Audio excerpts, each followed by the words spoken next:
Hey, everyone! If you enjoy my quantum audiobooks, you can support me by becoming a Patreon member. Your support helps me keep creating, and you'll get exclusive perks. You can also access my audiobooks directly through Google Drive. Check out the link in the description. Now, let's get started.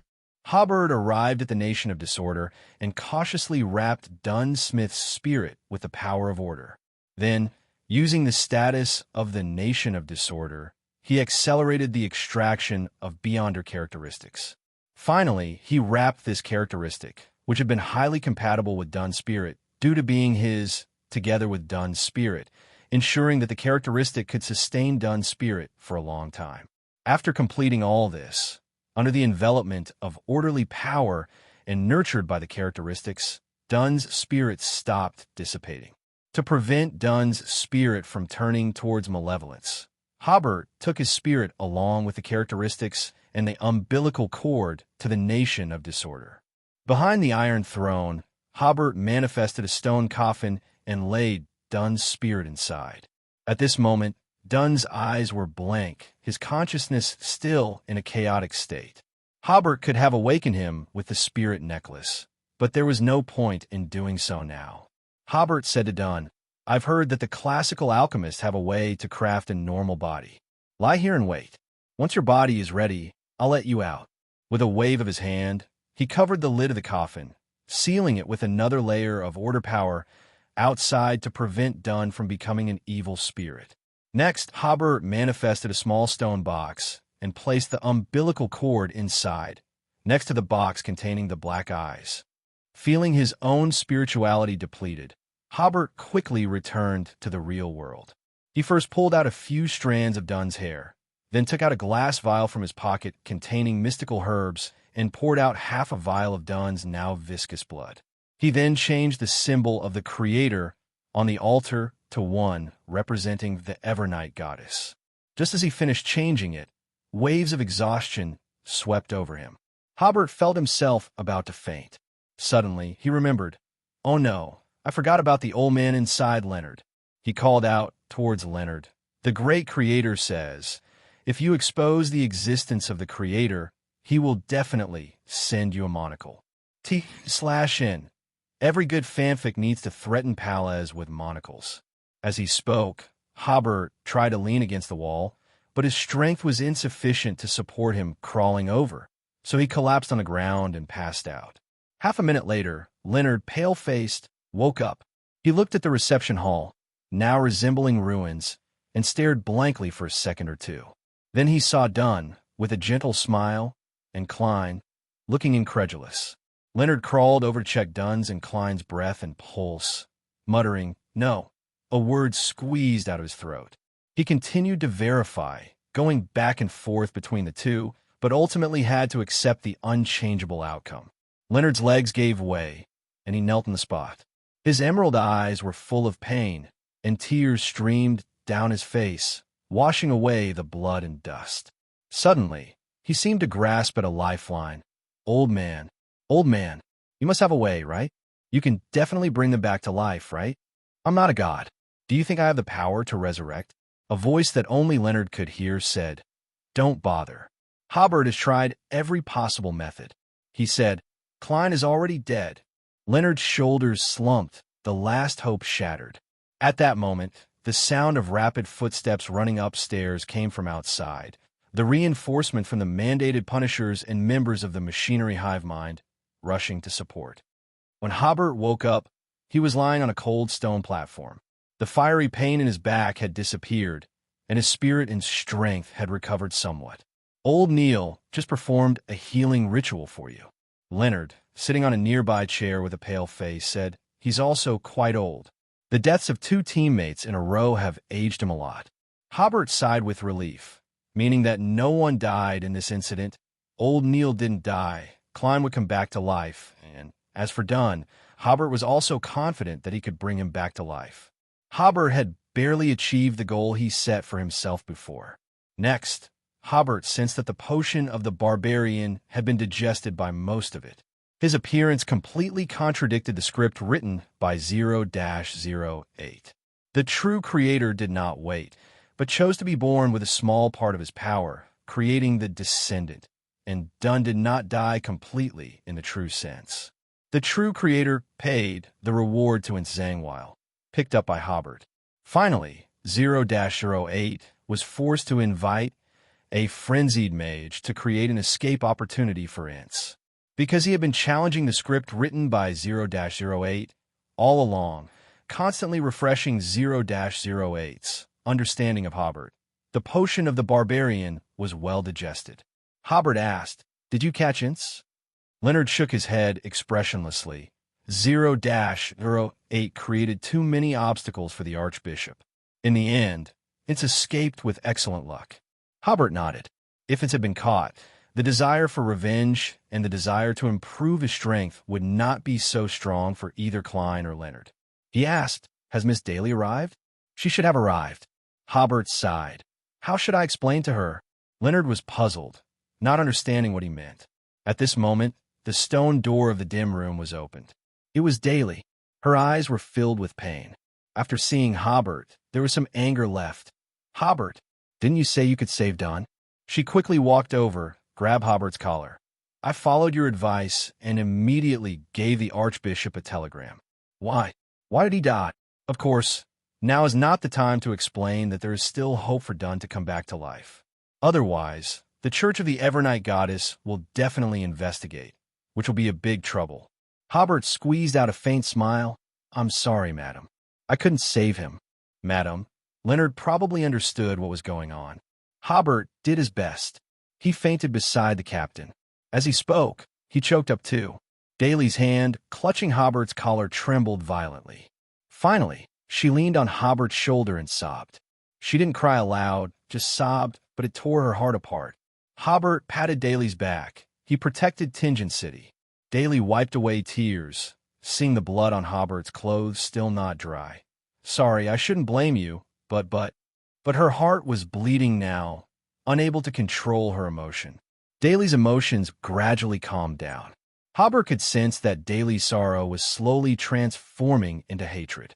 She sat quietly in her chair for a moment, then calmly said to Hobert without expression, "Captain Thomas will see you alone later. Tell him the source of the information was Zachary." Hobert nodded. "All right."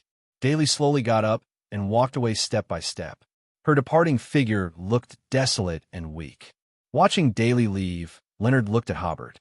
Hobert said, "I'm sorry, this involves confidentiality agreements. I can't explain too clearly to you." It wasn't that he couldn't explain, but rather that he couldn't make it clear at all.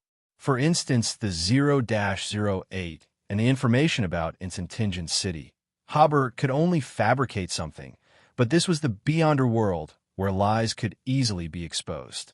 Saying more might lead to more mistakes than silence. Leonard realized that Hobert might have known something in advance, but since it involved a confidentiality agreement, he didn't press further. Hobert changed the subject. "What are your plans for the future?" "I'm going to take the Red Gloves assessment.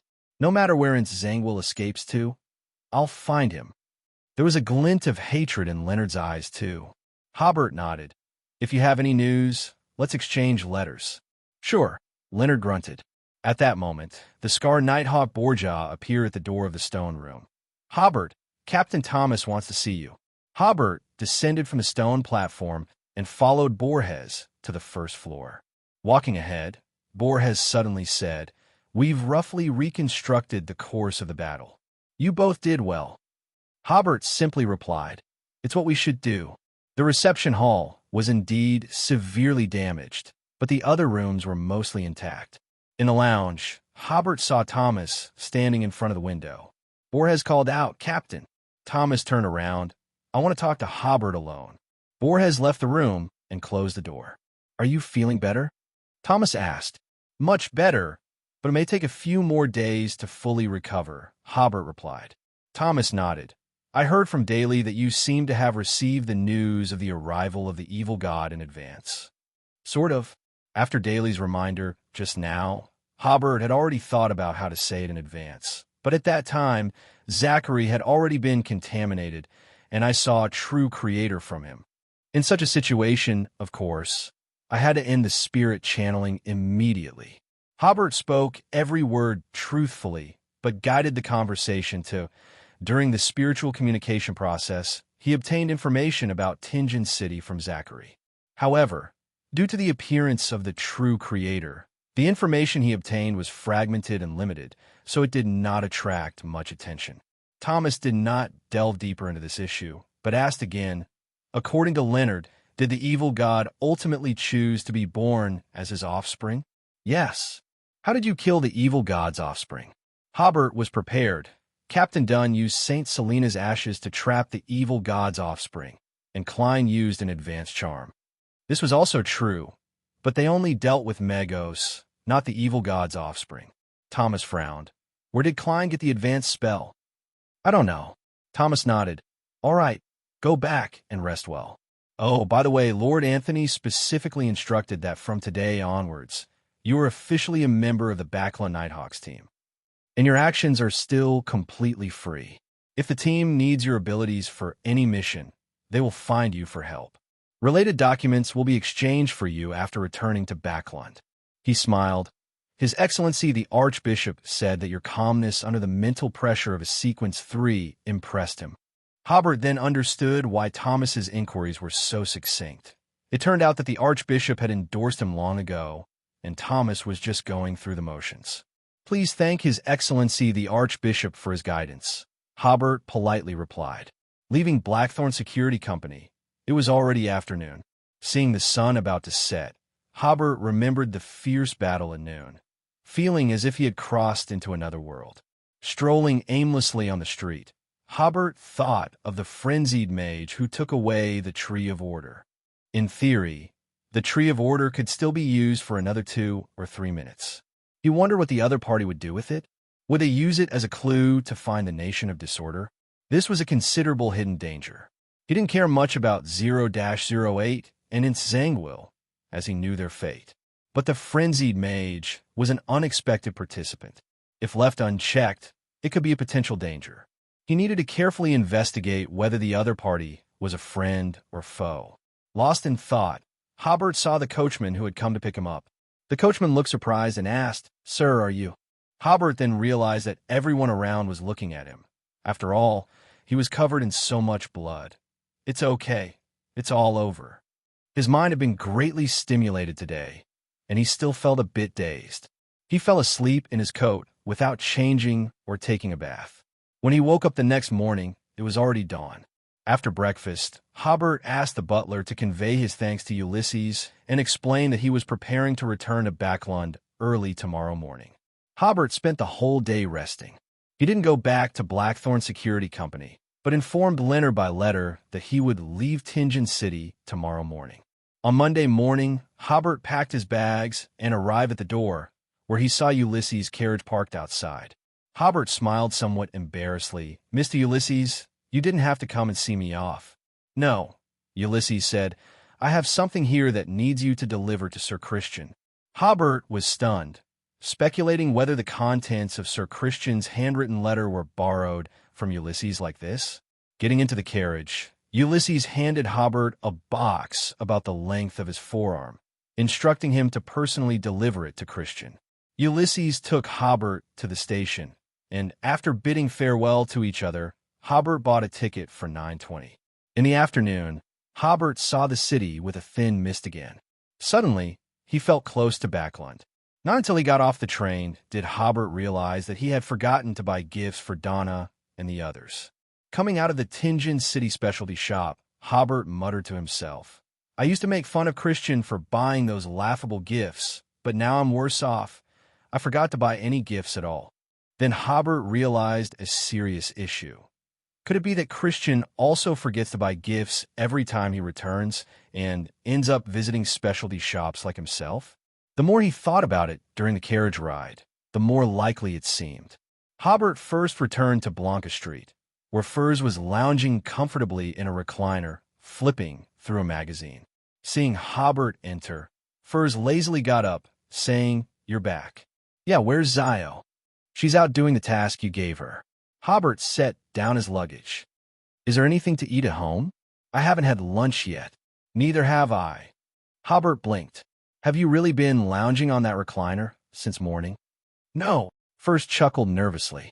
I've been brainstorming for a new book. Hobert smirked inwardly. What a lie. Under Hobert's unspoken scrutiny, Furs finally overcame his laziness and got up to order lunch from Desi Flavor Restaurant nearby. After a satisfying meal, Hobert delivered the gifts for Furs and Zio, then said, "I'll be heading home tonight and we'll come over again tomorrow morning." With that, he left with his briefcase and many gifts. Furs responded with an "oh" and glanced at the dishes on the table. "Do I have to wash these too? So annoying. I hate washing plates and bowls." Hobert walked to the law firm and first briefed lawyer Barton on Mr. Dominic's case. "This case is all thanks to you," Barton said. "Let me see. Oh, the commission fee totals £150. Instead of distributing your compensation according to the firm's commission fee distribution."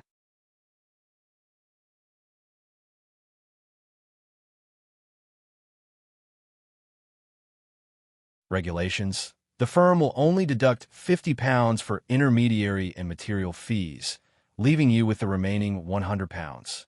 However, your travel expenses for this trip won't be reimbursed. Hobert joked, smiling. "If I had known this earlier, I would have bought you more expensive gifts." Barton chuckled and shook his head. "No new cases will be assigned to you recently. Focus on winning the lawsuit you have."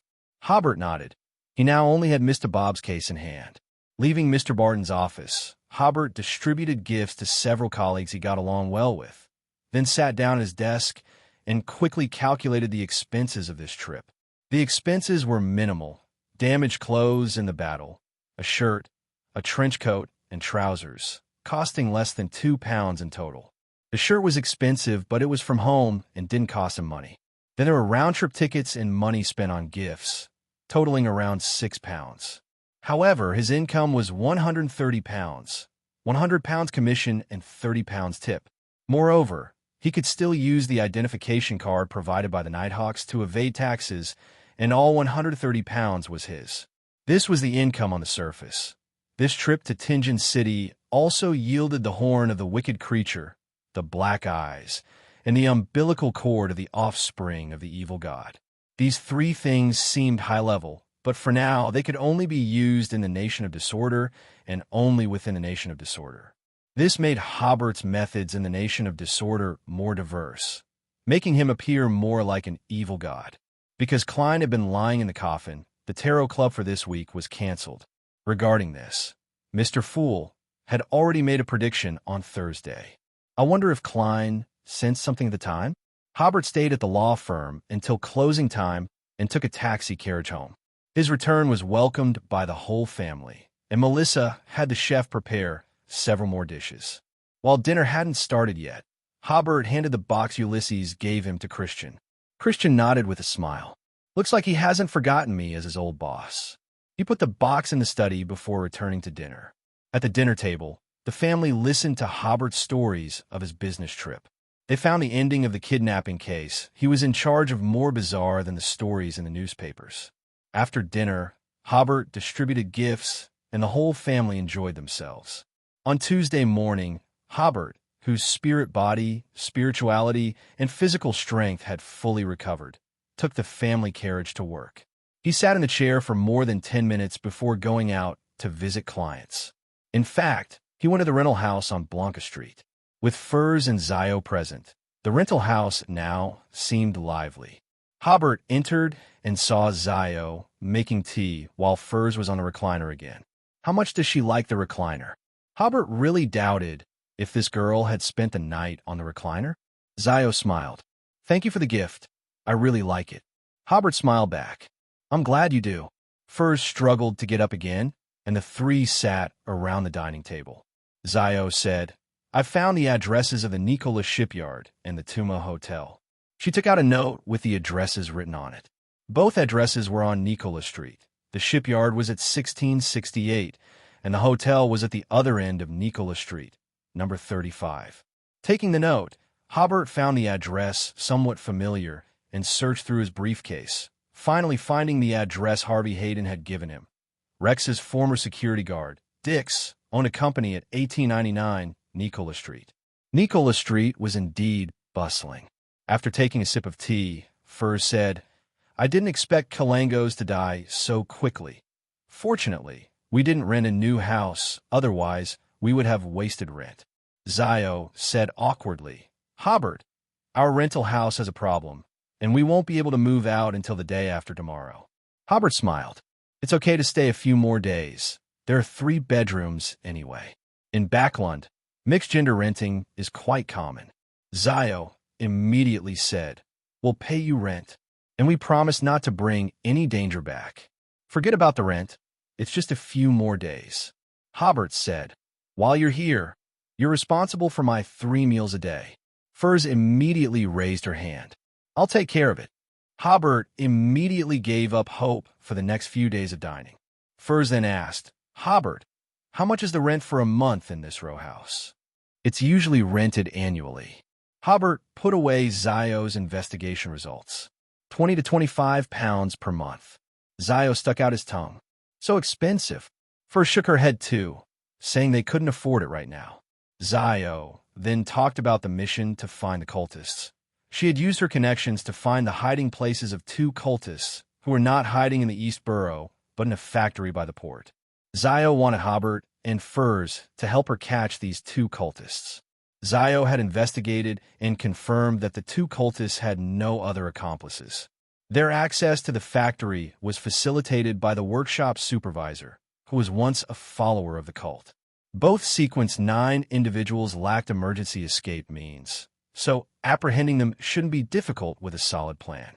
Due to Zio's extensive preliminary investigation and the associated information costs, she took the lead in this operation, hence she would receive half of the commission, while Hobert and Furs would split the other half. If it became necessary to eliminate the cultists during the capture, their characteristics will be distributed according to this model. Hobert had no objections. He considered the police credentials might have some utility in this operation, so the 3 split up.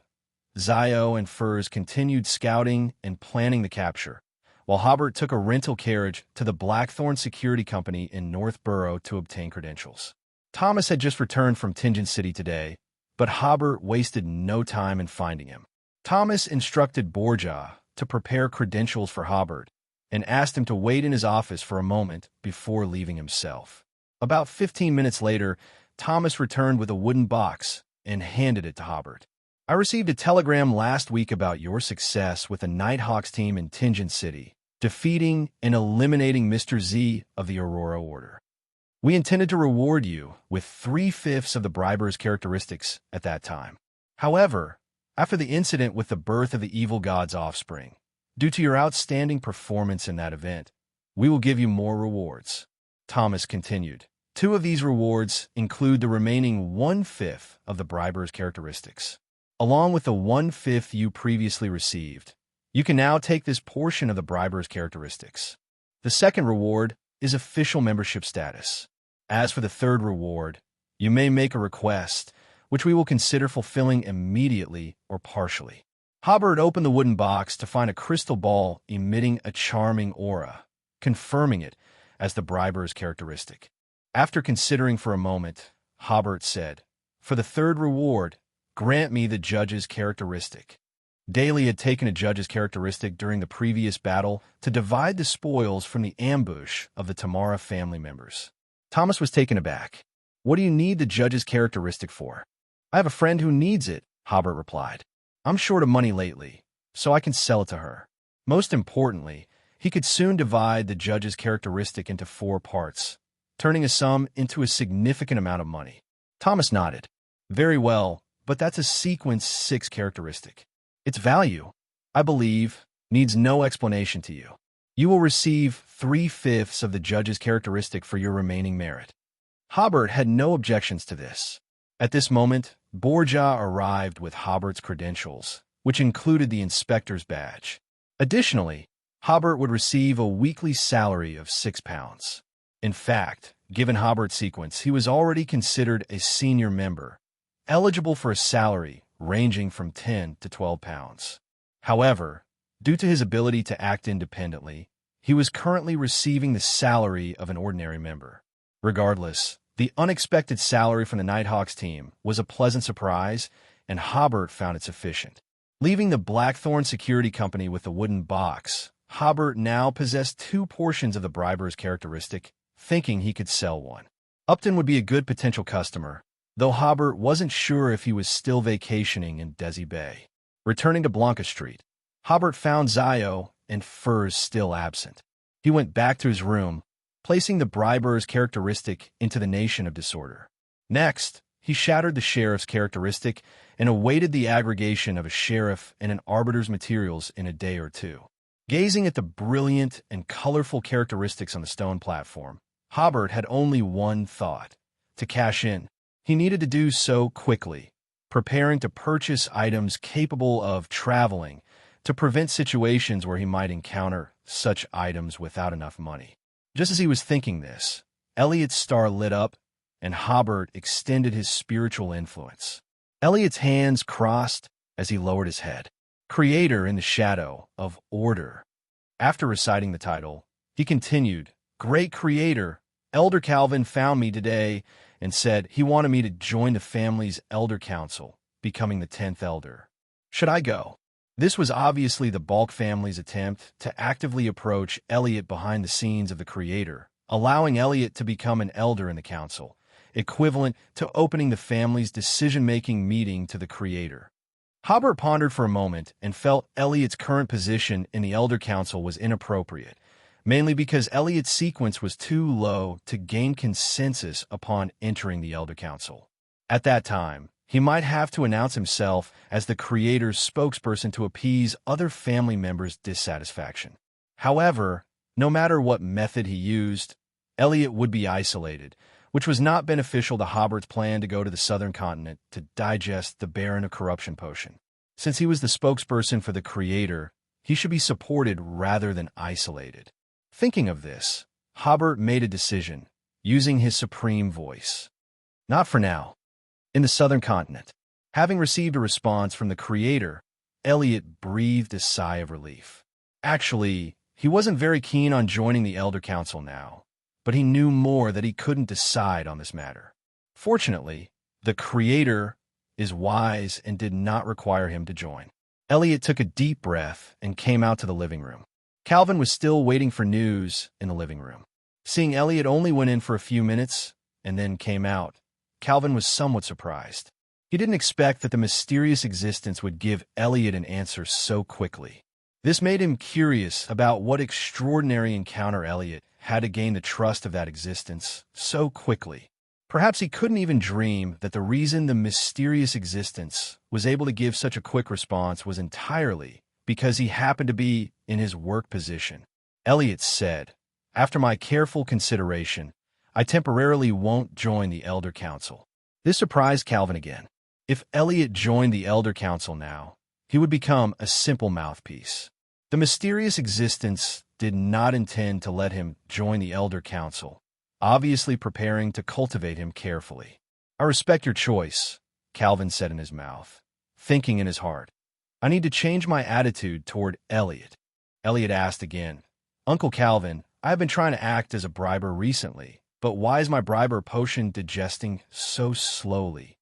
Calvin smiled. That's because the people you bribed are all relatives in the family. Even without bribes, they're willing to help, so relatively speaking, digestion will be slow. Is there any way? There is. According to the family records, there is currently only one method that you can use. What method? Bribe the gods. Back in the real world, Hobert waited until 2 in the afternoon before Zio and Furs returned. This time they had thoroughly scouted the location. Zio drew a sketch and explained her capture plan. 2 cultists lived in a dormitory building within the factory. Zio planned to attack them from the front entrance, while Hobert and Furs waited in ambush by the windows. If Zio's surprise attack failed, Hobert and Furs would break through the windows to join the fight.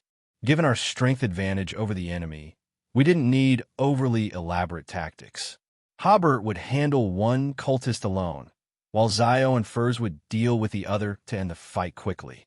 Zio usually seemed a bit reckless, but when serious, she was quite competent. Her plan was practical, and her precautions were sufficient to handle most unexpected situations. However, her stature was a bit short, which somewhat diminished the grandeur of her explanation of the plan.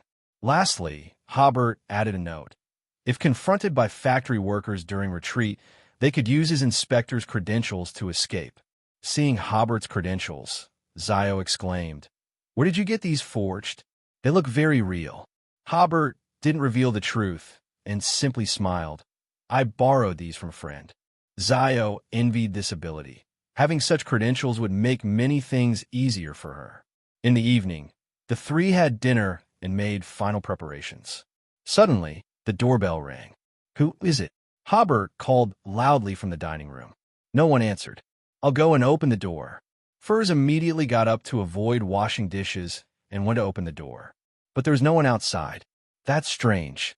Furs was about to close the door when she noticed a small box outside. "Wait." Furs moved to pick it up, but Hobert stopped her.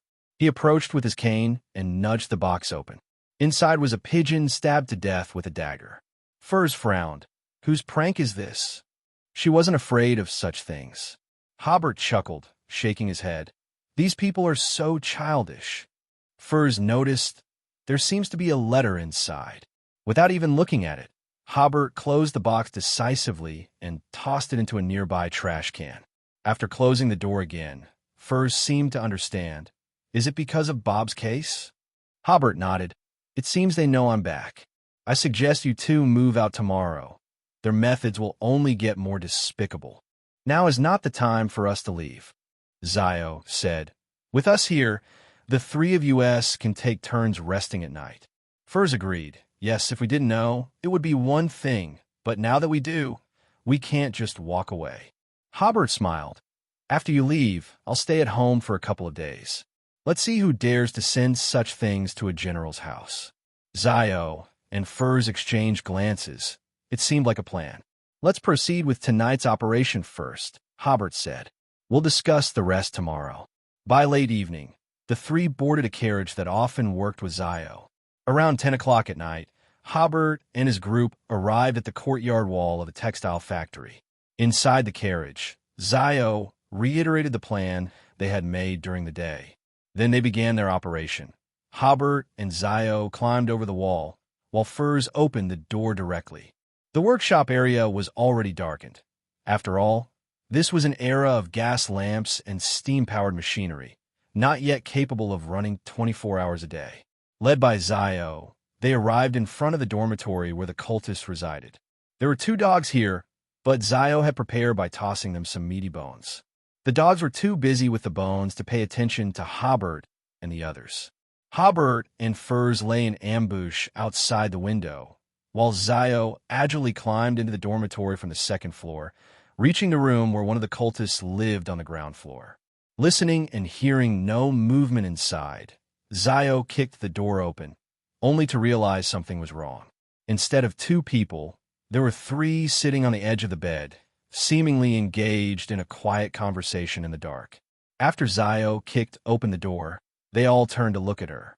Scratching her head, Zio said, "Sorry, wrong room." She politely closed the door on them. The 3 inside the room stood stupefied for a second or two, before one of them said, "Catch her." They rushed to the door, but just as they were about to open it, the door suddenly swung toward them. Zio hadn't left. She had heard them approach the door and kicked it hard, sending the door panel crashing into the 3 rushing out. At the same time, the window side suddenly became ethereal, and Furs crossed through the window into the room. Immediately afterward, the window was smashed open, and Hobert jumped in with his cane. 3 against 3, they engaged in a fierce battle in the not-so-spacious room. Due to the chaotic scene, Hobert temporarily refrained from using his pistol, afraid of accidentally hitting Zio or Furs. Hobert's opponent was a skilled fighter, barehanded against Hobert's cane, and under the blessing of the combat ring, they were evenly matched. As the fight continued, the opponent seemed to grow stronger. However, as a barbarian, Hobert had greater strength. He quickly adjusted his strategy, using his strength advantage to charge straight in. The opponent, without a weapon, could only resist Hobert's onslaught with his arms. Eventually, Hobert slammed him against the wall, kicking up dust and nearly making him cough up blood. Hobert charged again, and the opponent quickly dodged, not expecting Hobert to use the cane like a sword, leveraging his strength advantage to stab him through and pin him to the wall. Amid the opponent's screams, Hobert pulled out his pistol. Bang! He shot the opponent in close range in the head. The gunshot in the night was particularly loud, and the earlier sounds of fighting had already awakened many people. But upon hearing the gunshot, the factory workers who had intended to come out and see what was happening quickly retreated and locked the doors again. Meanwhile, the fight on Zio's side was nearing its end. Furz's opponent was the weakest, and despite Furz not being skilled in combat, she wasn't at a disadvantage. Hobert went to help Furz, rushing over to kick down her opponent, and then another shot to resolve the situation. Zio had already slashed her opponent's throat with a dagger. In just a minute or two, they had finished the fight. Of course, much of this was due to their surprise attack. Furz breathed a sigh of relief, lit a match, and lit a lamp to examine the faces of the three. Hobert's opponent was a prisoner, although his abilities did not include combat skills. A prisoner was more likely to learn various murder techniques, including combat. Zio's opponent was a farmer, and Furz's opponent wasn't listed in the wanted list. He wore an expensive suit and didn't seem like a manager hiding two cultists. Hobert searched the opponent's body but found no identification or similar items. Not knowing the opponent's identity made him uneasy, so Hobert asked Zio and Furz to disguise the other two bodies, preparing to perform a spirit channeling on this stranger. The previous battle hadn't drained much of Hobert's strength, so he could calmly use this spirit necklace.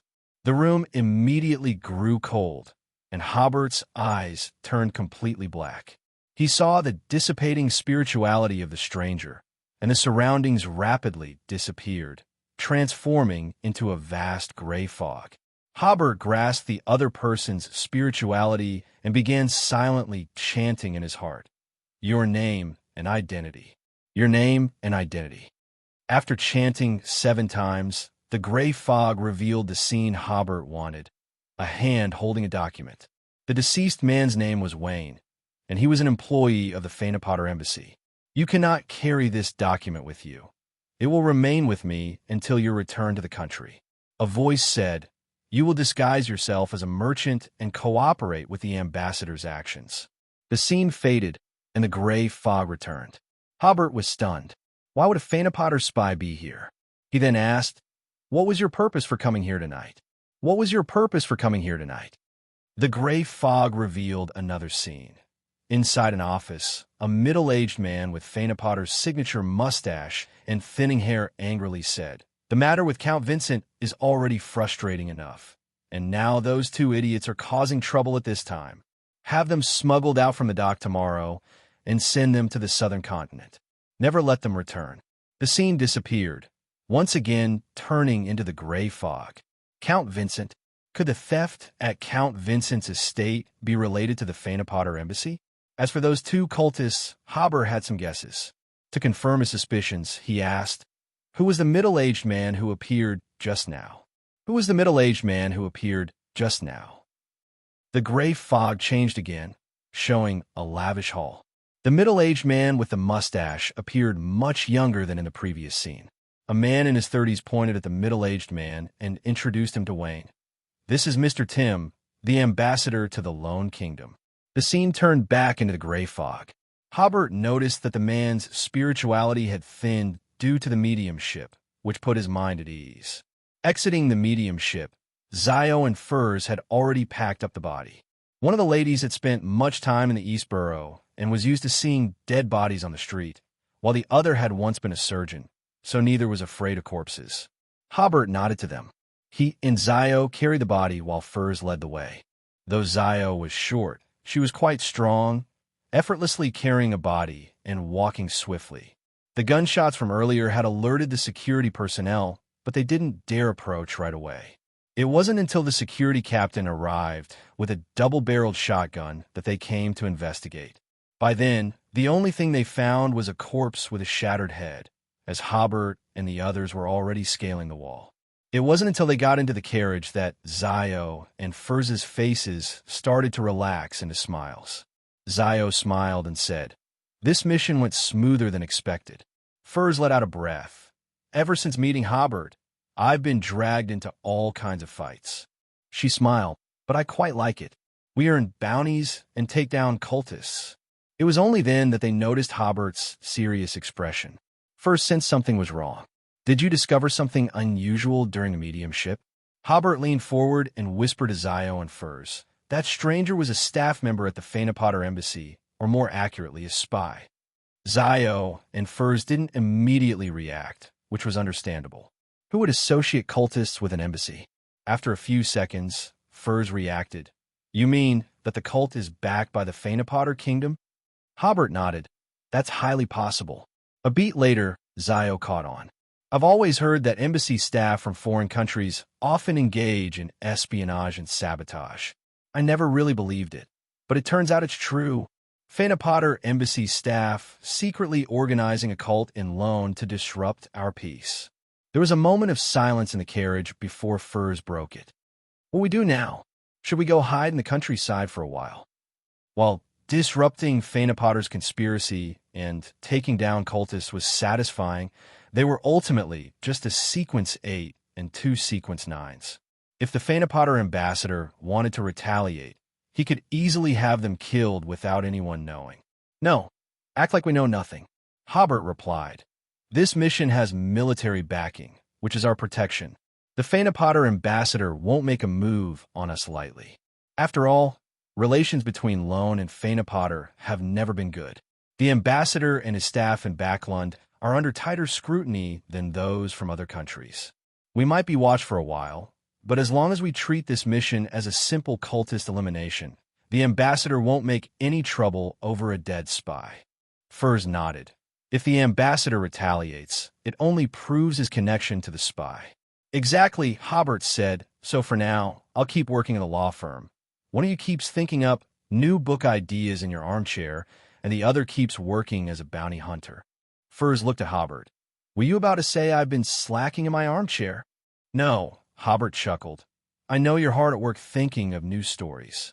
Zio turned to the window, stifling her laughter. After settling on their plan, they followed through, taking the two bodies to Zio and Furs's previous rental apartment.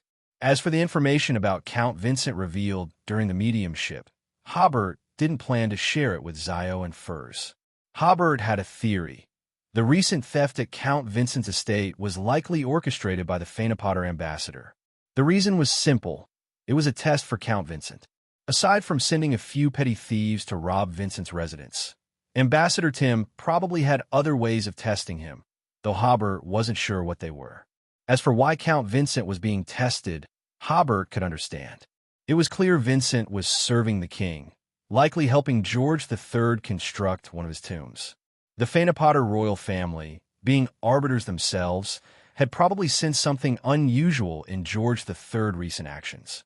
Hobert thought to himself, they might be the ones who least want to see George III become the Black Emperor.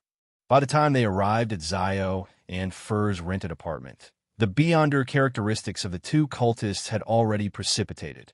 The Beyonder characteristic of the farmer was a clump of thick green liquid, resembling a glob of seaweed-filled water. The Beyonder characteristic of the prisoner appeared as a grayish stone mixed with some crystals capable of reflecting light under illumination. Hobert carefully placed the Beyonder characteristics into prepared wooden boxes, and the three of them took turns resting. At dawn the next day, the carriage Zio had hired appeared at the door once again. This time, Hobert noticed that the coachman was a scruffy old man with a thin, disheveled beard and hair. The three of them rode the carriage, bringing the corpses to the mercenary club's entrance.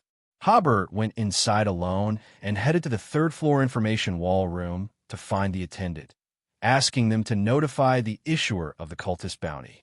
While waiting in the reception hall on the first floor, Hobert had 2 cups of black tea and waited for over half an hour before a few people dressed in black formal attire sat across from him under the attendant's guidance. After a brief exchange of pleasantries, their superior finally said, "We need to verify that you've caught the right people. They put up a fierce resistance when we tried to capture them, and they attempted to flee. So," Hobert smiled, "the bodies are in the carriage outside. The superior nodded, not particularly concerned. Hobert led them outside, allowing Zio and Furs to step out of the carriage first, while two men in black formal suits got inside to examine the bodies. Queen's Avenue was mostly empty, with only a few passing carriages. Neither the nobles inside the carriages nor their drivers paid any attention to the three carriages parked on the wide street. The black-suited superiors started chatting with Hobert as they stood by the carriage. "So, it was you who broke into the Lobido textile factory and killed someone last night." Both Zio and Furs tensed up. They hadn't expected last night's operation to be discovered so quickly. "You could say that," Hobert replied with a smile, careful not to reveal anything incriminating. "A merchant from the Phaenopotter Kingdom also died at the scene," the superior said nonchalantly as he lit a cigarette. "He was with the cultists at the time," Hobert explained. "But since he wasn't on the bounty list, we treated him as just another cultist." At this moment, the inspectors finished their examination and nodded to the superior as they removed their gloves. "Good job," the superior said with a smile. "I never liked him anyway." Taking a drag on his cigarette, he asked, "After keeping the bodies for a while, did anything unusual happen?" Hobert smiled. "You're asking about the Beyonder characteristics." The superior nodded. "Since you know, I won't need to explain. Believe me, both of those characteristics will be hard to sell. Let me buy them from you. I've sold cultist Bonder characteristics once before at a mercenary club gathering," Hobert said, subtly indicating that he could attend such gatherings and that he knew the prices of Beyonder characteristics. "Name your price." "How about 280 pounds for each?" "Too cheap. Prisoner should be 300 and farmer 350. The superior was momentarily stunned, clearly surprised by Hobert's accurate knowledge of the prices. "Your asking price is a bit high." After some friendly negotiation, they settled on 290 for the prisoner and 330 for the farmer. Once the price was agreed upon, Hobert took the wooden box from Furs, climbed into the superior's carriage, and completed the transaction. After counting the money and ensuring everything was in order, Hobert handed over the Beyonder characteristics and the corpses. With a simple nod of acknowledgement, both parties parted ways. In the carriage, Zio and Furs watched as Hobert pulled out a stack of gold pounds. The sight of the large sum made both women's breathing grow slightly heavier. They weren't strangers to large sums of money, but it was rare for them to see over 1,000 pounds in one go. Zio chuckled. "This is definitely the most profitable job I've ever taken." The earnings from this job were equivalent to what she usually made in a year. Hobert smiled and said, "Now comes the most exciting part, splitting the profits." He continued, "The bounty for the two cultists is 200 each, making a total of 400. The two Beyonder characteristics sold for 620, so our total income is 1,020 pounds. I introduced the job to Zio, so taking a 5% broker fee isn't unreasonable, right?" "Not at all," Zio quickly replied. "That's a very fair fee. For high-paying jobs like this, it was common for broker fees to reach 8% or even 10%. Hobert took out 51 pounds for himself, and they began dividing the remaining 969. Zio took half, amounting to 484 pounds and 10 soli, while Hobert and Furs each took a quarter, earning 242 pounds and 5 soli apiece. With that, the task was successfully concluded, and the carriage headed towards Blanca Street. Furs asked Hobert, "Earlier, you mentioned having a lead on the main ingredient for Trickmaster." Hobert smiled and replied, "I've already acquired it. If you're planning to advance soon, you'll only need to buy the supplementary materials." Furs smiled back, "Great." The earnings from this task, combined with her savings, were enough to pay for the main ingredient of Trickmaster. Hobert added, "Given the potential consequences of last night's operation, I suggest we stay together for a while, at least until the Phaenopotter Embassy surveillance ends, or we're sure they aren't monitoring us." Furs nodded in agreement. "That's a good idea. We can take turns keeping watch at night to prevent any ambushes." Zio also agreed, so their planned move was postponed by a few days. Back at 192 Blanca Street, since they hadn't rested well the previous night, Hobert and Furs went to sleep first, while Zio stayed in the living room reading a magazine and keeping an eye out for any potential surveillance. Around noon, Hobert woke up after a couple of hours of sleep, feeling refreshed. When he went downstairs, he found Zio preparing lunch. "Sorry, Hobert, I only know how to make pasta," Zio said as she served Hobert a plate. The popular pasta in Lone was similar to what Hobert remembered as Italian pasta. The noodles were boiled, then mixed with salt and olive oil, mushrooms were added, and the dish was topped with either meat sauce or tomato sauce. Hobert smiled. "When you're hungry, a big plate of pasta is perfect, though I can't eat that much." Zio, a bit embarrassed, said, "That's the portion I set aside for myself." Hobert finally understood why Zio was so strong. She could eat. After filling their stomachs, Hobert glanced at the clock, noticing it was already around 1 in the afternoon. "Furs hasn't woken up yet. Let her sleep a little longer," Zio said while cleaning up the dishes. "You should head to work. Once Furs wakes up, I'll take a nap." Hobert didn't argue, helped wipe the table, then grabbed his briefcase and left for the law firm. When he arrived at the office, Hobert received an official notice, and its contents surprised him. The court date has been moved up. Generally speaking, cases in formal courts are sometimes postponed, but rarely are they moved up. Bob's case was originally scheduled for next Thursday, but now it has been moved to this Friday, which is the day after tomorrow.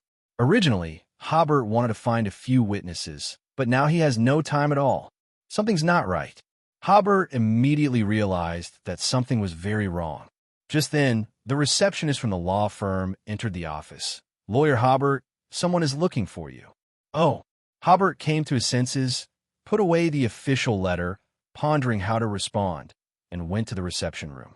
In the reception room, there was a well-dressed butler who smiled and said, "Mr. Hobert, my master Mr. Arnold invites you to a dinner tonight. Here's the invitation." Hobert looked at the butler and suddenly understood. He smiled and said, "All right, I'll definitely go." The butler nodded slightly, politely bid farewell to Hobert.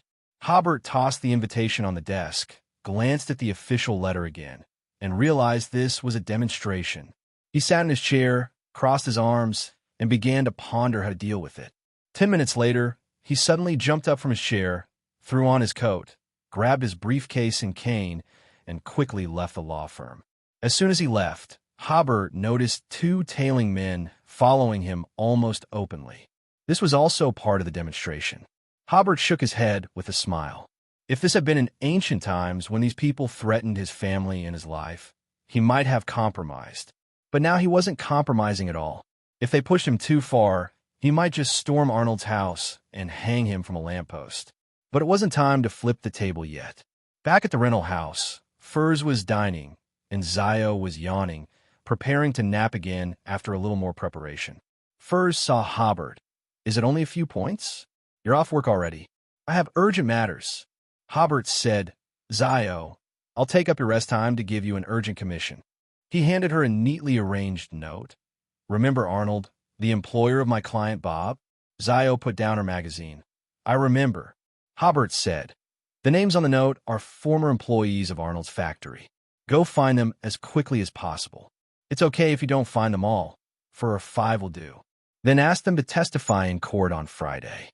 You can give them some money, but when you give them money, make it clear that it's compensation for their lost wages, not for testifying." As he spoke, he took out £30 in cash. "This is the commission for this task." Zio took 20. "This will do," she said, putting on her hat and leaving immediately. Hobert then turned to Furs, who was eating slowly. "I have a commission for you, too. Go to Viscount Glaint's mansion and inform him and Miss Audrey that I will hold an emergency meeting of the Justice League tomorrow morning." He took out a £2 note from his wallet as he spoke. Furs, however, only took out £1. "It's just delivering a message. £1 is enough." She began to speed up her meal. Hobert said hello and left immediately, with the 2 tailing men arrogantly smoking at his doorstep. Hobert walked forward as if nothing had happened. As he passed them, Hobert suddenly approached them, lifted his foot, and stomped hard. Crunch, the sound of the arch bone breaking. The stomped man yelled in pain, hopping around holding his foot. The other tailing man hadn't figured out what was going on yet, and Hobert lifted his foot again and stomped hard. So there were two people on the street hopping around holding their feet. Hobert smiled and shook his head. Sorry for stepping on your feet. Please watch where you're walking in the future, or I might accidentally step on your heads. After saying that, Hobert called a cab and left, leaving behind two crying men holding their feet. Passers-by on the street were puzzled. It was just a footstep. Why were they in so much pain? Hobert took a cab to Obsidian Bar, gave the bartender a tip, and asked him to bring Daly Simone over. Several minutes later, a black-haired woman in her 30s followed the bartender back. Let me introduce myself, Loretta, your new contact. She had a decent appearance and dressed somewhat masculine, giving her a unique sense of androgynous beauty. Hobert was stunned. Where's Miss Daly? She didn't quit her job because she couldn't save Dunn, did she? Loretta whispered. She joined the Red Gloves and just left today. I'll be your contact from now on. Hobert nodded slowly. I understand. Hello, Ms. Loretta. I'm Hobert. I believe I don't need to introduce myself too thoroughly, right? No need. Loretta smiled. You're a special case in the entire Nighthawks team of the Lone Kingdom. She asked. It's not payday yet. What's the matter? Hobert smiled bitterly. Who told you I was so eager to get paid? He asked back. Do you know about Bob's case? I've heard of it. Recently, the defendant Arnold is using some despicable means to try to win the lawsuit, Hobert said. I want you guys to protect Mr. Bob closely in the next day or two. If he dies, this lawsuit won't go on. Loretta said. The church also attaches great importance to this case. I believe the captain will send someone to protect Mr. Bob after receiving your message. Hobert picked up his cane, ready to get up. Then I'll leave it to you. Then he suddenly remembered, by the way, when I met Kalangos before, please ask Captain Thomas to help me pick up my cane that I left at the scene. I forgot to ask when I went to the security company last time. Is the cane with you? Loretta was stunned. There was no cane at the scene. It's a black sandalwood stick. There's no black sandalwood stick. Loretta said, I was at the scene at the time, and the captain mentioned this and didn't find the cane you mentioned. Hobert had a bad feeling. Someone picked it up.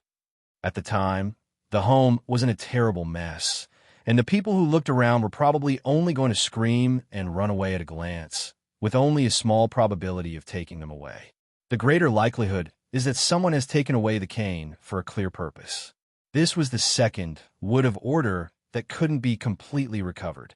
If it weren't for its high level and sufficient anti-divination properties, Hobert would have considered joining the Nighthawks team completely now. Loretta asked, Is that cane special? Nothing. Hobert smiled. I just suddenly remembered this. After bidding farewell to Loretta, Hobert took a carriage to the poorhouse, informing Bob that the court session had been moved up and that he should be prepared. Next, he headed to the steam church to seek support from a cancer.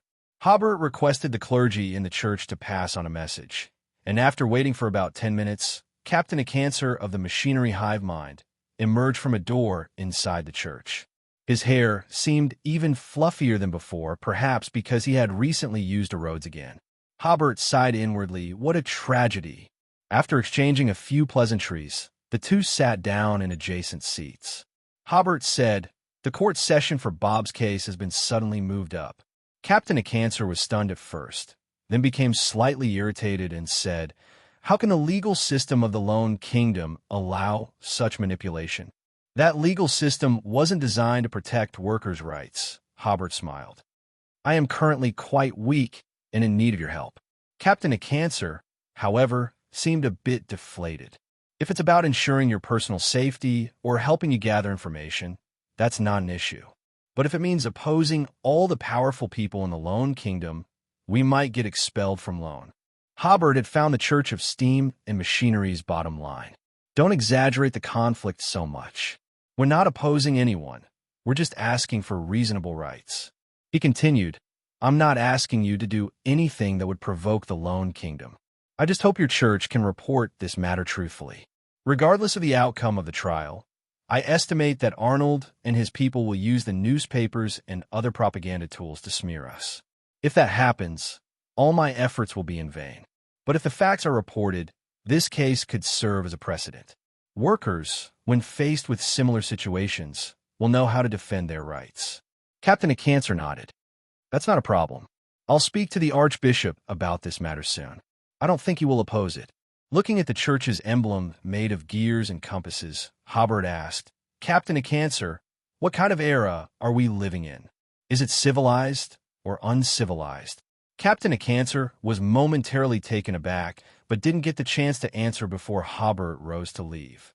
After watching Hobert depart, Captain of Cancer remained seated in the church for a long time.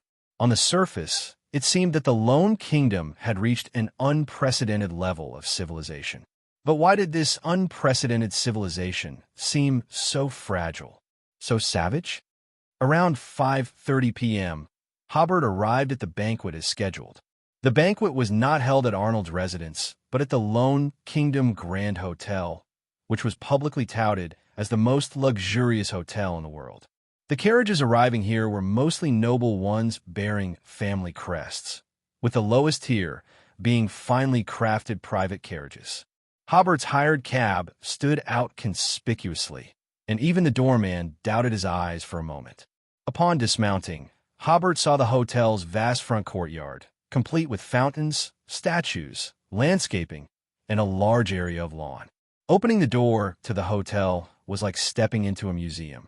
The furnishings in the lobby were all works of art, and the murals on the walls and ceiling were exquisitely detailed. Hobert looked coldly at everything in front of him. It was all a display of power aimed directly at him. The butler who had previously invited Hobert was already waiting in the lobby. Mr. Hobert, this way, please. Led by the butler, Hobert arrived at a massive dining room. In the center of the room was a long table that could seat dozens. More than 20 people were already seated by the windows. Some were plump, some had calculating eyes, some coldly scrutinized Hobert, while others wore smiles. However, near the door, only one chair had been prepared for Hobert, as if to subconsciously remind him, "You are alone." Hobert smiled and said, "Lone Kingdom has a tradition. The more distinguished the guest, the later they arrive. You all have arrived early, which is overly polite." With that, he calmly hung his coat on the rack, pulled out his chair, and confidently sat down opposite the 20 or so people. Hobert's display of confidence caused Arnold and the others, who had meticulously planned the setting, to feel slightly disoriented. The middle-aged man sitting across from Hobert smiled and said, "Allow me to introduce myself. I am Gustav, the president of the Backland Chamber of Commerce." "Hello. I've heard of an interesting theory from Emperor Roselle," Gustav said. "Nature follows the law of survival of the fittest.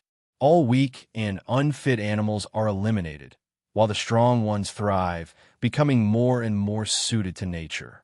Their species also become stronger." He smiled and continued, "Mr. Hobert, the human world follows the same law. Some people are weak and should be eliminated, while others are strong and deserve better development. Eventually, only the strong will remain in the human world.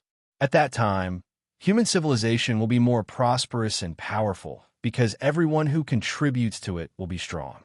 There's no denying that Emperor Roselle's theory explains much of the evolutionary process for most species, Hobert smiled. "But are the people present here beasts? Are we living in a jungle?" Hobert spread his hands. "The reason humanity built civilization, while curly-haired baboons did not, is entirely due to our humanitarian care. We understand how to care for and help our fellow humans, and only by growing together can we truly call it civilization. A world with a strong prey on the weak, devoid of any moral baseline, would push humanity to the brink of collapse. A society made up of only a few so-called elites is bound to be one of false prosperity and strength.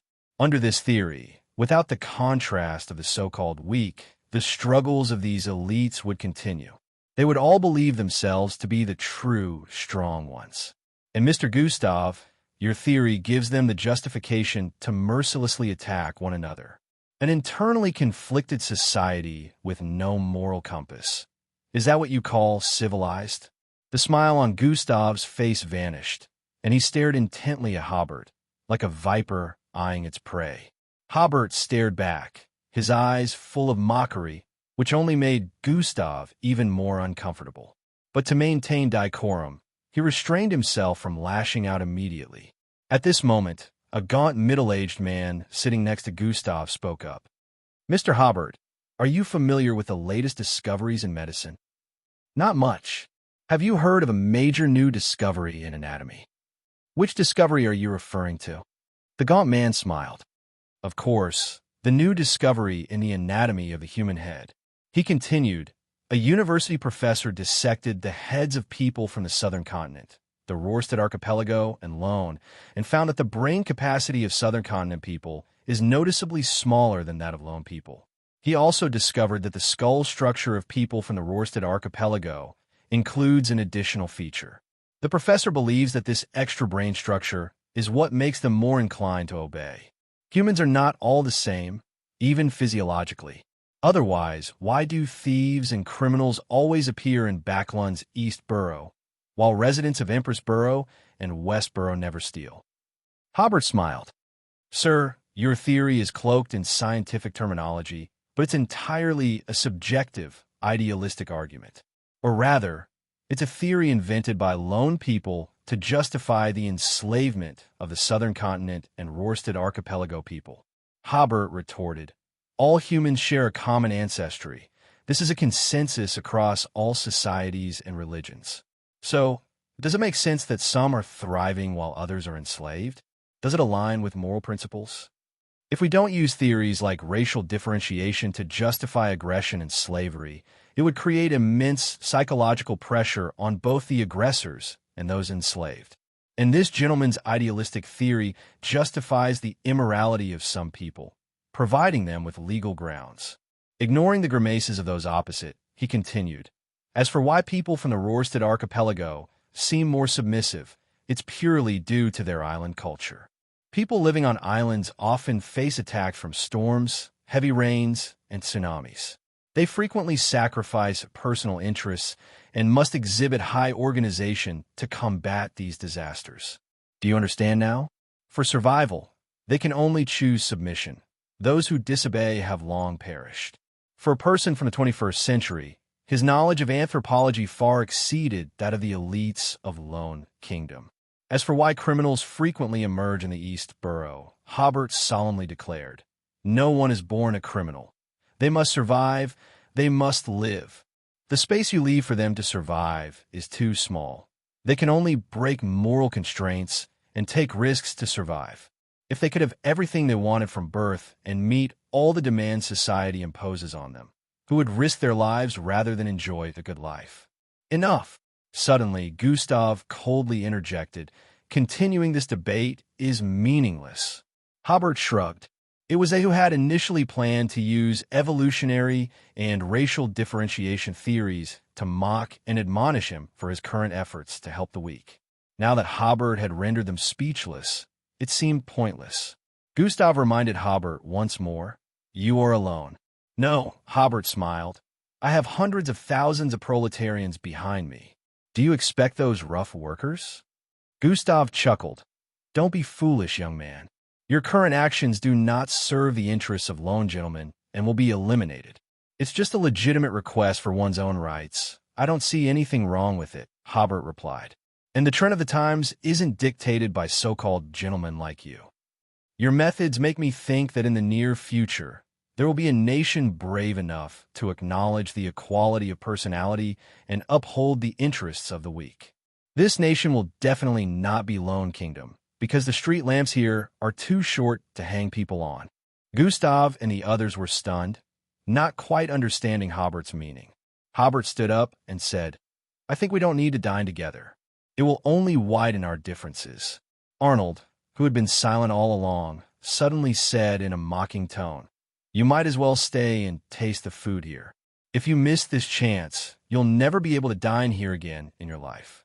Hobert smiled and shook his head.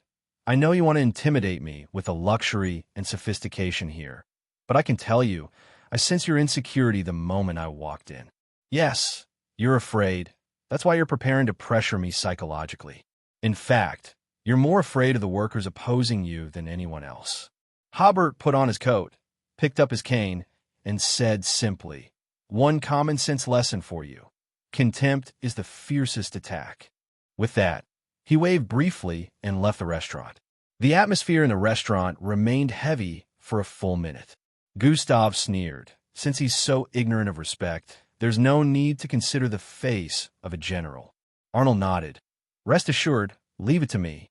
Tonight, I'll show him how formidable we are. Hobert walked a long way before finding a rental carriage. Inside the carriage, Hobert felt a profound alignment between his spirit and the potion of the barbarian, as if something had shattered in the void. The experience just now had actually completely digested the barbarian's potion. T/N. I thought it was digested in the 0-08 fight. In his joy, Hobert chuckled to himself. The danger level of the barbarian is no less than that of the provoker sequence. Challenging mainstream culture and interest groups to quickly digest potions. Or challenging grade 0 sealed artifacts. Or challenging strong individuals at this level can also quickly digest potions. These methods are all about risking death or hovering on the edge of death. Without these challenges, it might take 1 or 2 years to digest potions through daily acting. Although Hobert had now digested the potion, he planned to end Bob's lawsuit and then take the Sequence 7 potion. Advancing from Sequence 8 to Sequence 7 was a hurdle for any Beyonder. It would be best to thoroughly digest the potion before acting again to achieve a higher spirituality and potion alignment, reaching the best state to use the potion of the bribe-bearer. Bob's case was a good opportunity for acting. He would face enormous pressure again, challenging the existing order and unspoken rules. Secondly, if he took the potion in the past 1 or 2 days, the overflow of spirituality would impose a huge burden on his spirit body, making him unable to focus on the current case. As his thoughts churned, Hobert arrived at Blanca Street in Sherwood Borough. The attire of pedestrians on the street wasn't particularly luxurious, but it maintained a basic decency. Shops lined both sides of the street, giving it a bustling appearance. Compared to the Lone Kingdom Grand Hotel just now, this street had more vitality, but these two places seemed like two different worlds, one a magnificent palace and the other an environment where ordinary people lived. Returning to number 192, Furs was cooking, and Zio had just returned, sitting at the dining table waiting for dinner. Hobert sniffed and smelled fried fish. Great, I didn't miss dinner after all. Zio swallowed saliva, trying hard not to look towards the kitchen. I've sent out all the tasks. We should have news by tomorrow. Hobert nodded. Furs came over with a sizzling frying pan. Today, I bought 3 large yellow croakers with the reward Hobert gave me. Haha, it's been a long time since I've had this delicious dish. Hobert took a deep breath, as if returning to earthly life. Furs's culinary skills exceeded Hobert's expectations by far. At least her pan-fried yellow croaker was tender and fresh, comparable to the level of chefs in Hobert's household. The only drawback was the bread, which didn't quite complement the dish. Rice or biscuits would have enhanced the flavors. Nevertheless, Hobert still ate until he was satisfied. After dinner, they chatted for a while and confirmed their respective night shifts. Furs would take the first shift from 8 p.m. to midnight. Hobert would take the second shift from midnight to 3 a.m., and Zio would cover from 3 a.m. to 6 a.m. At 6 a.m., Furs would wake up to prepare breakfast, while Zio could get some more rest. Back in his room before 8 p.m., Hobert lay on his bed staring at the ceiling, mentally simulating his defense strategy for the upcoming court hearing. At 9 p.m., just as Hobert was about to try falling asleep, he suddenly heard Furs blow a whistle in the second-floor hallway. Hobert jumped up, grabbed his cane and psychological spoon, and rushed out. As he ran, he wondered why his intuition hadn't sensed any danger beforehand. Outside his bedroom door, Hobert saw Furs fighting 2 thugs in their pajamas. Zio also came out, and the 3 easily subdued the 2 thugs with just a few punches and kicks. Hobert prodded one of the thugs with his cane, demanding, "Who sent you?" The thug twitched on the ground. Hobert realized something was wrong and quickly turned him over, but the thug was already foaming at the mouth, dead. Checking the other thug revealed the same outcome, dead. The three exchanged looks. They hadn't intended to kill them. Zio scratched his head. They were too fragile. Furs asked, did the Phaenopotter embassy send these two to kill us? If they meant to show contempt for us, they've succeeded. Hobert stood up. Perhaps. Perhaps they were sent by Arnold. Furs nodded. That's very likely. He doesn't know we are Beyonders. He probably just thinks we're three young people. Hence, he sent such low-quality thugs to scare us. Zio asked, what do we do now? Cover up the bodies or call the police? Call the police, Hobert smiled. After all, he suddenly paused. Wait, we can't call the police. These bastards are quite cunning. Before Furs and Zio could grasp his meaning, they heard someone downstairs shouting, Police of Lone, open up. As they shouted, they pounded on the door. Hobert said to Furs and Zio, buy me half a minute, pretend nothing happened. Without waiting for their response, he grabbed each body and carried them back to his room. Furs and Zio waited a few more seconds until the person outside threatened to break down the door. Furs then said, Who's there? Who's knocking at this late hour? Lone police. Open up. Someone reported hearing a fight in your house. Furs and Zio immediately realized something was wrong. The lone police had arrived too quickly. Furs descended the stairs calmly. You've got it wrong. There was a fight in the neighboring room. Break the door. Break the door. Bang. The wooden door couldn't withstand a single hit and was immediately broken down by 5 lone police officers who stormed in. Furs calmly said, I will sue you for illegal entry into a private residence. The officer in front said, We are conducting official duties. Zio added, My arbiter says you're trespassing. The petite Zio suddenly seemed taller and more authoritative to the lone police officers, who hesitated and took 2 steps back. Arbiter's decision is invalid. A middle-aged man in a trench coat and hat entered. You have no authority to arbitrate the actions of law enforcement officers. The lone police officers immediately felt the mental pressure dissipate. Zio frowned. This middle-aged man seemed to be an arbiter, too. The middle-aged man smiled. You can call me Chief Rotter.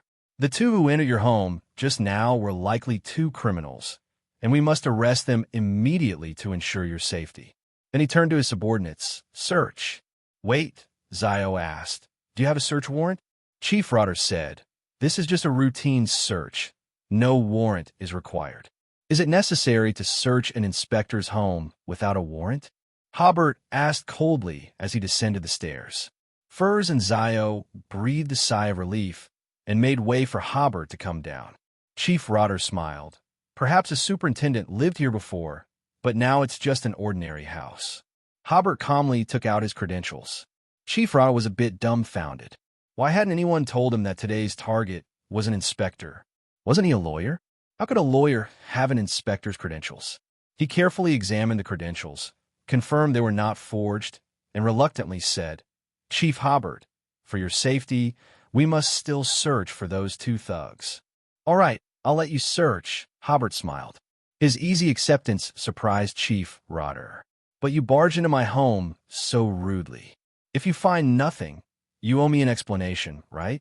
Chief Rotter asked, What are your demands? Hobert pointed to the doorway. Compensate for my door. 100 pounds. No problem. Chief Rotter thought, a door made of gold? Worth 100 pounds? He knew Hobert was extorting them, but he dared not say anything now. He could only bring out more than 70 pounds from his wallet, collect a bit more from his subordinates, and finally write an IOU for 12 pounds. Only then did Hobert let them leave. The broken latch on the door slammed shut as Hobert turned to Zio and Furs. Pack your things. We're moving somewhere else for a couple of days. Furs asked, Where are we going? To Blackthorn Security Company. Quickly, before they realize. The 3 of them grabbed a change of clothes and secured the door with iron wire before boarding a rented carriage and leaving. Once on the carriage, Zio asked, What were they trying to search for when they wanted to come in earlier? Why were they so urgent? Obviously, they were searching for those 2 corpses, Hobert smiled. I almost fell for their trick. Zio countered, But didn't burglars break into our house? We're the victims here. That's one way to put it, but there's plenty of room for maneuvering, Hobert said. As a lawyer, It's standard procedure to report deaths at home. As long as investigators classify the deaths as part of a home invasion or similar crime, it's self-defense. We can be released on bail tomorrow. But the problem lies here, Hobert continued. According to regulations, the classification of self-defense can't exceed 5 working days. If it's deemed self-defense, I can be released immediately, and if the victim's family doesn't file a lawsuit within a month, they'll even refund the bail money. Hobert chuckled. They were ready to exploit this 5-day loophole. They know as a lawyer, it's hard to pin intentional murder on me during questioning. And in my experience, determinations on self-defense are usually quick. Knowing this, they can use my understanding to delay the investigation, Hobert explained. For instance, if they want to mess with me, they could declare it self-defense after Bob's trial ends. But by then, even if I get bail, what's the use? So I can't call the police or let them find the bodies. Hobert couldn't help but laugh at the irony of playing this loophole game with someone like him, a lawyer who loves exploiting loopholes. After a moment of silence in the carriage, Furs suddenly exclaimed, "I have to write this incident into my new book. This courtroom duel outside the courtroom is just too exciting." Zio nodded slightly in agreement with his friend's words, then belatedly asked, "What about the bodies? Where did they go?"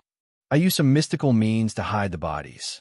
After the trial, I'll deal with them," Hobert explained casually, as if hiding 2 bodies wasn't too difficult for someone with his extensive knowledge of mysticism.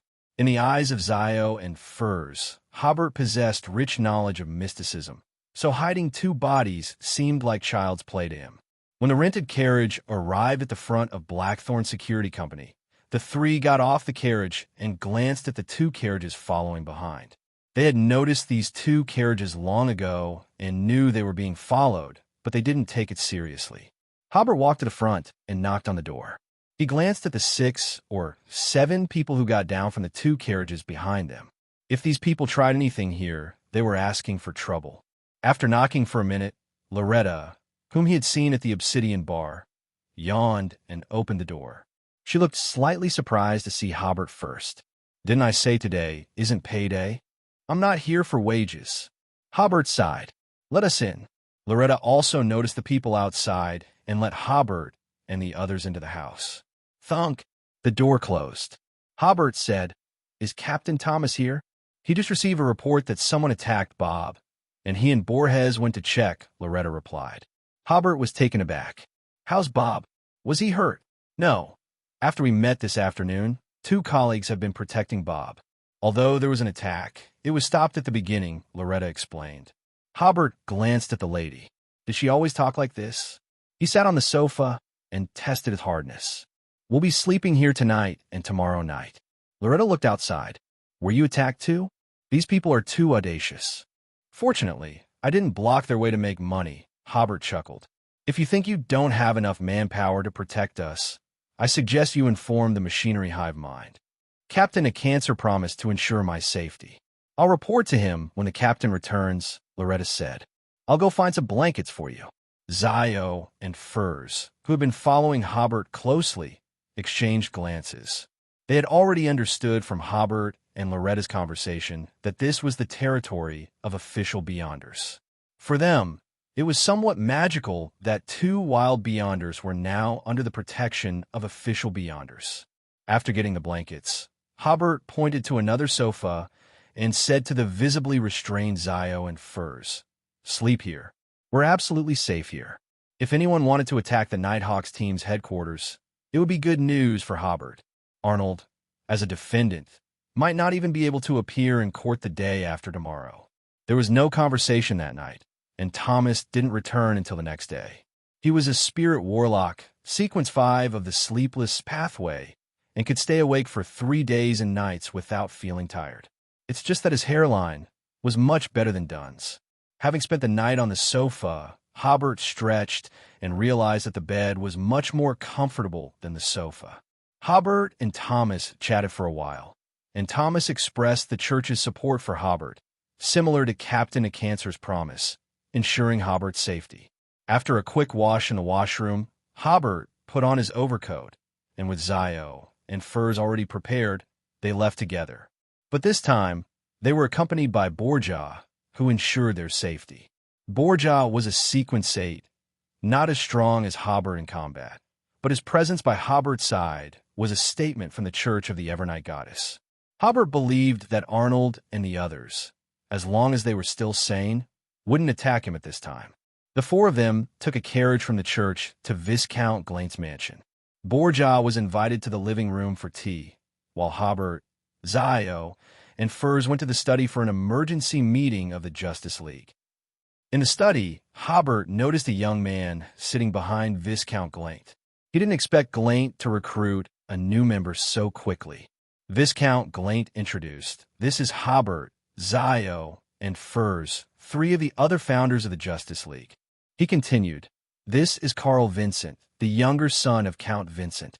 Backland, Westborough, in the living room of Arnold's house. In the spacious living room, there were over a dozen people sitting, standing, smoking cigars or cigarettes. They had gathered together last night, waiting for news of Hobert's arrest, but the situation far exceeded their expectations. There was no body found at Hobert's residence. Wasn't it Arnold who spent £600 to hire 2 bodies? And Arnold's subordinates saw them break into Hobert's residence with their own eyes. So how did they disappear into thin air? While Arnold and his men were still processing this, Hobert had taken refuge in a security company because the security company wasn't well known. They were just about to force their way in when Mr. Kenneth arrived and stopped them. By the time the sun rose, everyone was tired and no better plans were discussed. At this moment, Arnold's subordinate came to report. Hobert went to Viscount Glaint's mansion. Gustav frowned slightly. "Arnold, why didn't you tell us earlier?" Hobert still knows some nobles. In today's kingdom of Loan, the most powerful people are still the nobles. Arnold was sweating coldly. "President, I really didn't know." One of Arnold's friends defended him. "President, this Viscount Glaint only inherited his title last year due to his father's sudden death. He hasn't fully inherited the connections of the old Viscount Glaint, so he hasn't had a proper job and can only be considered a fallen noble. Today's nobles are divided into 2 types, those with power, who are the targets of flattery among the present company, and those fallen nobles, who aren't so unattainable to these merchants." Gustav glanced at the 2 who had just spoken. "Don't you feel that we're having a hard time dealing with Hobert? Originally, we wanted to intimidate him with our wealth and power, but Hobert wasn't scared at all and turned the tables on us. Then they tried to play dirty, but failed again, and neither Hobert nor Bob was harmed." Arnold asked somewhat stubbornly, "Mr. Kenneth, can't we just break into the Blackthorn Security Company and take Hobert away?" Kenneth, a 30-something man with a long face, had to explain again more clearly. "Let me put it this way. Breaking into Blackthorn Security Company to arrest someone is like breaking into the Church of the Evernight Goddess to arrest a clergyman." Arnold suddenly realized. So this security company belongs to the Church of the Evernight Goddess. Kenneth couldn't be bothered to explain further. "Anyway, if you go to Blackthorn Security Company to arrest someone, the Duke will no longer assist you in this matter." Everyone looked at each other, realizing the seriousness of the situation. Then they began to curse Hobert for being cunning and finding such a place to hide. Kenneth added, "There's no need for these unsavory methods anymore.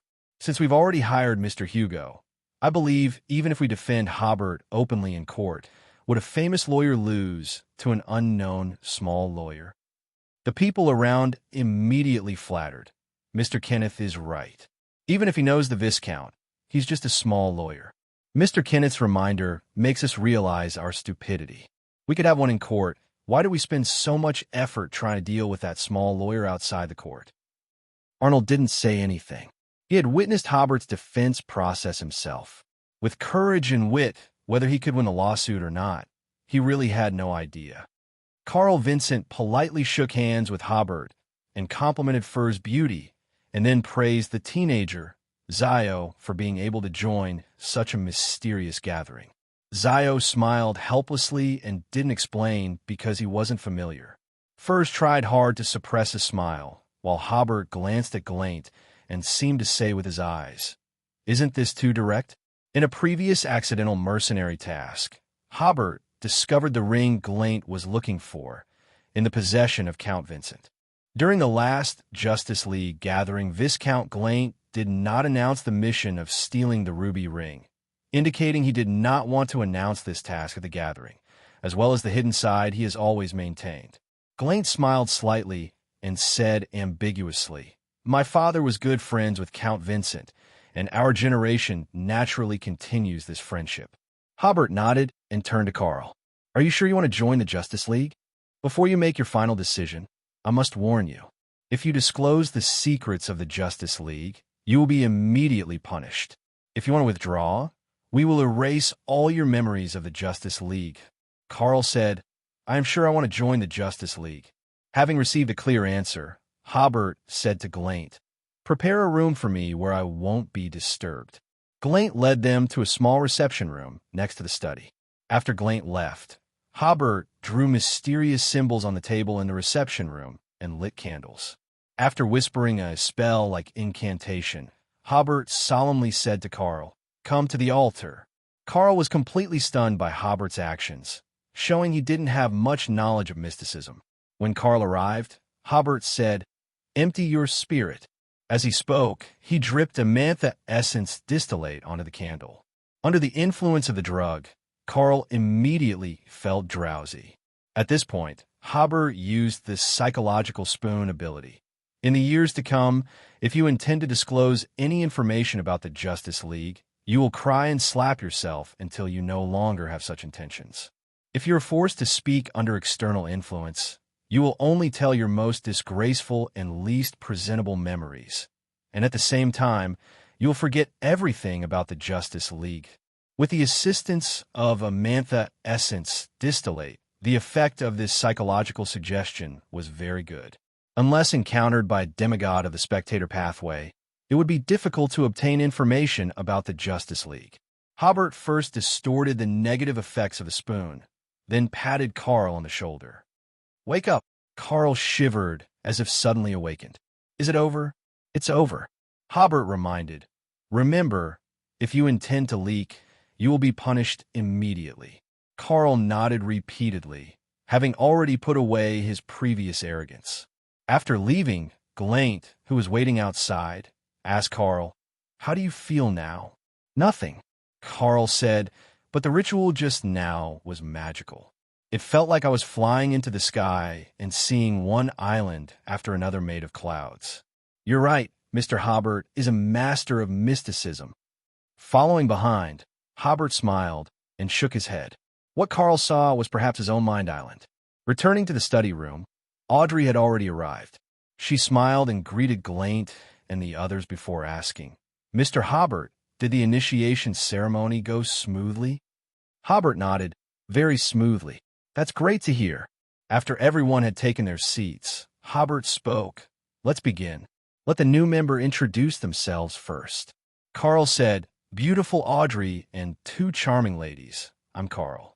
I've been fascinated by mysticism since childhood, especially recently learning about some family matters. I hope to become an arbiter through gatherings of the Justice League." Zio and Furs were stunned for a moment, then realized the Vincent family was a notable arbiter family. Sitting at the head, Hobert said, "That's easy." "Zio, do you have the potion formula for arbiter? Would you be willing to sell it?" Zio hesitated slightly. "Yes, I would." Of course she would. Rather than letting the potion formula gather dust, she preferred exchanging it for some pounds. Carl widened his eyes. He never expected the little girl in front of him to have the Arbiter's potion formula. Hobert continued, "The Arbiter's potion formula is controlled by the royal families of Lone and Fainapotter, as well as nobles from both countries. It's a rare potion formula. But since it's needed by a member of the gathering, how about 300 pounds as the market price?" "Carl, can you accept that?" Carl nodded repeatedly. Yes. Too good to be true. He had only recently learned that becoming an arbiter would give him some status at home and a chance to compete for heirship. Though he wasn't valued much at home, 300 pounds wasn't too difficult for him. Hobert asked Zio, "Would you accept?" Zio smiled, "I would." She hadn't expected to earn 300 pounds right at the beginning of the gathering. Hobert added, "I also have the main ingredients for arbiter similarly priced at 320 pounds according to the market. Previously, he had explained to Glaint that to prevent the potion formula from leaking, he had procured an extra 2 grams of crown jellyfish venom crystals, increasing the potion's cost. The additional 2 grams of crown jellyfish venom crystals would not be added to the potion, but stored by Glaint for future use. Therefore, Hobert was now asking for 320 pounds, without worrying about Glaint questioning him. Carl stood there completely dazed. He never imagined that the problem that had plagued him for months would be solved so easily at this seemingly low-end gathering of the Justice League. Hobert noticed Carl's expression and thought he might not have that much money. It made him a little speechless. He hadn't expected that a noble's son couldn't even get 600 pounds. If you don't plan to buy it, then wait until the next gathering to say it again. I'll buy it. I'll buy it. Carl stood up excitedly. Sorry, I was shocked just now. I didn't expect to be able to buy the Arbiter's potion formula and main ingredients so easily. I'll go back and get the money now. Not today, Hobert said. Come over the day after tomorrow morning, and Zio, and I will hand over the potion formula and main ingredients to you. Carl nodded repeatedly. Okay. Audrey smiled faintly beside him. She hadn't expected the Justice League to have such great power already, completing a trade for a sequence 9 potion formula and main ingredients so quickly. It somewhat made her proud. The Justice League was visibly growing at a rapid pace. Next, let me explain why I call this meeting, Hobert said. First, let me briefly tell you about my experience yesterday. He then explained about the pre-trial, the open surveillance, the call to the lone royal hotel, and the nearly being framed at night. As he spoke, Hobert found 3 noble youths surprisingly excited. They had only seen such an exciting story in storybooks, especially Hobert's repeated counterattacks, which made them feel relieved and eager to join. Only then did the 3 noble youths start to feel a bit angry. Audrey frowned. I didn't expect Backland to have such a dark side. Where there's light, there's darkness, Hobert smiled. I called this meeting to rally the power of the Justice League to help me win this lawsuit. You should all understand that this is a just act, and it also carries certain risks, so whether you want to participate is not mandatory, and of course, there is no compensation. But I think maintaining Backland's justice is the best reward. After all, we're the Justice League. Audrey clenched her fist. Since I listened to your defense, I have been working hard in this area. But I found that those kind gentlemen and ladies, as soon as they heard about this, immediately became indignant. This made it impossible for her to guide the topic in the direction she expected. Hobert said, they're only kind because you haven't harmed their interests. Once you harm their interests, you will know how vicious they can be. Glaint also said, I try to persuade those wealthy and noble people who sided with Arnold, but he shook his head. Our power is too weak. You're going in the wrong direction, Hobert said. First, don't rush to take sides. Second, don't intensify the conflict. The reason why so many people are helping Arnold now is because he has elevated this matter to a class conflict. But because our power is weak, we can't treat this case as a class conflict. We must try to portray this as Arnold's personal behavior. He's stingy and unwilling to compensate his employees' losses, which triggered this case. Use moral kidnapping to depict our actions as just, and remember, depict Arnold personally as despicable and shameless. Turn class conflicts into personal conflicts, and you won't encounter such resistance. Audrey brightened. That's indeed a good idea. Why didn't I think of it? Hobert thought to himself. That's because you haven't read selected works of Mao Zedong. T/N. I heard this become nationalistic in later chapters. He said, the trial is tomorrow. I hope that in the recent period, you will tell the nobility circle about Arnold's personal despicableness. Whether I win tomorrow or not, such propaganda should not stop, because I estimate that after tomorrow's trial, Arnold will vigorously smear me and my principles. With you forming a tide of discussion in the noble circle, it will be a great help to me. Upon hearing Hobert's words, Audrey immediately responded, there's a ball tonight that I was planning to decline, but now I've changed my mind. Klein also chimed in. I will do whatever I can to help. Hobert smiled. In addition to your help, Zio and Furs are also assisting in finding witnesses. This is our Justice League's first joint operation. Audrey's eyes shimmered with an inexplicable brilliance. While the Tarot Club was prestigious, it felt elusive to her, whereas the Justice League and its members' experiences were tangible and enhanced her sense of involvement. The other members were also visibly excited, feeling a newfound closeness among them. Hobert smiled. All right, enough about business. Let's move on to free exchange and trade. Audrey added, Miss Zio and Miss Furs have completed the task I entrusted to you. They had traced Kalangos, which forced him to act prematurely, increasing the likelihood of exposure. And you both took on considerable risk. This is your reward. Audrey continued, surprising Carl. Kalangos? Vice Admiral Kalangos?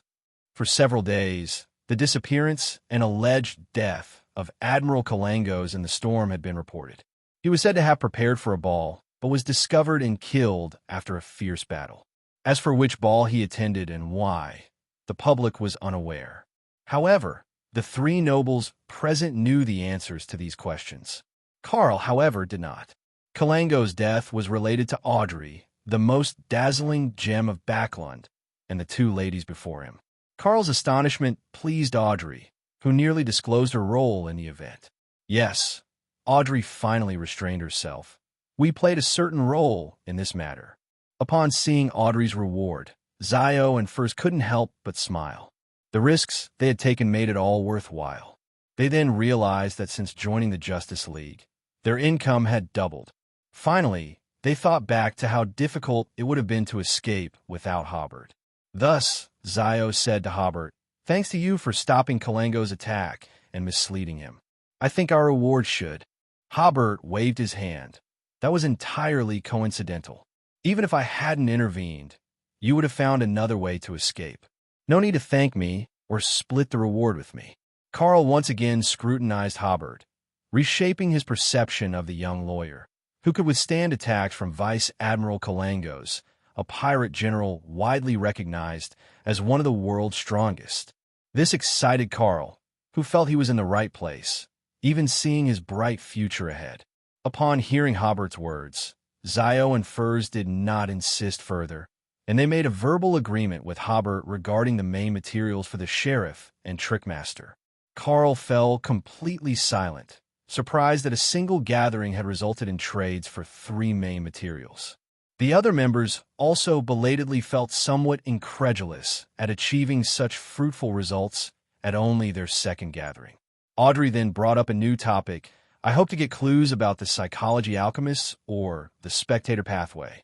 Furs said, Recently, I heard a clue about the psychology alchemists. It's a mysterious gathering held at the medical school. When they hold their next meeting, I'll invite you to join.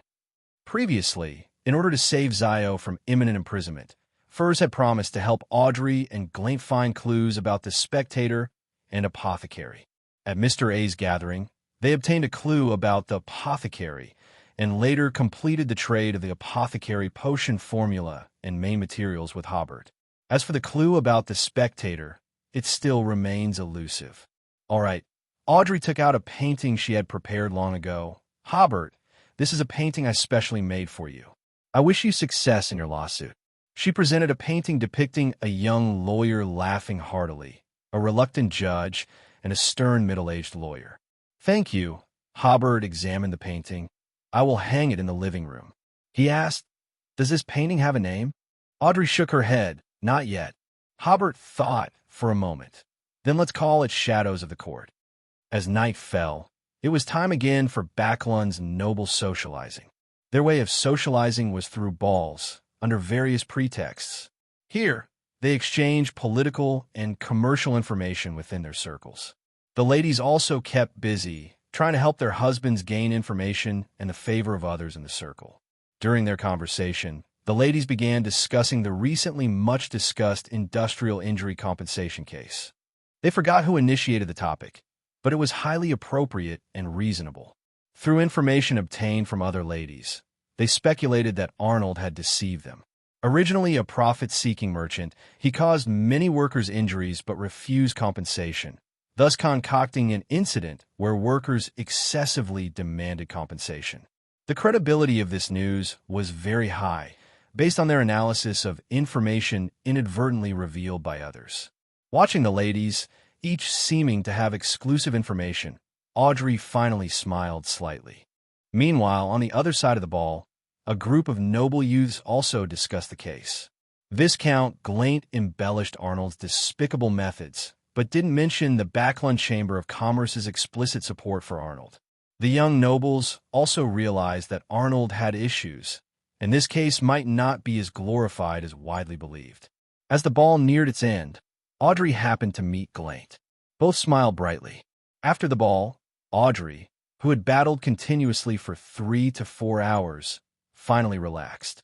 Sitting in the family carriage, Count Hall smiled and praised Audrey. "My dear, your thinking was excellent." Then he said to his wife, "Our daughter has grown up, understanding how to avoid major conflicts." Audrey smiled. "The wise Count Hall, nothing escapes your eyes. But you surely didn't know who gave me the inspiration." Count Hall was stunned. Wasn't this Audrey's own idea? Or was someone teaching Audrey how to do it? Klein? It didn't seem like it. Tonight, the reception hall of Blackthorn Security Company was bustling with more people than usual. In addition to Hobert, Zio, and Furswall, Thomas decided to bring Bob along for protection. Apart from the Nighthawk squad, Captain Acancer of Machinery Hivemind personally led 3 members to ensure Hobert's safety. Meanwhile, Hobert made final preparations. Since the afternoon, he had gathered several willing witnesses. Now, his main concern was how to counter the defense strategies of the complex lawyers. Hobert had made numerous plans and considered various defense scenarios. Of course, he knew that no matter how thorough the preparation, performance on the spot was crucial. It wasn't until midnight that Hobert managed to force himself to sleep, needing to be well rested for the challenges of the next day. In the captain's office, Thomas and Acancer discussed whether Hobert could win the case. "It looks difficult at the moment," Thomas said. "After all, his opponent is a prominent lawyer." Acancer nodded. "Actually, at this stage, even if there's no victory tomorrow, the issue of workplace injury compensation has received widespread attention." Thomas smiled. Hobert was right earlier. Arnold has been trying to escalate the situation, which is actually a very foolish move. Acancer sighed. "Let's hope this incident can push for relevant legislation." "Yes," Thomas agreed. "If we can push for legislative changes, Hobert's efforts won't be in vain." Acancer waited for the right moment to add, "Bishop Hormick hopes that after this incident, we can together pressure the Loan Council to amend related laws and add regulations that protect the interests of workers." "I will convey Bishop Hormick's proposal," Thomas replied. Early Friday morning, under the protection of the Nighthawk squad and Machinery Hivemind, Hobert and his team arrived at the Backland court. As soon as they entered, they noticed that the public gallery was filled with spectators. Among them were Bob's co-workers, members of the Justice League, noble offspring they brought along, Hobert's family including Christian, and the officers from the Mercenaries Club they hired. Also present were 2 of Hobert's close friends and the students who came with them. Additionally, there were many clergy members, gentlemen and ladies concerned about the case, and journalists from major newspapers. Also present were key members of the Backland Chamber of Commerce and the journalists they invited. Upon entering, Hobert and Bob immediately received cheers and applause from everyone. Hobert warmly greeted them, occasionally interacting with those who shouted at him, seeming completely unfazed. After sitting down in the plaintiff's seat with Bob, Hobert immediately adjusted his mindset and made final preparations for his defense. When Arnold and his lawyer entered, they were greeted with cold stares and even some loud questioning from those outside the window who didn't have seats. "Arnold, is compensation so difficult for you?" Immediately, someone chimed in, "Yeah, I heard you even threatened the plaintiff and their lawyer. You've disgraced the gentlemen of Backland." Some started heckling, chanting, "Arnold, lose the case. Arnold, lose the case." The heckling grew louder, and the whole courtroom became restless. Facing the uproar in court, Arnold was somewhat surprised. Before entering, he had been quite confident because public opinion seemed to favor him. But why was the reality so different from the reports he had heard before? Hugo, the lawyer, suddenly felt the pressure. As an experienced attorney, he knew that a trial with so many spectators was almost like a public performance, where the judge's emotions could easily sway towards the prevailing sentiment. And now, the sentiment clearly favored the plaintiff. President Gustav of the Backland Chamber of Commerce was surprised. Just before coming to court, he had just received news that some nobles seemed dissatisfied with Arnold's handling of the situation. This made Gustav suddenly realize that they had made a bit of a fuss about this matter. The atmosphere in court today deepened his concern. In fact, the initial hecklers were hired by Zio to create a stir. When it came to publicity, a group of lone kingdom magnates couldn't compete with a young man from the modern era. Hobert had witnessed how black could be turned into white, and everyone believed it. Once the discussion started in court, it couldn't be stopped. People began discussing Arnold's hypocrisy and stinginess, but rarely mentioned the class conflicts triggered by the case. Gustav and others also realized their oversight. They had focused on promoting the matter in newspapers and among wealthy merchants and nobles, neglecting to control the public opinion of the courtroom.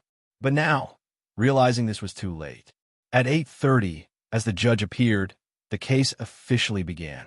Plaintiff's lawyer Hobert first presented his case, approaching it from the angle of intentional harm, outlining Arnold's charges.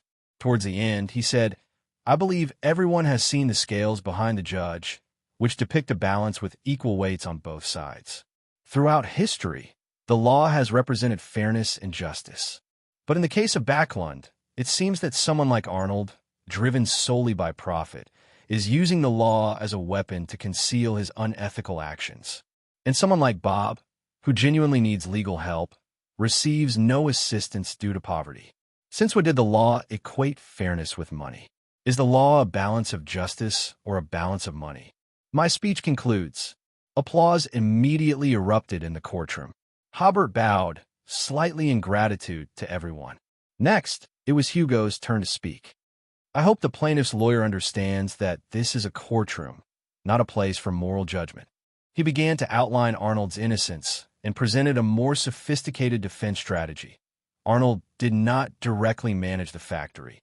He entrusted the factory manager and workshop supervisors with management, so the charge of nonfeasance against Arnold did not stand. Finally, he called 3 factory workers to testify that production in the workshop was safe. Hobert requested permission to cross-examine the witnesses. Once granted, he asked one of the workers, "Do you have safety production prompts or reminders in your factory?" The worker replied, "We have an employee code of conduct that lists the dangers encountered during work." Hobert asked, "Could you recite a few items from the employee code of conduct regarding the hazards encountered during work?" The worker chuckled, "Sir, we come to work, not to school." "Then can you list a few dangers from the employee handbook that you mentioned earlier?" Glancing at Arnold, the worker stumbled through listing several. Hobert searched through his folder and pulled out a sheet of paper. "I have here the employee code of conduct as described by the witness, which is 12 clauses, 9 of which elaborate on the consequences of theft and damage to public property, as well as the production of original components. There are also 2 job requirements, not safety requirements, but quality requirements. The last clause explains the leave system. I didn't see any reminders about safety production.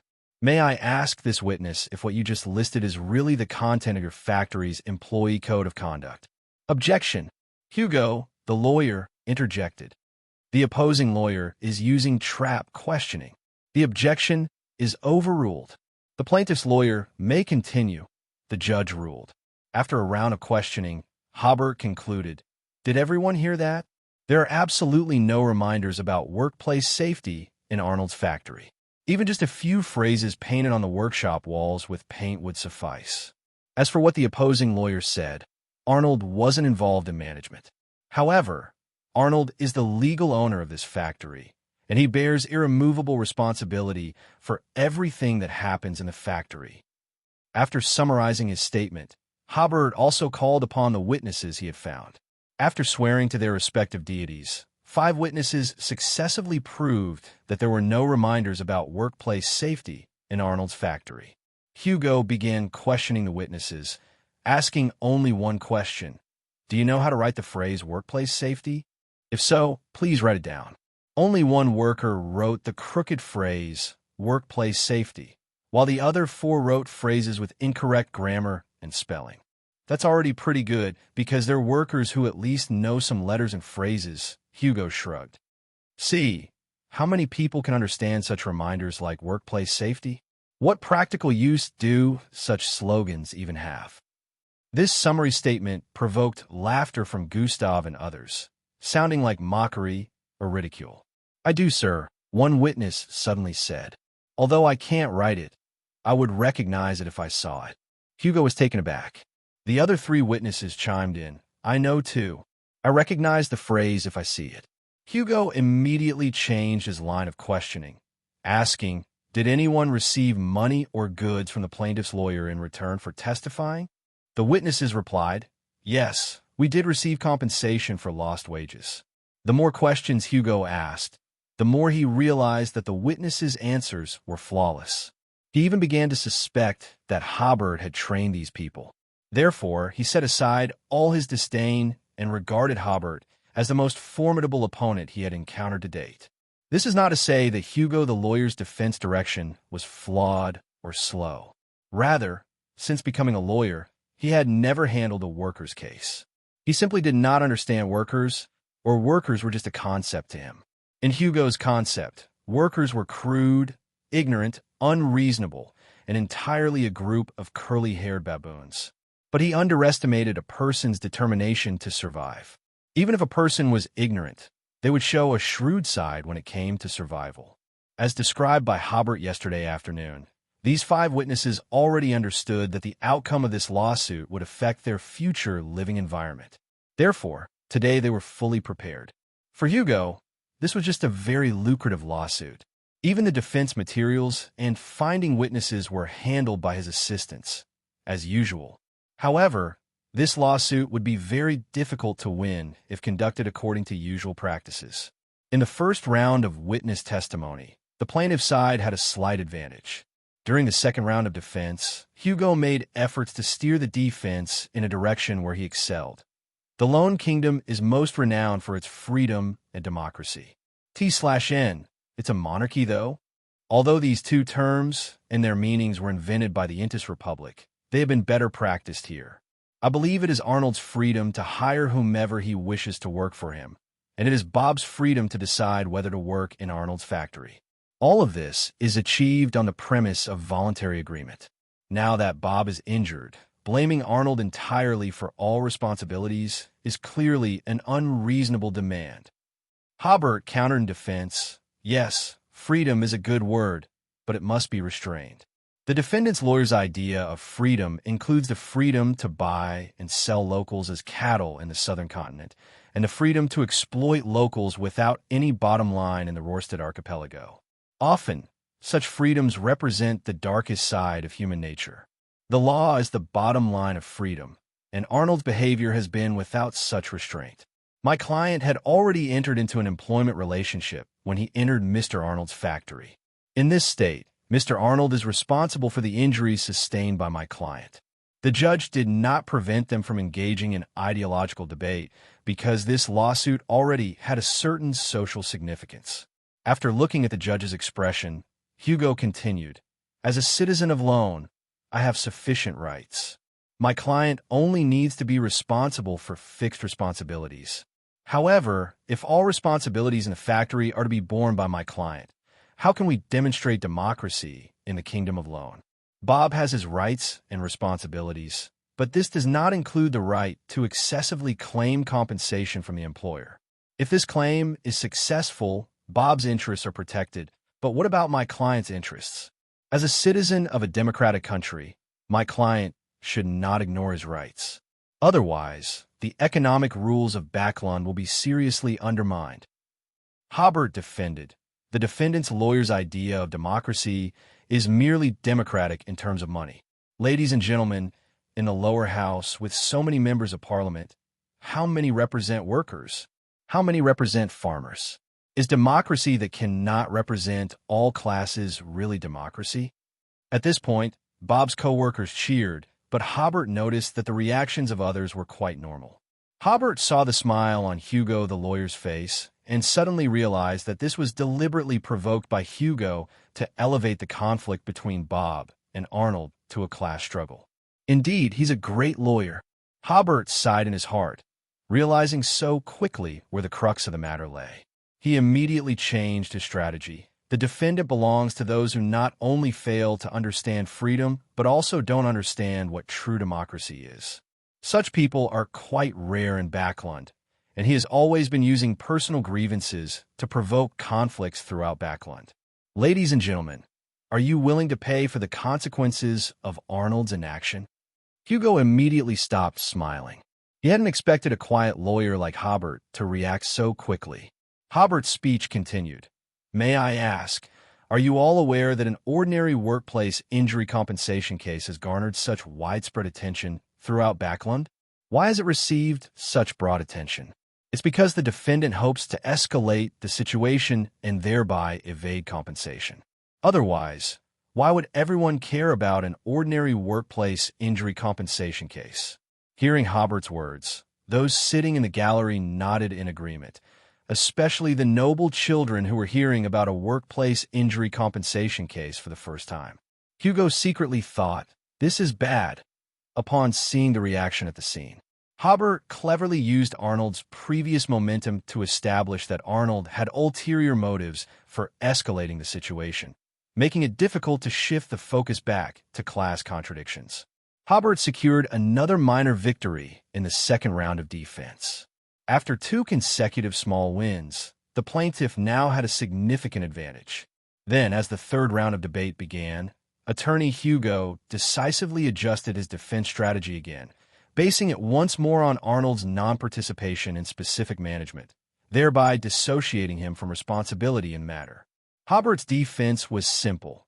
If Arnold had no responsibility, why did he make the matter known throughout Backland? This was clearly an attempt to downplay his own responsibility and deliberately evade it.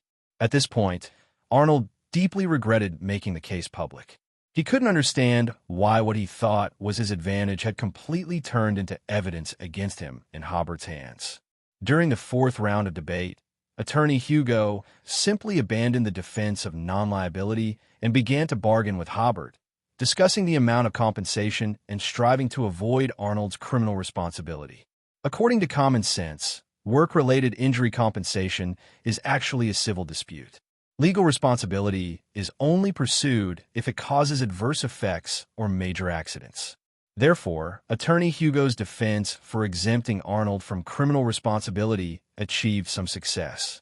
At around 11 o'clock in the morning, after a lengthy defense, the judge ruled that Bob was injured and disabled due to Arnold's inaction.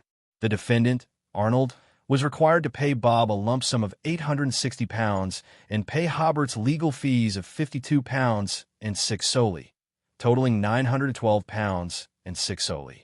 Arnold was not guilty of intentional injury and was therefore not criminally liable, but he was ordered to post safety slogans in his factory and provide safety training to employees. This highly anticipated work injury compensation case ultimately ended with the plaintiff's victory. A law professor from Backland University who was present at the hearing said to his students, "This is definitely a defense that can be included in textbooks." It transitioned from a civil case to a criminal case, then from a criminal case to a social case, and then from a social case to a case requiring Arnold's personal responsibility. I saw Hobert's wisdom in every transition, as well as the fierce competition between the defendant and the plaintiff. Students, this is a very vivid lesson in advocacy. Hobert's defense tells us that the opponent's advantage is not terrible in many cases. On the contrary, the opponent's advantage can be a tool we use. Mike Joseph, a reporter from the Daily Observer, wrote down this passage from the professor in its entirety in his notebook. In the audience, more people were cheering. Justice has prevailed in Backland. T/N. The world needs justice. Long live justice. The light of justice shines again in Backland. Those who were leading the slogans were, of course, also hired by Hobert. This was the reward he prepared for Audrey and Klein. For them, There was no better reward than the feedback from people for their efforts. Hobert glanced at Audrey and Glaint and saw that Audrey's pretty face was flushed with excitement, and Glaint also had a satisfied smile. Giving them money or even magical items would not satisfy them as much. After Hobert agreed with attorney Hugo on the specific time for compensation, he took Bob away from the plaintiff's seat. Reporters immediately surrounded him. "Mr. Hobert, what are your thoughts now?" "Mr. Hobert, what efforts did you make to achieve today's victory?" "Mr. Hobert."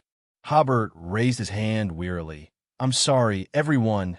The defense just now has made me feel a little tired.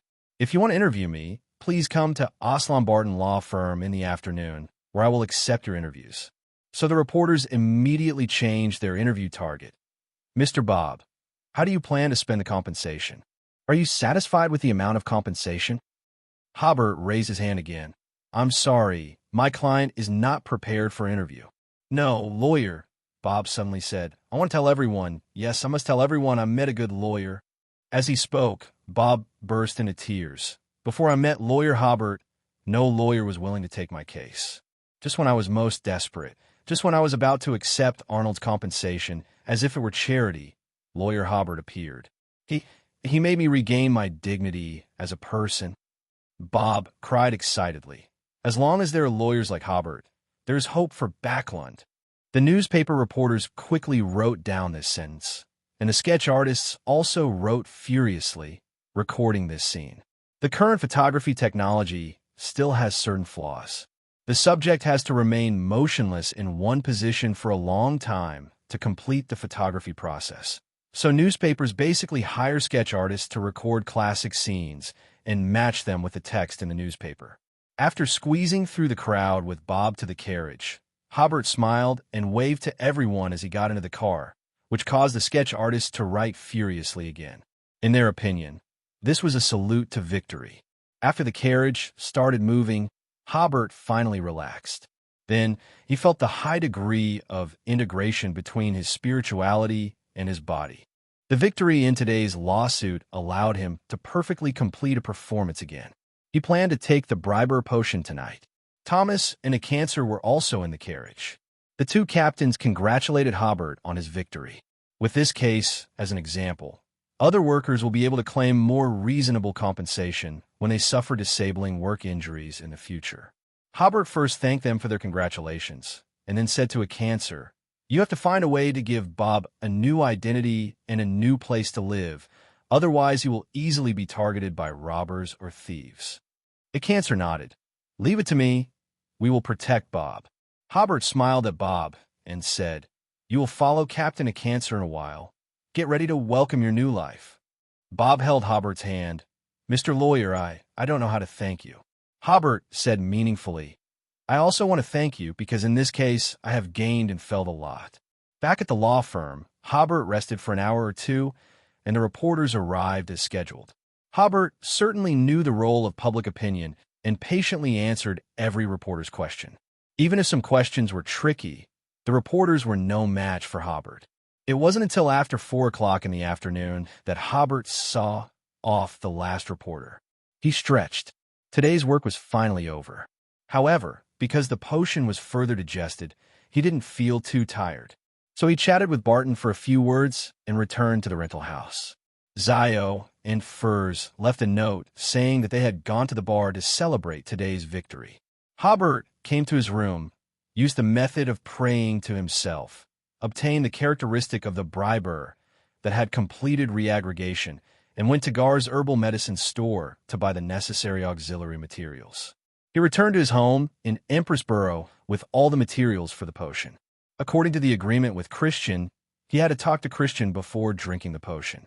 The atmosphere at home was also lively. After all, they had all attended Hobert's defense today and knew that Hobert had achieved a great victory. Donna said that several of her female classmates had expressed their admiration for Hobert and encouraged her mother to propose marriage.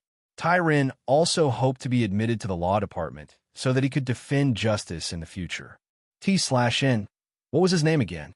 After the lively dinner, under Hobert's signal, Christian took him to the study. Sitting on either side of the desk, Hobert said, "Father, I have completely digested the barbarian potion before, and today's victory made me feel the high compatibility between the potion and my spirit. I think I can take the briber potion now. Christian was stunned. Can handling cases also speed up the digestion of the barbarian potion? Yes. Hobert corrected. Handling social cases does have this effect. This time Christian didn't do the certification like last time. He believed Hobert's feeling. Maybe you were the hope of your family. He looked at Hobert with relief for a few seconds before saying, after you digested the barbarian potion, your father left you two options. One option is to stay at Sequence 8. I will give you a sealed artifact. After taking this sealed artifact, you can transfer the crazy whispers in your ears to others. But each time it can only be transferred for 12 hours. After each transfer, you need to rest for 14 hours before you can use it again. Although you will still hear crazy whispers, because you have enough rest time, your spirit will not be under too much pressure. As long as the barbarian potion is completely digested, there will be basically no signs of losing control. That sealed artifact took Rex a lot of effort to find. It is only applicable to Sequence 8. Once you take the briber potion, there is no turning back. Hearing this, Hobert suddenly asked, Father, Mr. Rex, my biological father, why does he always provide me with such negative options? Child, you are too young to understand a father's worries. Christian said, gaining power comes at a price, and the greater the power gained, the greater the price to be paid. You will have such worries when you have children. Hobert nodded.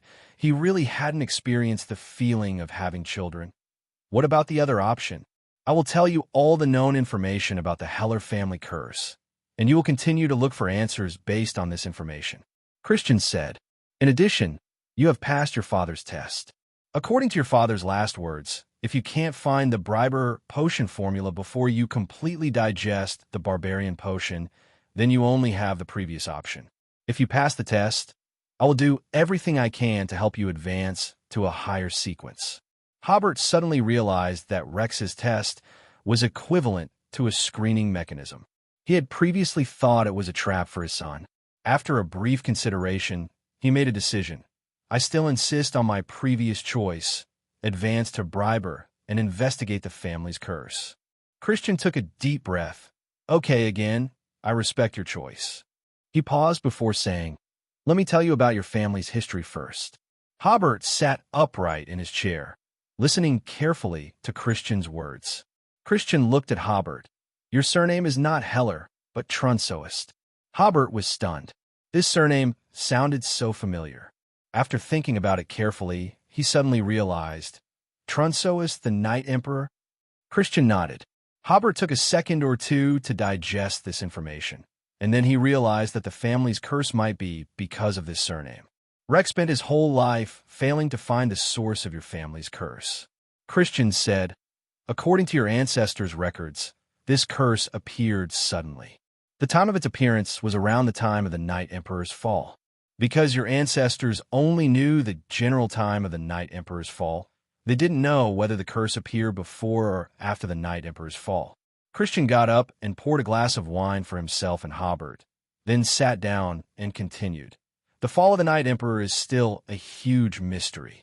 Logically speaking, he was the victor in the early stages of the War of the Four Emperors. The Black Emperor Solomon was an enemy of the gods, and his re-fall was expected. The Blood Emperor Tudor was in a half-crazy state, which made it difficult for him to achieve final victory. But the Night Emperor clearly had the support of the gods and had gained a huge advantage in the early battles. So why did he suddenly fall? Moreover, the Orthodox Church's investigation of the Trunsoist family was particularly fierce.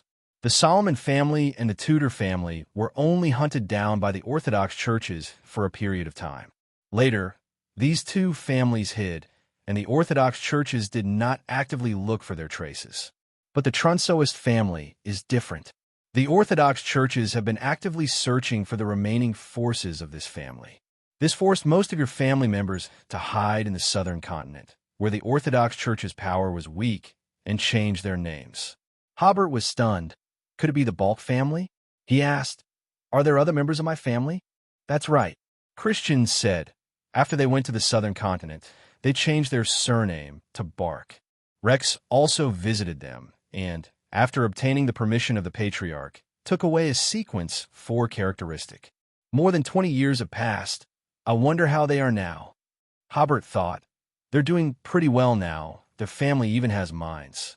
Christian continued, your father guessed that your family's curse should be related to the fall of a Night Emperor. So after he returned to Backland, he began to look for ancient relics everywhere. But unfortunately, he only got some clues and did not find any evidence to prove his guess. He sighed. You need to find the source of the family curse yourself, and you also need to find a way to solve the curse. Your father once had a last word that becoming an angel of the lawyer pathway, that is, sequence 2, could lift the family curse, but unfortunately he failed when he became an angel. Speaking of this, Christian shook his head. I don't know why he failed. He could have succeeded. He sighed again, as if he had fallen into distant memories. Hobert suddenly asked, Father, what about you? Is your surname really Jeffrey? No, Christian said. My surname is Tudor. Yes, Tudor the Blood Emperor. Christian added, the Tudor family has 3 surviving bloodlines, and we are one of them. Before the War of the 4 Emperors, our branch had been consuming the Arbitrator Pathways potion. So, after hiding our tracks for a while and reappearing in public, no one suspected our connection to the Blood Emperor. The combination of Christian and Rex made Hobert feel strange. I heard that the Trussoist family and the Tudor family don't have a good relationship. During the United Empire era, Tudor and Trussoist, the sequence ones of the Black Emperor pathway, both faced the pressure of Solomon's resurrection. Trussoist obtained the support of the 6 gods and was promoted to the true god justiciar of the adjacent pathway. This led to the immediate collapse of the joint government, and Tudor had no choice but to be promoted to the Red Priest of the non-adjacent pathway. In theory, the 2 should be opponents. That was a long time ago, Christian said with a helpless smile. Now, both emperors have fallen for over 1,000 years, and our primary goal now is survival. In the face of survival, some past grievances can be completely abandoned. Just like back then, for the sake of survival and family interests, 2 sequence ones of the same pathway could actually carry out joint governance. Hobert didn't continue the topic. The problem I'm facing now is finding the source of the family curse and solving the curse. Mr. Rex's method may not be useful. Christian nodded. That's right.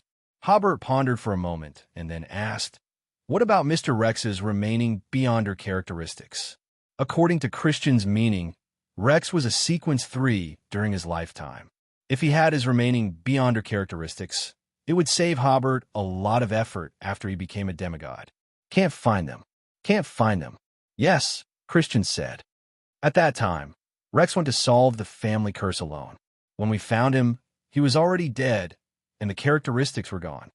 Could it be that someone murdered Mr. Rex? No, Christian said. Although there were traces of fighting at the scene, no trace of any enemy was left behind. This is the result I have repeatedly confirmed. It's like Rex was fighting with himself. Hobert frowned and said, That's strange. Where could the characteristics go? According to your ancestors' records, Christian said, before, when sequence 3s wanted to solve the family curse, their characteristics disappeared without exception. Hobert scratched his head. This is really strange. Christian sighed. Now you know your father's good intentions, right? There are still too many mysteries about your family's curse. Hobert nodded, but didn't take it too seriously. He now has the Nation of Disorder in his control, and he believes that even if he doesn't take the initiative to solve these mysteries are likely to come to him directly. I still insist on my choice. Hobert took out the Beyonder characteristics of briber and auxiliary materials. Father, do you have red wine here? The auxiliary materials require 80 milliliters of red wine. Yes. Christian rummaged through the wine cabinet and found a bottle of red wine and handed it to Hobert. Then he took out tools such as measuring cylinders, balances, and beakers to supervise Hobert's preparation of the potion. Hobert compared the potion recipe. First put in 5 drops each of golden mandala and black mandala juice. then dripped in 4 drops of colored psychedelic grass essential oil and poured in 80 milliliters of red wine. Because there was psychedelic grass essential oil, only after putting in the auxiliary materials, a little bit of magical mist appeared in the beaker. Then Hobert put in the characteristic of briber. The mist immediately became larger and quickly disappeared after a few seconds, leaving only a brown jelly-like potion. Pouring the potion into the cup without leaving a drop, Hobert seemed to vaguely hear a very tempting voice from the potion. Gathering his courage, he drank it all in one gulp. The moment the potion fell into his stomach, Hobert immediately felt his mind seem to fly away from his body. He seemed to see the night sky, full of stars that seemed to be blinking. Hobert quickly gathered his spirit.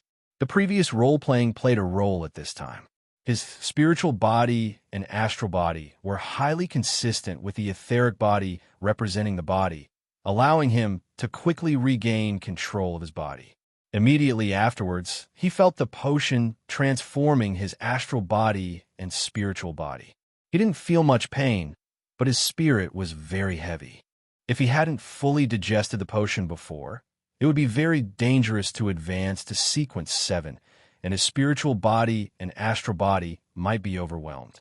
This wonderful process lasted about a minute, and Hobert gradually regained consciousness. He immediately felt that his spiritual body and body had undergone different degrees of change. Smoother than expected, Christian smiled and said, "Feel the new abilities of briber." Hobert radiated his spirituality and quickly realized that he now possesses the ability bribe. The process of bribe is to give the opponent something, regardless of whether the opponent is willing to accept it, and even the thing given does not need to touch the opponent to complete the bribe process. As long as you bribe once, you can continuously use beyonder abilities on the opponent. If the opponent willingly accepts the bribe, then the effect of the bribe will be strengthened. Sequence 7's bribe has 4 uses: weaken, charm, arrogance, and connect. Weaken is the most widely used. Whether it is physical attack, beyonder ability attack, or mental attack, as well as the opponent's defense, speed, etc., it will cause a substantial weakening. It can be said to be a universal skill. Charm is to make the target have a strong liking for Hobert, making it difficult to have hostile intentions. If the conditions are right, the charm target has a very small probability of attacking their companions. If it is a strange enemy, this ability will have unexpected effects. If it is an enemy who already knows each other well, it will be difficult to use this ability to influence the other party. In addition, Hobert's personal charm has increased a lot, and his remarks will be easier to convince people and easier to gain people's support. Arrogance is to make the enemy proud, arrogant, and reduce the other party's mind, causing the other party to make misjudgments. Connect is to allow Hobert to establish a connection and association with others or opponents. If used in hostile situations, the effect is similar to charm. If used in ordinary times, it will make the other party feel that they have a great relationship with Hobert. It is easy to find common ground, and it is easy to become good friends. Besides bribe, distortion has been enhanced and can distort the language and actions of enemies, which can now be used as an offensive ability. Physical fitness has also been strengthened, and the berserk state can now last for more than an hour. Most importantly, spirituality has greatly increased. Now, Hobert can fully exert the power of this psychological spoon. And there is no need to save the spirit necklace. It is estimated that spirituality will not be exhausted even after 10 or 8 consecutive psychic sessions. It can be seen that spirituality has been qualitatively improved from Sequence 8 to Sequence 7. However, the ability to find loopholes and summarize laws has not been significantly enhanced. After understanding his new abilities, Hobert left the study and returned to his room. It was still early, so he didn't go to sleep immediately, but sat on the chair and considered how to act as a briber. The new abilities that appeared gave him a lot of inspiration. The purpose of bribery is to make more friends and fewer enemies. And because the ability to find loopholes and summarize laws has not been significantly enhanced, Does it mean that the process of bribery is to actively create loopholes and actively change the rules? Does this indicate that the acting of bribers should be more proactive and more active? Hobert also thought of his thoughts on how to act as a barbarian. His thinking at the time was very successful. It was because he followed the acting rule of not obeying the order of civilization is a barbarian that his potion was digested so quickly. And Hobert has realized that the core content of the entire lawyer pathway is inseparable from order and rules. After association, Hobert realized that the acting elements of bribers are likely to be actively making rules appear as loopholes that are beneficial to oneself. Hobert decided to take the initiative to act according to this rule when he has the opportunity to see if the potion will loosen. Then he locked the door and entered the Nation of Disorder to see what changes have taken place in the Nation of Disorder after becoming Sequence 7. Sitting on the Iron Throne, Hobert first saw the blurry figure trapped by him in the pool, which became clearer, and he could already see the face shape. It was a handsome young man. Hobert strengthened the seal of the pool on this figure. The power of this figure has indeed been strengthened, but the Nation of Disorder is Hobert's home field, and he can still easily seal it. Then Hobert began to seriously consider this question. Whose projection is this blurry figure? Could it be a projection of the Night Emperor? Thinking of this, Hobert shook his head, feeling that it was unlikely to be the Night Emperor, because the reasoning didn't make sense. If it was the Night Emperor, why would he use curses to torment his descendants? Hobert also felt that he couldn't be so arbitrary, because there might be some operations contained in it that he didn't know at all, such as whether this would be a backhand for the Night Emperor's resurrection. After becoming a true god, it becomes very difficult to kill, because they are already the order itself in some aspects, or existences outside the order in some aspects. Life and death are concepts that only humans have, and these concepts may not be able to encompass gods that already have abstract meaning. After entering the Nation of Disorder, Hobert found that he had some memories about the Night Emperor in his mind. In these memories, the Night Emperor's experience was similar to Christian's description. What Christian did not describe was the part about how to become a great old one. After the fall of the resurrected Solomon, the Night Emperor probably obtained the uniqueness of the Black Emperor pathway in at least one sequence, one characteristic. The Night Emperor was already a justiciar, and with the uniqueness of the Black Emperor in a sequence 1, he only needed the Sefirah to become a great old one. So, did the fall of the Night Emperor have a direct relationship with his efforts to become a great old one? For example, the 6 gods at the time were unwilling to see an existence stronger than them, such as the Night Emperor being corrupted when searching for the Nation of Disorder. Hobert suddenly thought that he had a close connection with the Nation of Disorder as soon as he crossed over. Was it because the original owner was surnamed Trunsoist? He also recalled that the uniqueness of the judge's pathway, the Trunsoist brass book, was contaminated by the Nation of Disorder. But the problem lies here. If it is said that the Trunsoist brass book was contaminated by an outer god, or contaminated by the Sefirah Castle or the Chaos Sea, it makes perfect sense. Why was it contaminated by the Nation of Disorder? The Nation of Disorder is also the Sefirah of the Justiciar pathway. What kind of contamination can it cause to the uniqueness of the judge's pathway? Or is there another hidden story in it? For example, the Night Emperor was caught in some trap of the uncertain mist, so the Night Emperor was contaminated, and the 6 gods had to kill the Night Emperor. If it is a head-on confrontation, the uncertain mist may not be the opponent of the Night Emperor, but his position as a great old one is there, and it is very easy to plot against the Night Emperor, and the Night Emperor is difficult to resist such a plot. Thinking of these, Hobert patted his forehead. These questions are not something that he, as Sequence 7, can understand. Let's wait for new clues in the future before thinking about it. Hobert sat on the Iron Throne and radiated his spirituality.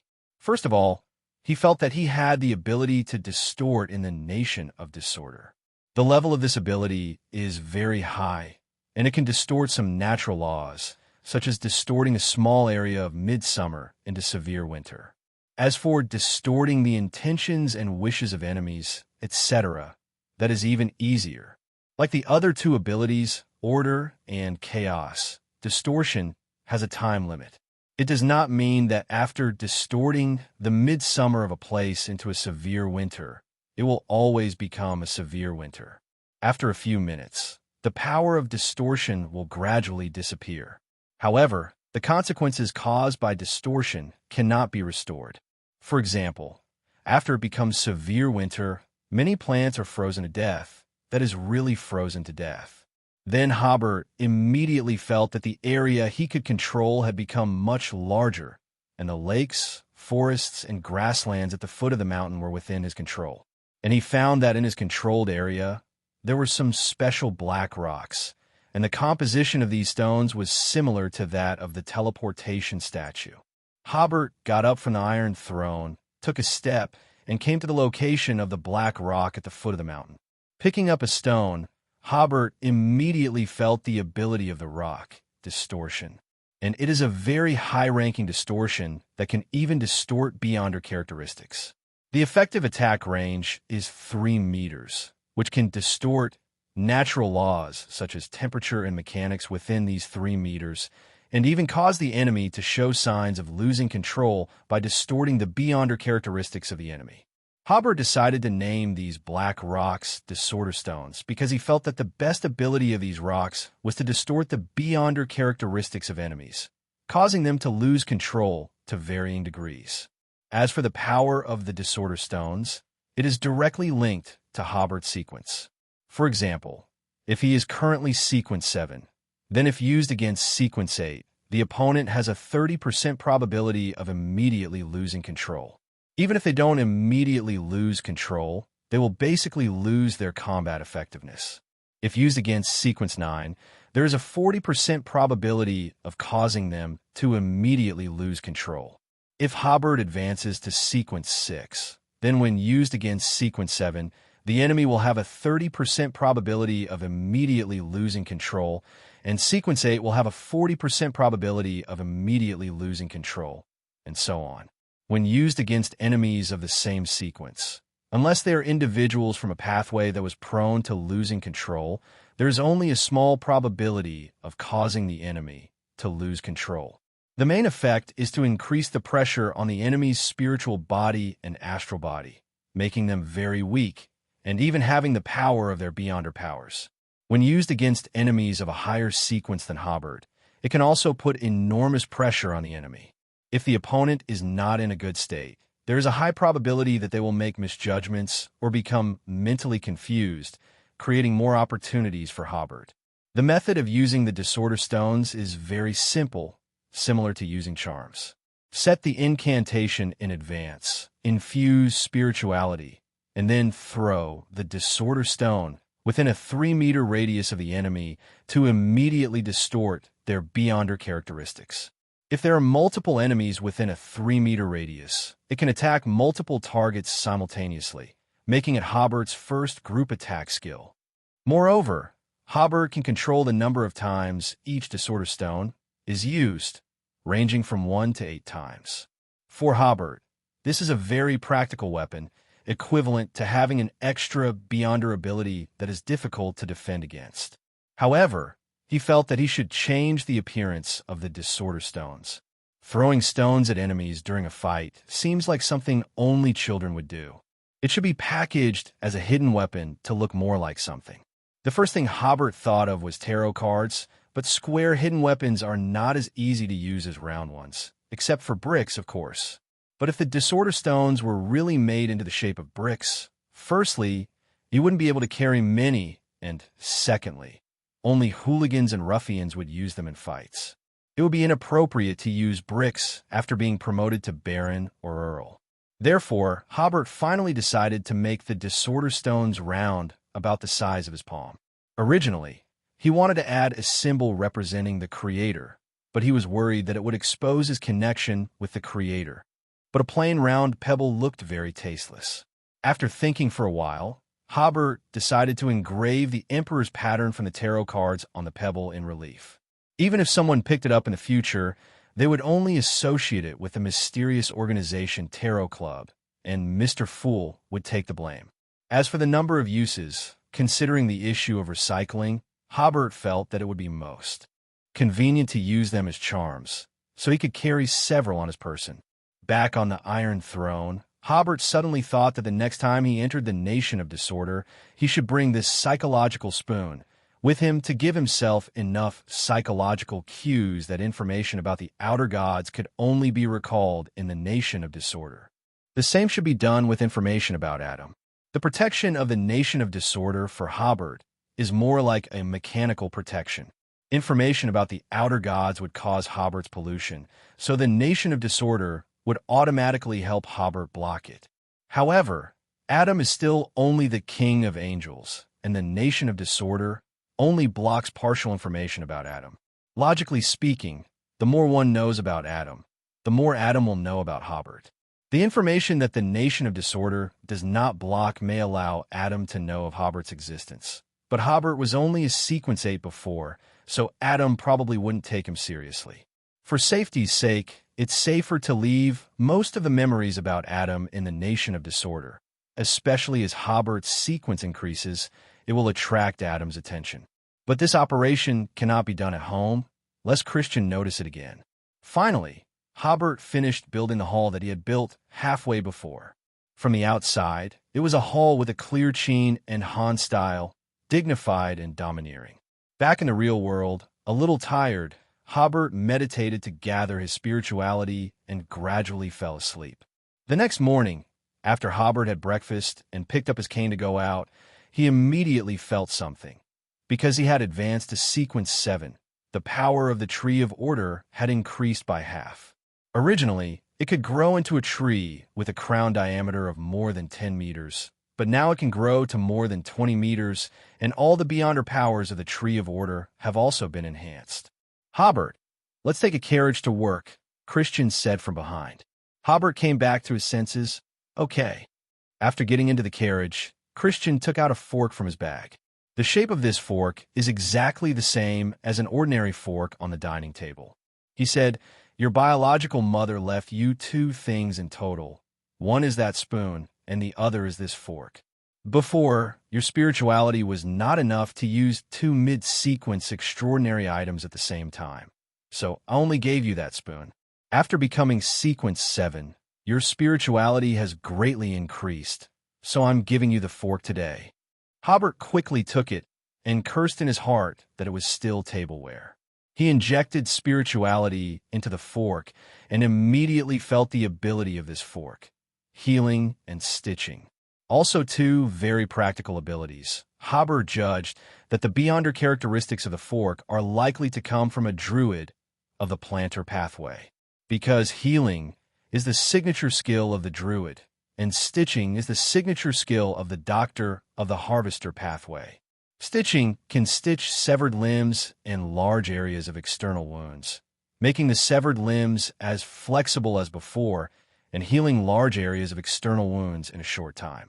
The use of healing is even more extensive. External injuries, internal injuries, diseases, and even psychological trauma and astral body trauma can be treated. Christian said, "The negative effect of this magical item is that nails and hair grow very fast." Hobert sighed again. Is this also called a negative effect? The two magical items left by the original owner's mother are definitely good things. Compared to those life-threatening negative effects, this negative effect is almost negligible.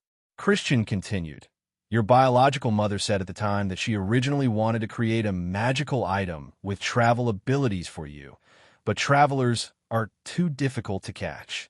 Hobert almost exclaimed, "My mother knows me best." He now wanted to get a magical item with travel abilities. But this fork is also good, and it also plays a life-saving role. Since it has the ability of healing, Hobert named the fork Fork of Healing in his heart. Then he asked, "Mr. Rex, didn't my biological father leave me anything?" "He did," Christian said with a smile. but according to his will, I can't give it to you now. Hobert still sat in the law firm for more than 10 minutes before asking Barton for leave, and would come back to work next Tuesday. Barton thought Hobert was a little tired from handling the previous case, so he approved his leave slip. Leaving the firm, Hobert first returned to 192 Blanca Street to complete the deal reached at the previous Justice League gathering. Zio and Furs were both there. As soon as he entered the door, Zio told Hobert that Sheriff Rotal, who had previously brought people to break down the door, had sent 12 pounds in cash. Hobert didn't make things difficult for the sheriff and threw the IOU into the fireplace. Zio had already found someone to repair the door, which only cost 3 solely. So Hobert divided the compensation he received from Rotal into 4 parts. 3 parts of 30 pounds each, 1 for Hobert, Zio, and Furs. Hobert gave the remaining 9 pounds and 17 solely to Furs, asking her to use the money to improve everyone's food. Then Hobert went upstairs to retrieve the Beyonder characteristics, returned to his bedroom, and first used the method of sacrificing himself to bring this psychological spoon into the nation of disorder, sealing most of the memories about Adam. Then he used the method of praying to himself to bring the Beyonder characteristics of Sheriff, Trickmaster, and Arbiter from the nation of disorder to the real world. Back downstairs, Hobert gave Zio and Furs a considerable discount, selling each Beyonder characteristic to them for 550 pounds. 2 Beyonder characteristics earned Hobert 1,100 pounds. Zio and Furs had already prepared the auxiliary materials, and the 2 of them successively prepared potions and took them. Zio's process of taking the potion went smoothly, but Furs's process of taking the potion was a bit thrilling. As soon as she took the potion, it seemed that there were poisonous snakes crawling around under her skin, making her look completely different. It took Furs 3 or 4 minutes to basically control the signs of losing control. She usually rarely acts as an apprentice, so the apprentice potion was not completely digested. This was something Hobert didn't expect and didn't have time to remind her. Fortunately, she only took a Sequence 8 potion. Even if the Sequence 9 potion is not completely digested, it will only increase the mental burden or will lay hidden dangers for future loss of control. If you can make good use of meditation and other methods, you can gradually control the power of the potion, but if you suddenly encounter a major mental blow or suffer 2 serious injuries, it will still be easy to lose control. Hobert poured a glass of wine for Furs, who was quite frightened. Before you completely master the power of Trickmaster, don't continue to advance. Furs wiped the fine sweat from her forehead and took 2 gulps of wine before saying with some lingering fear, "I've been an apprentice for so long. Why is it so dangerous to take a higher sequence potion?" "No," Hobert said meaningfully. "You haven't been an apprentice for a day." Furs sat on the chair and thought. She seemed to understand what Hobert meant, but she also seemed to understand nothing. Hobert simply made it clearer. "I suggest you find a restaurant, learn cooking for a while, or learn something else. In short, really be an apprentice." Zio, who was always slow to react, understood before Furs. "Hobert, do you mean that the name of the potion is a trick to better master beyond her abilities?" She immediately thought that she had been doing Arbiter, so she had no resistance when she took the Sequence 8 potion. Hobert nodded. "Accurately speaking, it is the key to avoiding loss of control." He said seriously, "This is very advanced knowledge. You can communicate with each other, and you can ask me if you don't understand, but you are not allowed to spread it." Zio and Furs nodded immediately, indicating that they understood. After Furs recovered, the 3 of them took a taxi carriage to Viscount Glaint's mansion, handed the potion formula and the main material of Arbiter to Carl, and completed the last transaction at the Justice League gathering. This transaction earned Hobert 320 pounds and Zio 300 pounds. Hobert told Zio and Furs that he was going on a business trip and would be back tomorrow, and then left in a taxi carriage first. Zio and Furs watched Hobert's carriage go away, and Furs sighed. "What should I do? We owe Hobert more and more." Zio smiled helplessly. "Maybe Hobert doesn't care too much about these." "He cannot care," but we can't pretend not to know. Furs secretly made up her mind that if Hobert asked her for help one day, she would do her best to help. Hobert didn't go to the train station immediately, but went to the bank first. His current savings have reached £2,834 and 7 solely. Hobert didn't feel safe keeping this money on him or storing it somewhere, so it was better to deposit it in the bank. After depositing £2,800 into the bank, Hobert had £34 and 7 solely in cash on him. If it didn't involve large transactions, such as buying a house or a car, £34 in cash would be enough for him to spend for a while. On the train to Tingen, Hobert was still sighing. It's not easy to make money. His goal is to save enough £12,000. With this money, he will have the opportunity to buy it when he encounters items with travel abilities. He also thought that Audrey and Alger still owed him a sum of money, and he must remember to collect the debt at the next tarot gathering. And the reason he went to Tingen today was to help Mr. Fool. He had been resting for so long. It was time to get up. Whoosh! On the train to Winter County, a young man with black hair, green eyes, and a poetic aura was seriously reading the headline of today's newspaper. After a while, he put down the newspaper, looked at the snow-capped mountains gradually becoming clearer outside the window, as if he was talking to himself, and as if he was saying to the snow-capped mountains, "No wonder I couldn't even attend the funerals of Captain and Klein. It turns out you have more important things." He put the newspaper on the chair, and the headline was the news that Hobert had won the work injury compensation case. And this young man reading the newspaper was Leonard, who was going to the Holy Cathedral for training. He looked at the sky, as if recalling the scene when he and Hobert faced the offspring of the evil god together. Then he looked at the snow-capped mountains in front of him, as if feeling the long road ahead for the first time. At about 2 o'clock in the afternoon, Hobert arrived in Tingen. Seeing that it was still early, he went to visit Ulysses. Nothing happened, just chatted for a while and gave some small gifts. Hobert has completely adapted to the way of doing things in this world and is actively building his own network of relationships. Hobert's visit made Ulysses very happy and prepared to hold another dinner for Hobert.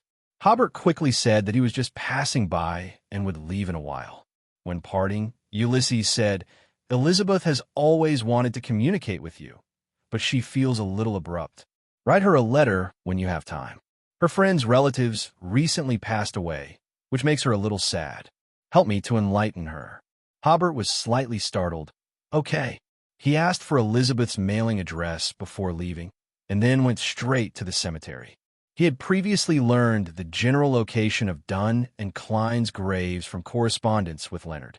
After finding Klein's tombstone, Hobert quietly waited for the arrival of night. Dusk descended, draping the cemetery in twilight. Hobart placed 2 bouquets of flowers in front of the tombstones of Dunn and Klein respectively. These 2 bouquets were purely for cover. If he didn't bring flowers, people would definitely wonder why this young man was coming to the cemetery. Hobart couldn't very well say, "I'm waiting for a friend. He'll come out after dark." Waiting for what friend? Saying such things in a cemetery was just asking for a beating. Hobart looked at Klein's tombstone, but was thinking about other things in his heart. After tonight, he and Klein could be considered friends who knew all of each other's secrets. Klein knew that Hobart was a believer of the Creator, and Hobart knew Klein's secret of resurrection. Hobart was working hard for some future plans, waiting for the Fool to develop in the future. Hobart would still need him to first acknowledge and support the new Black Emperor. Although that step was still very, very far away, some things had to be prepared in advance. Just as he was thinking this, Hobart suddenly felt as if some unknown change had occurred around him. When he turned around to check, a middle-aged man appeared on the road not far behind him. The middle-aged man wore a silk top hat, a black formal suit, was of medium build, with bronze skin and soft features. Hobart's first reaction was, when did he appear? Why didn't his spirituality detect it at all? Hobart's second reaction was, could this be Mr. Isaac? Looking more closely, bronze skin, vicissitudes in his eyes, and there was indeed a black mole below his right ear. That's right. Hobart nodded slightly towards Mr. Isaac, At this time, rushing up to call out Mr. Isaac would likely complicate things. Isaac gently tipped his hat as a return greeting. He placed the flowers in his hand in front of Klein's grave and then asked Hobart, "Are you also a friend of Klein's?" Hobart replied, "A colleague." Isaac seemed to understand something. He was a very good young man. He was also a very good colleague. Hobart sighed. He wasn't married yet, hadn't enjoyed a good life yet. After Klein crawled out of the grave, he completely said goodbye to the life of an ordinary person. Buried here is Klein's life as an ordinary person. Isaac also sighed. Death is the most helpless magic. It is in front of people from the moment they are born, but we have no choice but to approach it step by step, touch it. He glanced at Klein's tombstone. If only I was in Tingen at the time. It was only a few minutes late, and a living life became a cold stone monument. There was silence in front of the stone tablet for a while. Isaac then said to the tombstone, "I'm leaving Tingen City. I'll come back to see you when I have time." He reminded Hobart, "Young man, it's getting late." Hobart nodded. "I know. I'll stay a little longer before leaving." Isaac and quickly left, soon disappearing into the twilight. Hobart was not in a hurry to establish contact with Isaac. He was only sequence 7 now. Knowing too much would be problematic instead. First get acquainted, and it won't be too late to establish a more solid connection when there is a chance to meet in the future. The waiting time was always long. The twilight gradually disappeared, and stars appeared in the sky. There were no longer any people offering sacrifices in the cemetery, only the calls of a few night insects. Hobart wasn't worried about encountering zombies or ghosts here, because the people buried here had already been purified by priests. It was just a bit cold. It was already autumn. Tingen City was in the north of Backland, and the temperature was colder after nightfall than in Backland. Hobart looked at his pocket watch again and again. The time finally came to be past 10 o'clock in the evening. Dong dong. There was movement behind the tombstone. A pale hand stretched out from the dirt. Hobart didn't care about the dirt on Klein's hand. He grabbed the hand and pulled Klein out of the coffin. Fortunately, the customs of the Lone Kingdom did not have the procedure of building a grave mound. Otherwise, it would have taken Klein a lot of effort to climb out of the coffin. Klein sat in the coffin somewhat dazed. He first saw Hobart under the starlight, spawn of the evil god. His memory was still at the moment when he had just killed the spawn of the evil god. Already dead. Hobart said, Klein suddenly thought, "I'm also dead." In the middle of the night, and in a cemetery, don't say such things. Klein quickly pulled open his clothes, and only after seeing that the wound on his chest had healed did he realize that he had been resurrected again. But this time the resurrection took longer than the last time. Suddenly, Klein looked at Hobart in shock. "Don't look at me like that. I also thought you were dead at the time." Hobart said, "Then you. Why are you here?" "Guess." Klein immediately understood. It was the Creator. It must have been the Creator who told Hobart that he could be resurrected. Seeing that Klein guessed correctly, Hobart then said, "Get up, say goodbye to Dunn. We should all embark on new journeys." "Captain." Klein looked at the tombstone not far away. A strong grief filled his heart. He came out of the coffin, standing in front of Dunn's tombstone as if talking to himself, and also as if talking to Dunn's tombstone. "Captain, that day you said you brought Kinley into the dream, and also said that you couldn't bear to sacrifice your teammates, so you hoped to see them often in the dream." Klein paused, shook his head, and sighed. "I don't even know what I am now, maybe just an evil spirit crawling out of hell, wanting revenge." As he spoke, he suddenly couldn't continue. Tears streamed down his face, and finally he choked out, "Captain, we also can't bear to part with you." Hobart patted Klein on the shoulder, saying meaningfully, "This is a world full of mystery. Anything is possible." Klein didn't quite hear what Hobart said, but he knew that now was not the time to stand here and cry. "Let's go," Hobart said. "We'd better leave here a few blocks before taking a taxi carriage, otherwise it might scare the coachman." The two of them left the cemetery one after the other in silence. After walking out 2 blocks, they found a taxi carriage. Arriving at a nearby hotel, Hobart asked for 2 rooms. After going upstairs, Hobart first came to Klein's room, locked the door, and the two sat down face to face. Hobart took out 2 5-pound banknotes from his wallet and said, "I have to go back to Backland early tomorrow morning. I think you should need some cash now." "No need." Klein immediately declined. There were still 300 pounds of anonymous deposits lying in the bank, which he could withdraw tomorrow morning, and he felt that he owed Hobart enough and didn't want to owe him any more favors. Hobart didn't insist, took back the banknotes, and then wrote down the address of the law firm. "If you need help, write a letter to this address." Klein put away the address. "Thank you. Thank you for your help tonight. Otherwise, he might have to sleep on the street." The next morning, Hobert bid farewell to Klein and left Tingen City on the first train to Backland. He arrived back in Backland at 10:30 in the morning, and it took him another half an hour to return to Blanca Street by taxi carriage. Zio and Furs were not at home. There was a note on the table for Hobert, saying they would both be back at noon. After waiting for about 10 minutes, Furs returned first. She had found a job as a chef's apprentice in a restaurant on the next street. To be honest, this writer miss does have some initiative, as long as she can overcome the temptation of the armchair. Today, Furs was making fried squid, a dish she had just learned. She cut the squid, washed it clean, mixed it with seasonings, and then fried it in hot oil. The aroma could be smelled in the street. Zio returned with bread, just as the squid was almost done frying. She tidied up the dining room nimbly and then sat there like a good baby, waiting for dinner. After busying herself for a few more minutes, Furs brought the squid to the table. None of the three had a habit of praying, so they started eating immediately. Hobert took a bite and found it delicious. The freshness of the squid was brought out by the hot oil, and the seasonings removed the fishy taste, leaving only the smooth and fresh flavor. However, why bread again? Hobert decided that he must make some pancakes for dinner or go out and buy some rice to cook. Thinking of this, Hobert felt a little strange. Logically speaking, since there are farmers in this world, why haven't they cultivated hybrid rice yet? This makes the price of rice much higher than that of flour and beans. Even the middle class can't afford to eat rice every meal. Lost in thought, Hobert quickly used his knife and fork to grab another piece of squid, or Zio would eat it all.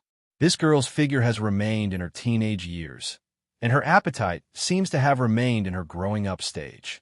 After eating his fill, Hobert got up and said, "I went to bed a little late last night, and I'm still a little tired.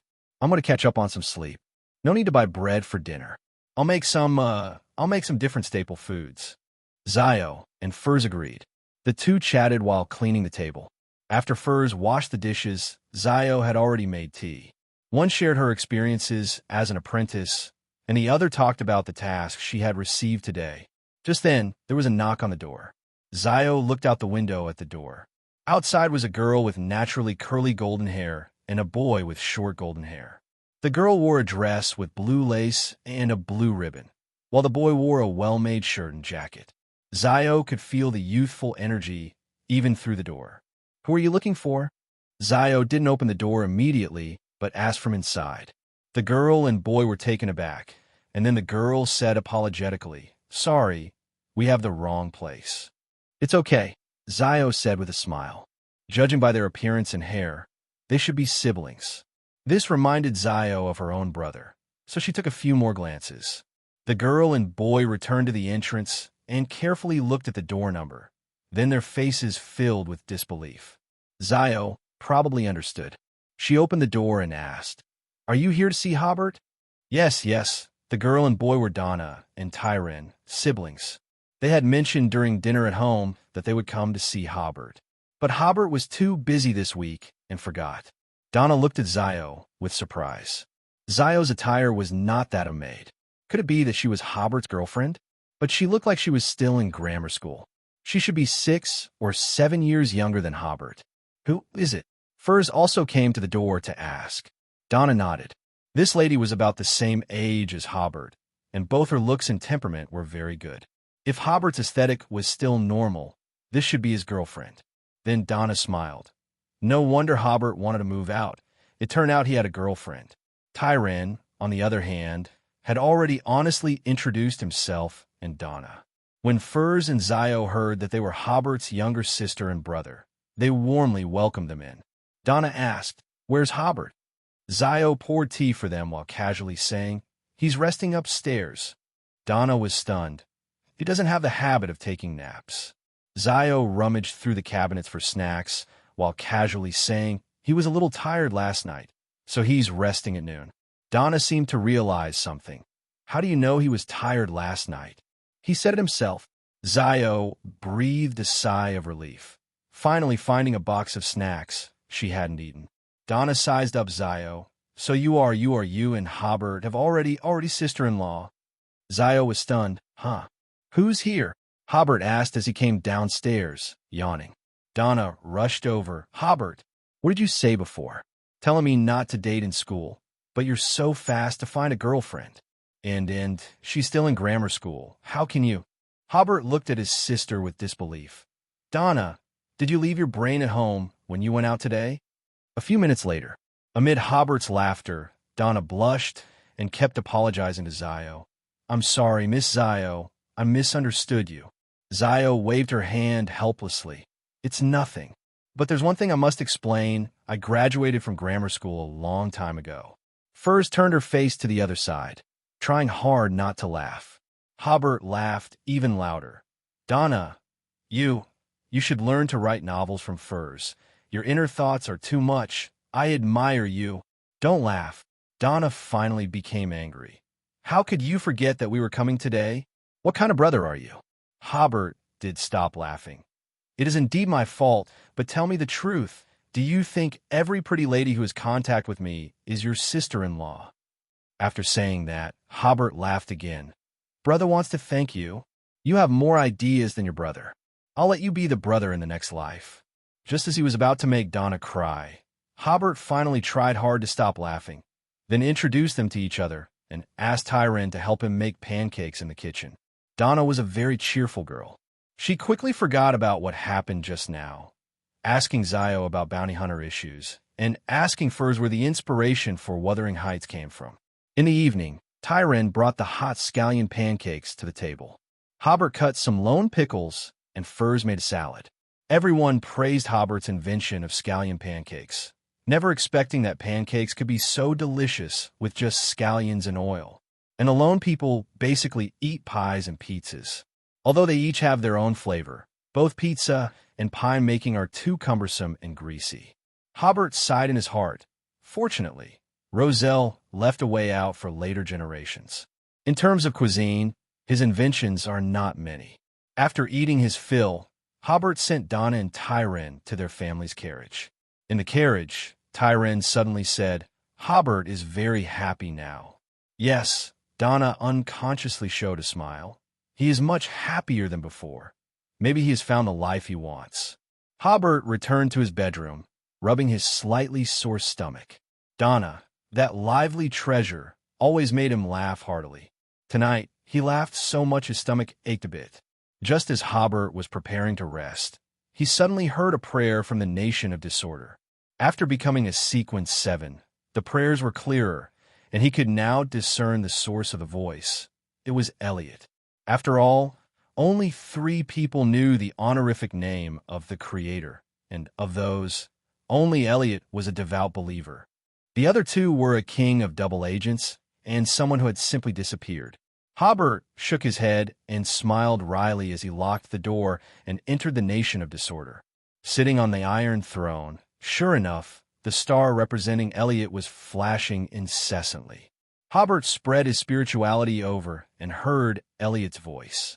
"Great Creator, Elder Calvin told me that from sequence 7 onwards, the digestion of the potion would gradually slow down. At the same time, he taught me a shortcut to digest the Briber potion and allowed me to read some of the family's precious records. In the ancient documents left by the family, I learned a shocking secret. Our surname is not Balk, but Trunsoist, said to be descendants of the Night Emperor." "Who is the Night Emperor? Is he related to the family's curse?" "We have been a non-existent town for too long, and much of the historical information about the supernatural has been lost. Also, my ancestor mentioned in the documents that bribing a god is a shortcut to digesting the Briber potion." Elliot's tone suddenly became sorrowful as he said, "More than a decade ago, my sister gave me the family's Beyonder characteristics. Tormented by the family curse, she completely went mad. Can I pray to you to restore my sister's sanity and offer sacrifices, and then ask you to fulfill my request? Hobert's first reaction was, it can be done like this? This is indeed a way to fully exploit loopholes. Then he began to consider whether he could fulfill Elliot's prayer. If it were before, he wouldn't have been sure, but with the healing fork, Elliot's request wasn't that difficult. After deducing it in his heart, Hobert said in a supreme voice, "The Night Emperor is one of the four emperors of the fourth epoch and is related to your family's curse." He paused and added, "Tomorrow morning, prepare the altar, sacrifices, auxiliary materials for the lawyer potion, and bring your sister to the altar, then make your prayer." He also hoped to verify whether this method was useful. If it was he could try to bribe Mr. Fool. Hobert's situation was similar to Klein's. If Elliot bribing him, this empty shell creator, was effective, then theoretically, he could definitely bribe the empty shell of the Fool. If Elliot's bribery of the creator was unsuccessful, it wouldn't matter. When the creator healed Elliot's sister, demonstrating the creator's power, even if there were no signs of Elliot's potion being digested, it would be because Elliot wasn't pious enough and didn't offer enough sacrifices. Anyway, it wouldn't be the creator's fault. Without the creator needing to remind him, Elliot would probably go to reflect on his mistakes himself. Thinking of this, Hobert was about to leave the nation of disorder when the corner of his eye caught sight of the star representing Rafter still entwined with a red line. Recalling that it had been a while since he had observed Rafter, Hobert spread his spirituality over. Like Christian, this was also a descendant of Tudor. Rafter was sitting opposite two young women, but judging by their attire, these two women weren't streetwalkers. Especially the short-haired woman on the left, who was holding a weapon that looked like a warhammer, who held a warhammer while soliciting customers. The woman sitting opposite Rafter had long golden hair, somewhat naturally curly, thin, and with handsome features, but at this moment she was furrowing her thick eyebrows. "Don't come looking for me again." Hobert was stunned. He seemed to smell the scent of a melodramatic soap opera. The golden-haired woman said, "I am just the daughter of a bastard and have no interest in the thoughts of you lords." Rafter said, "The Pound family once." The silver-haired woman with the warhammer gently hammered the table, interrupting Rafter. "Isn't Jessica making herself clear enough?" "Listen to me, Jessica," Rafter said. "I have found hope for the revival of the Pond family. As long as we cooperate, the Pond family will definitely regain its past glory. I won't let you help for nothing. How about the barbarian potion formula? As long as you help, I'll give you the barbarian potion formula." Jessica was clearly a little tempted. However, the silver-haired woman reminded her, "Would you be so generous? You definitely have bad intentions." Jessica also calmed down. "That's right. I don't want your formula, and I don't want to see you again." The two women became more and more agitated, and Rafter had no choice but to leave temporarily. Hobert withdrew his spirituality and shrugged. Unexpectedly, he watched a family ethics drama. South Continent, non-existent town. After receiving the creator's reply, Elliot paced excitedly, circling the room several times before he gradually calmed down, carefully savoring the creator's answer. So the Night Emperor is one of the four emperors. He had heard of the four emperors, but he didn't know exactly which four emperors they were. It should be a powerhouse of the fourth epoch. It seems there are still many questions to ask the creator for answers. Then Elliot went out, preparing to discuss with Calvin what sacrifices to offer to the creator. Backland, Northborough, a bachelor apartment. Daly sat by the window, looking at the gray night scene outside.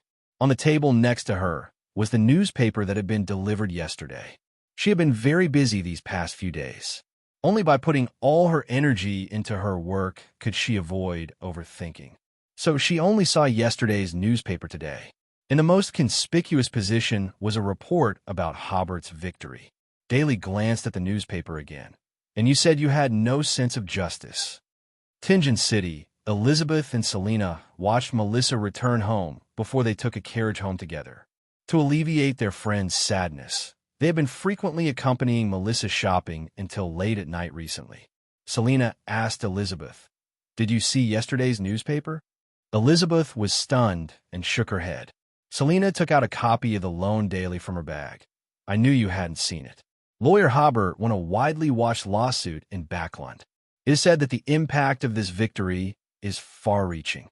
Elizabeth immediately took the newspaper and started reading it under the street lamp. Selena continued from the side. "Lawyer Hobert is the most amazing person I have ever met. He is handsome, has a sense of justice, and knows so much about mysticism. Do you think he would agree if I asked him to be my mysticism teacher?" On the Backland train, Klein opened the local newspaper he had just bought and was quickly drawn to an article in it. After reading the report on Hobert's victory, he was silent for a long time, not expecting Hobert to have such a side. This increased Klein's trust in Hobert. The believers of the Creator often represent the intentions of the Creator. Since Hobert is willing to defend the workers in a weak position, it can be said from the side that the Creator is not an evil God like the true Creator. However, Klein still didn't plan to contact Hobert, who was also in Backland, immediately. He needed to calm down and think carefully about how to proceed. Waking up, Hobert saw the pattering rain hitting the window. It seemed to be the first autumn rain, and people on the street were already wearing coats and jackets. After going downstairs to eat the breakfast Furs had left for him and cleaning up the tableware, Hobert had just returned to his bedroom when he heard Elliot's prayer. He smiled wryly. Today was Hobert's day off, but the Creator had to be open for business as usual. Arriving at the Nation of Disorder, it was indeed Elliot who was praying, and he was already prepared. Hobert spread his spirituality over and saw the altar Elliot had prepared, as well as a young woman with disheveled hair and somewhat sloppy clothes sitting in front of the altar. Seeing the madness expressed in the young woman's expression and eyes, it was likely Elliot's sister. After Elliot finished praying, he went to coax his sister, asking her to sit obediently in the chair. Hobert first brought the psychological spoon and healing fork to the Nation of Disorder by offering them to himself, and then said to Elliot, "Begin."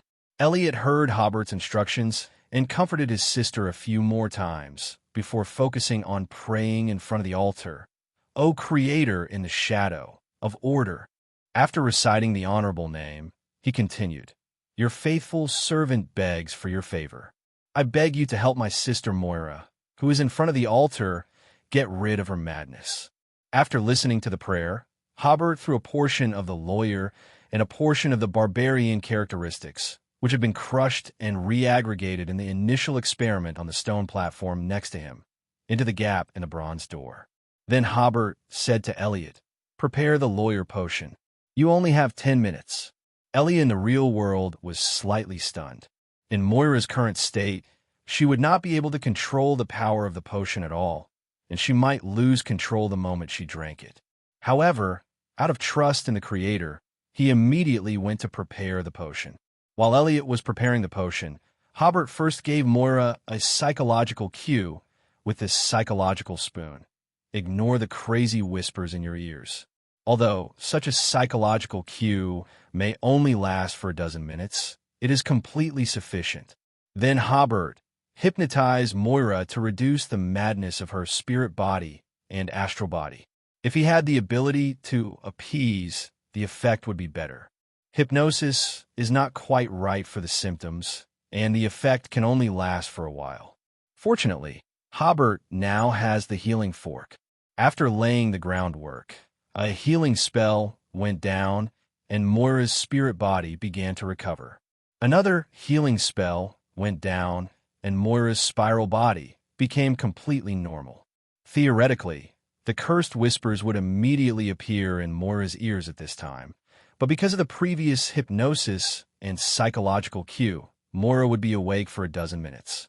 Using this time, she drinks the lawyer potion, and she will not be troubled by the curse for half a year.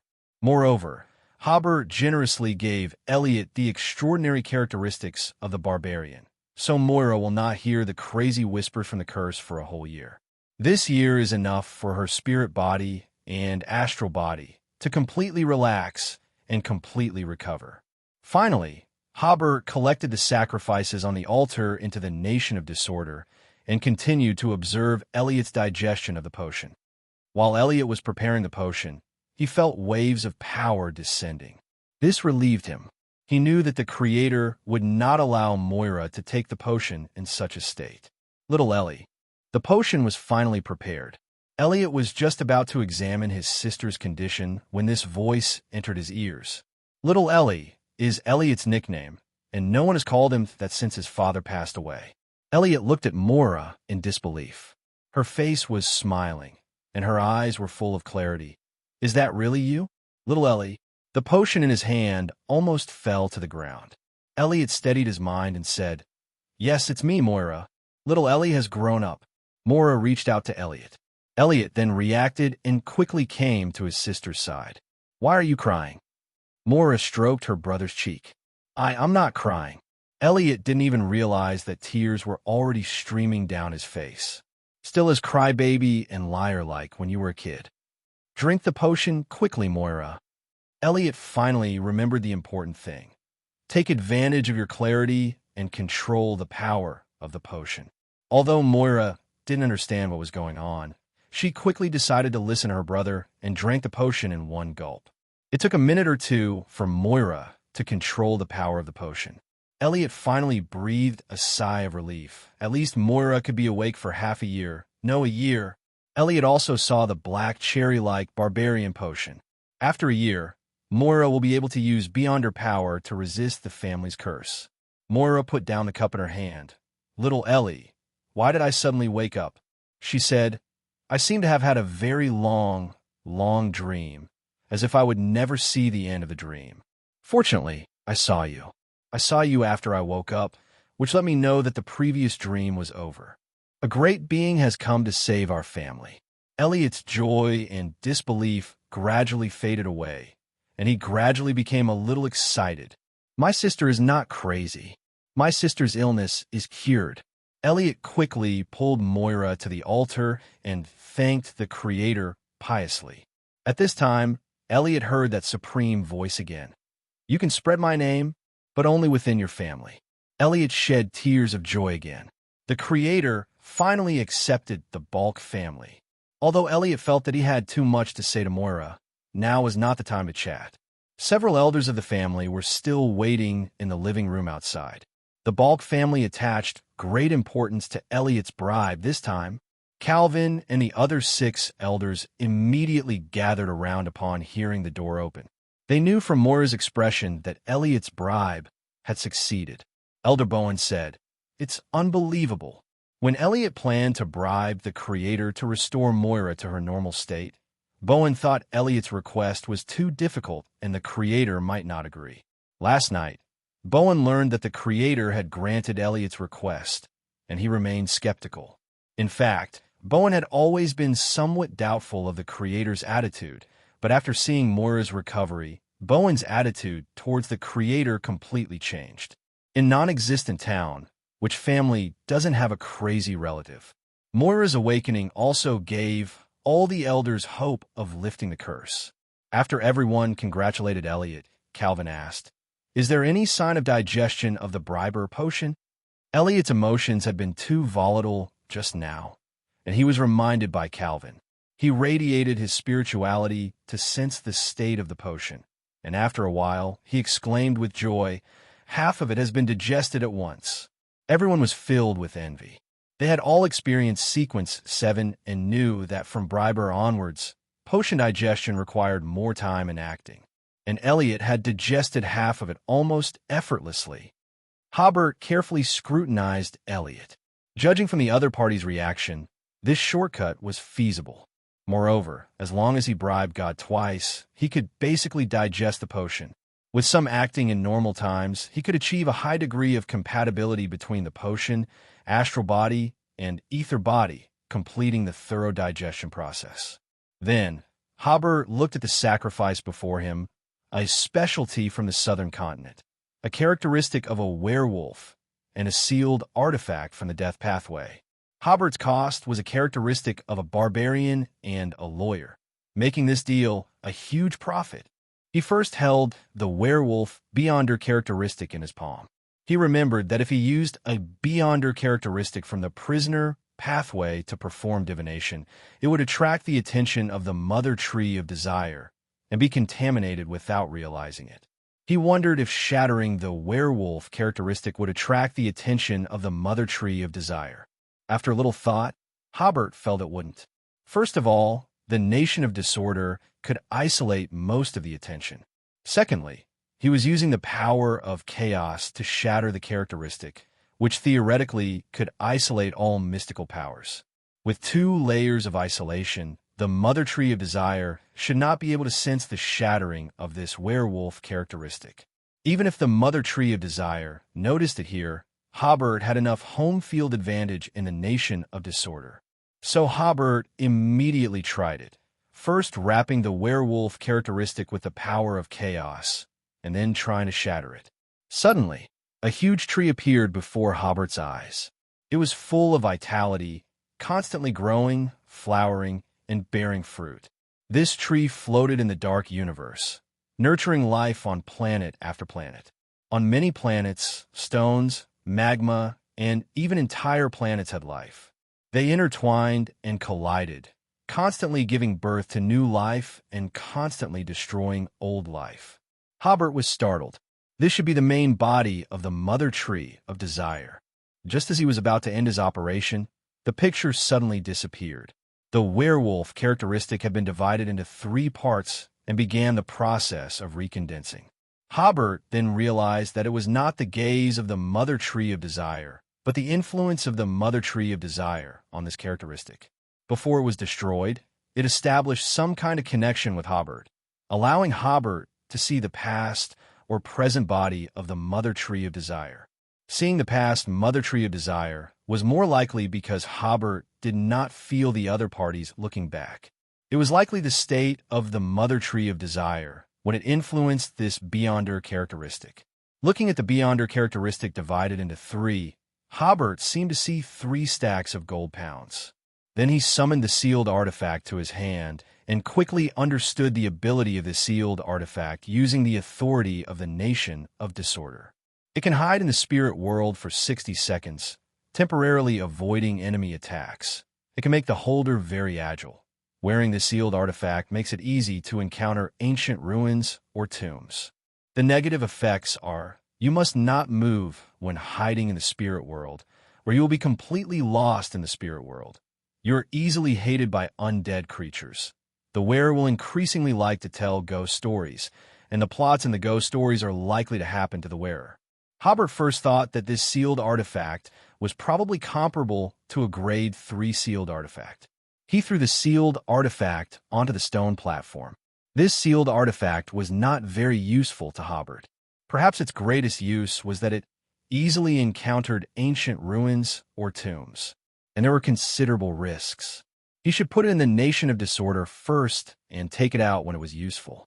Back in the real world, Hobert stretched and looked at the drizzle hitting the window, quietly enjoying the state of emptying his brain and body. At noon, after Hobert had lunch with Furs, he returned to his bedroom and read a novel for a while. At about 2:50, he locked the door, closed the curtains, and prepared for the Tarot Club meeting. At 3 o'clock sharp, Hobert's vision was occupied by gray fog, and the giant palace appeared in his vision. A new round of the Tarot Club meeting began. Klein, who had activated his spiritual vision, immediately noticed the change in Emperor, which greatly surprised Klein. Emperor was already sequence 7. Justice Audrey, Hangman Alger, and son Derek did not immediately notice the change in Hobert. Audrey was about to greet him happily, but Alger preempted her and said, "Mr. Fool, I have collected a total of 19 pages of Roselle's diary this time. Dear, I must thank you for sending your attendant to help us eliminate Kalangos. These diary entries are the reward I should pay." Klein smiled faintly. This is in line with the principle of equivalent exchange. Alger's attitude was somewhat humble. "My current memory limit is 6 pages. Please allow me to give them to you in installments." Klein, shrouded in thick gray fog, nodded slightly. "No problem. Then came the expression process and the part where Klein began to read the diary. Audrey, sitting opposite Alger, was already very excited. Kalangos was really eliminated by Mr. Fool's believer. Mr. Hangman's attitude became humble, probably because he had seen Mr. Fool's powerful believer. Then she looked at Sun. Mr. Sun was not surprised at all. After all, he was in the Forsaken Land. Mr. Emperor was a little surprised, but his surprise seemed a little fake. Wait, something was wrong with Emperor's state. Could he have advanced again? Audrey recalled that when the Emperor joined the Tarot Club, he was just an ordinary person, but now he was already Sequence 7. At that time, Audrey was already Sequence 9, and she is still Sequence 9 now. Audrey clenched her fist. No, I must advance quickly too. I really want to ask Mr. Hangman now if he has obtained the complete pituitary gland of an adult rainbow salamander. No, it's Mr. Fool's reading time now. I have to wait. Unlike Audrey's torment, Alger and Derek also saw Hobert's differences. While they were surprised by Hobert's speed of advancement, they felt that it seemed acceptable. After all, the Emperor knows so much knowledge, perhaps he knows some methods to accelerate advancement. Hobert didn't pay much attention to everyone's emotions. He was thinking at this time, I wonder if Klein has arrived in Backland? It stands to reason that he will definitely come to Backland. After all, there is hope for him to become stronger, and Lenevis, who participated in the descent of the true creator, is also in Backland. After everyone waited with various emotions, Klein tapped the edge of the long bronze table with his right index finger a few times. Roselle mentioned some covered history in his diary, and mentioned some simple common sense. The latter reminded me that I don't seem to have told you. Audrey looked happily towards the head of the ancient bronze table. Mr. Fool is taking the initiative to mention the contents of Roselle's diary. What will be recorded on it? Compared to her, Alger was much more stable, but his unconscious straightening of his back still ruthlessly betrayed him. Derek, on the other hand, didn't know about Emperor Roselle, nor did he know what this name represented in the northern continent, so he just couldn't hide his curiosity and didn't show too much abnormality. Only Hobert didn't react, because he knew that Mr. Fool was planning to use this gimmick to make money. Audrey couldn't hold back and asked, Mr. Fool, what common sense did Emperor Roselle mention? I can pay a reward in exchange for this information. Klein chuckled and said, No need, these are all simple common sense. Seeing this part of the diary, as the convener of the Tarot Club, I think it is necessary for you all to know, of course, I am very clear that some of you already know it. He was mainly referring to the Emperor and the Sun. The former has a terrifying reserve of knowledge, and the latter lives in Silver City, where almost everyone is a beyonder. Audrey responded, Thank you so much. Mr. Fool, you are really too generous. Hobert smiled slightly. Young lady, you are still too young. You may not know that in the AD era there was a saying called free things are the most expensive. This is just a marketing method. Klein described in a calm tone. The first common sense, most high sequences have a longer lifespan. For example, the Night Emperor, one of the 4 emperors who appeared in the 4th epoch, is actually one person, not a collective term for several generations of emperors. Alger was surprised at first, and then he became excited. He had similar guesses before. Mr. Fool's words confirmed his previous guesses. Yes, only with an extremely long lifespan can one accumulate power and enjoy the pleasure brought by power for a long time. Audrey was so shocked that she covered her mouth. With her rich historical knowledge and mystical knowledge, she certainly knew the 4 emperors, but today she learned that one of the 4 emperors was called the Night Emperor, and this historical figure more than 1,000 years ago was actually a high-sequence beyonder and quite long-lived. While subverting Audrey's cognition, she more deeply realized that she lived in a world full of extraordinary power. As a spectator, she habitually looked at the Sun and the Emperor. Neither of them are surprised. That's right, the Sun's textbooks have acting method. Who knows if there will be some other knowledge in the Silver City textbooks? Audrey asked Hobert, Mr. Emperor, do you also know the Night Emperor? Hobert thought, I know too much. He smiled and said, Yes, the Night Emperor is the emperor of the Trunsoist Empire. Audrey nodded, and suddenly had a feeling that mystical knowledge and historical knowledge were combined. As for why the son, Derek, wasn't surprised, it was really because their textbooks had a simple description of angels. Klein continued, "The contradictions between the gods actually have internal causes, which involves the second common sense. Law of similar sequence beyond her characteristics conservation." Audrey and Alger were both stunned and looked at Hobert together. Of course, they remembered the law of conservation of beyond her characteristics that Hobert had said before. But in Mr. Fool's description, why was there an extra phrase like similar sequence? Hobert twitched the corner of his mouth. He was intercepted by Mr. Fool. He originally planned to sell the knowledge of adjacent pathways exchange for £1,000. Derek also became serious. He also knew the law of conservation of beyond her characteristics, but he didn't understand the meaning of similar sequence. This time it was Alger who couldn't hold back. "Why is it similar sequence?" Klein smiled and replied, "What are you willing to pay to get the answer?" "What did I say?" Hobert thought. "Common sense is free. Explanation is charged." Hee, what a deal. Learn from Mr. Fool. If the fool had simply mentioned some simple common sense recorded in Roselle's diary, Alger would never have been determined to pay a reward. However, the relevant description about the Night Emperor in front made Alger have a strong interest, but he couldn't understand some of the descriptions. "Mr. Fool, what do you want to get?" Audrey and Derek also expressed their desire to join the transaction, so the dear Mr. Fool staged a good show of killing 3 birds with 1 stone.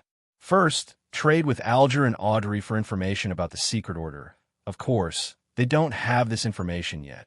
Mr. Fool will explain first, and they will pay the reward later. Derek used the compensation he had accumulated before to join the transaction. In the previous 3-party transaction, he only exchanged the Sequence 8 telepathist formula for the Sequence 9 Bard formula. Klein promised to compensate him, and his choice at the time was to accumulate it to prepare for subsequent potion formulas and main materials. But this gathering used up the accumulated compensation without hesitation.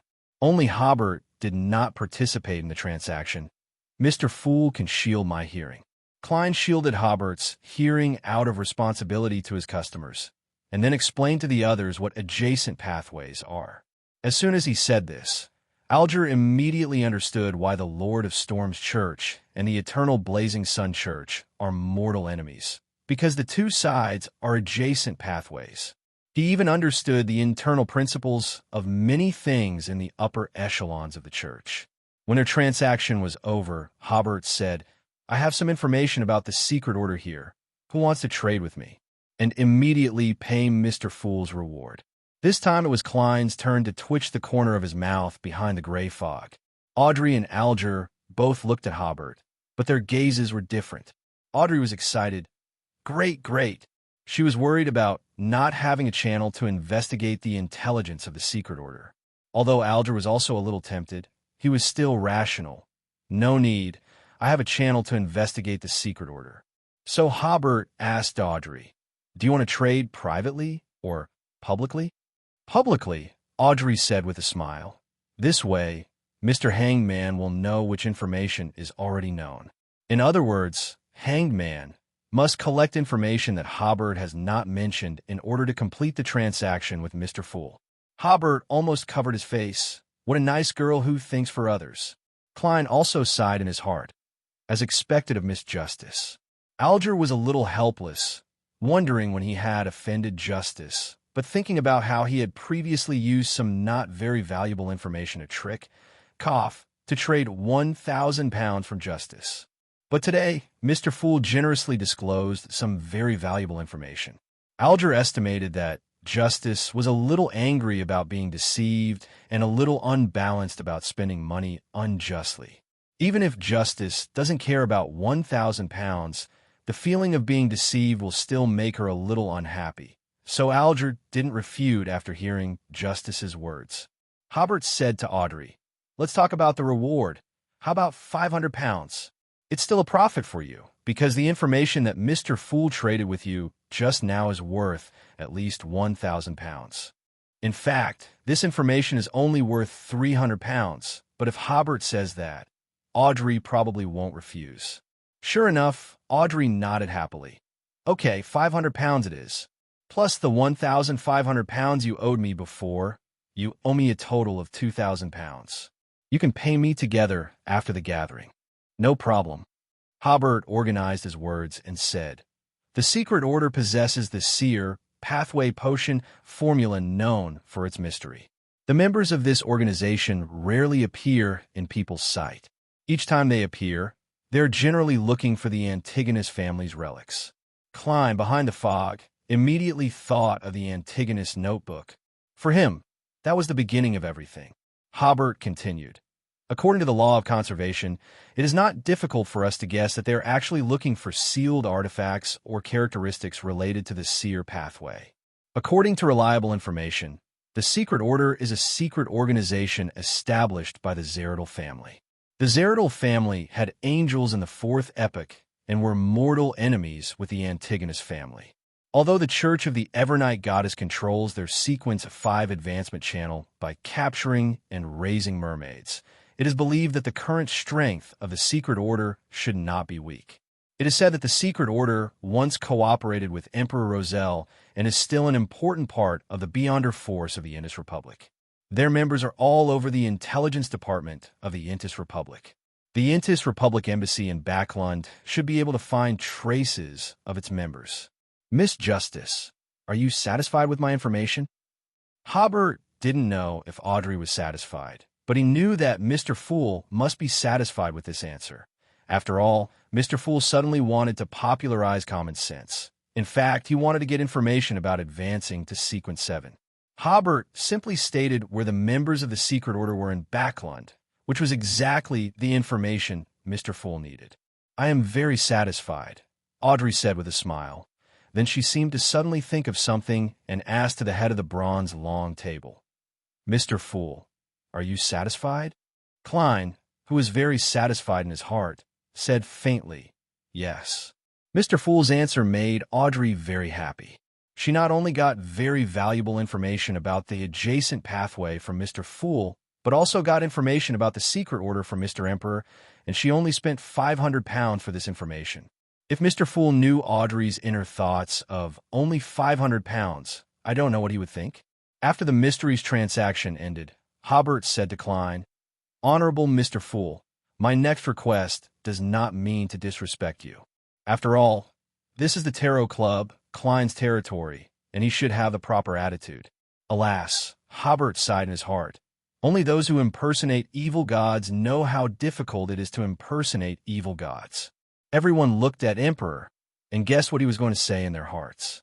Klein realized that Emperor was going to give himself a problem, but the other party's attitude made him not stop Emperor's next words. Hobert continued, "I have just become a briber and have obtained a key piece of information. The briber potion can be quickly digested by bribing gods. Mr. Fool, if possible, I hope to digest the potion by bribing you." Klein's first reaction was the same as Hobert's when he first heard this operation, and he couldn't help but sigh in his heart. I didn't expect there to be such an operation. Alger was first shocked. Bribing gods. That's bribing gods. How dare he say it so easily? Then Alger regained some rationality, but was still very surprised. What mysterious organization or Beyonder organization would have such blasphemous records of gods? Finally, Alger suddenly breathed a sigh of relief. The Emperor's amazing knowledge reserves made me guess that he was like Mr. Fool, a hidden existence that was awakening. Now it seems that he is just a Sequence 7 who has just been promoted. But this breath only eased halfway. Alger was still shocked by the blasphemous proposal of bribing gods. At the same time, he also marveled at another thing. Emperor described it so surely. Obviously, he was very sure about this matter. So did the organization to which Emperor belonged really bribe gods? And succeeded more than once. Audrey and Derek were also very surprised, but their focus of surprise was different.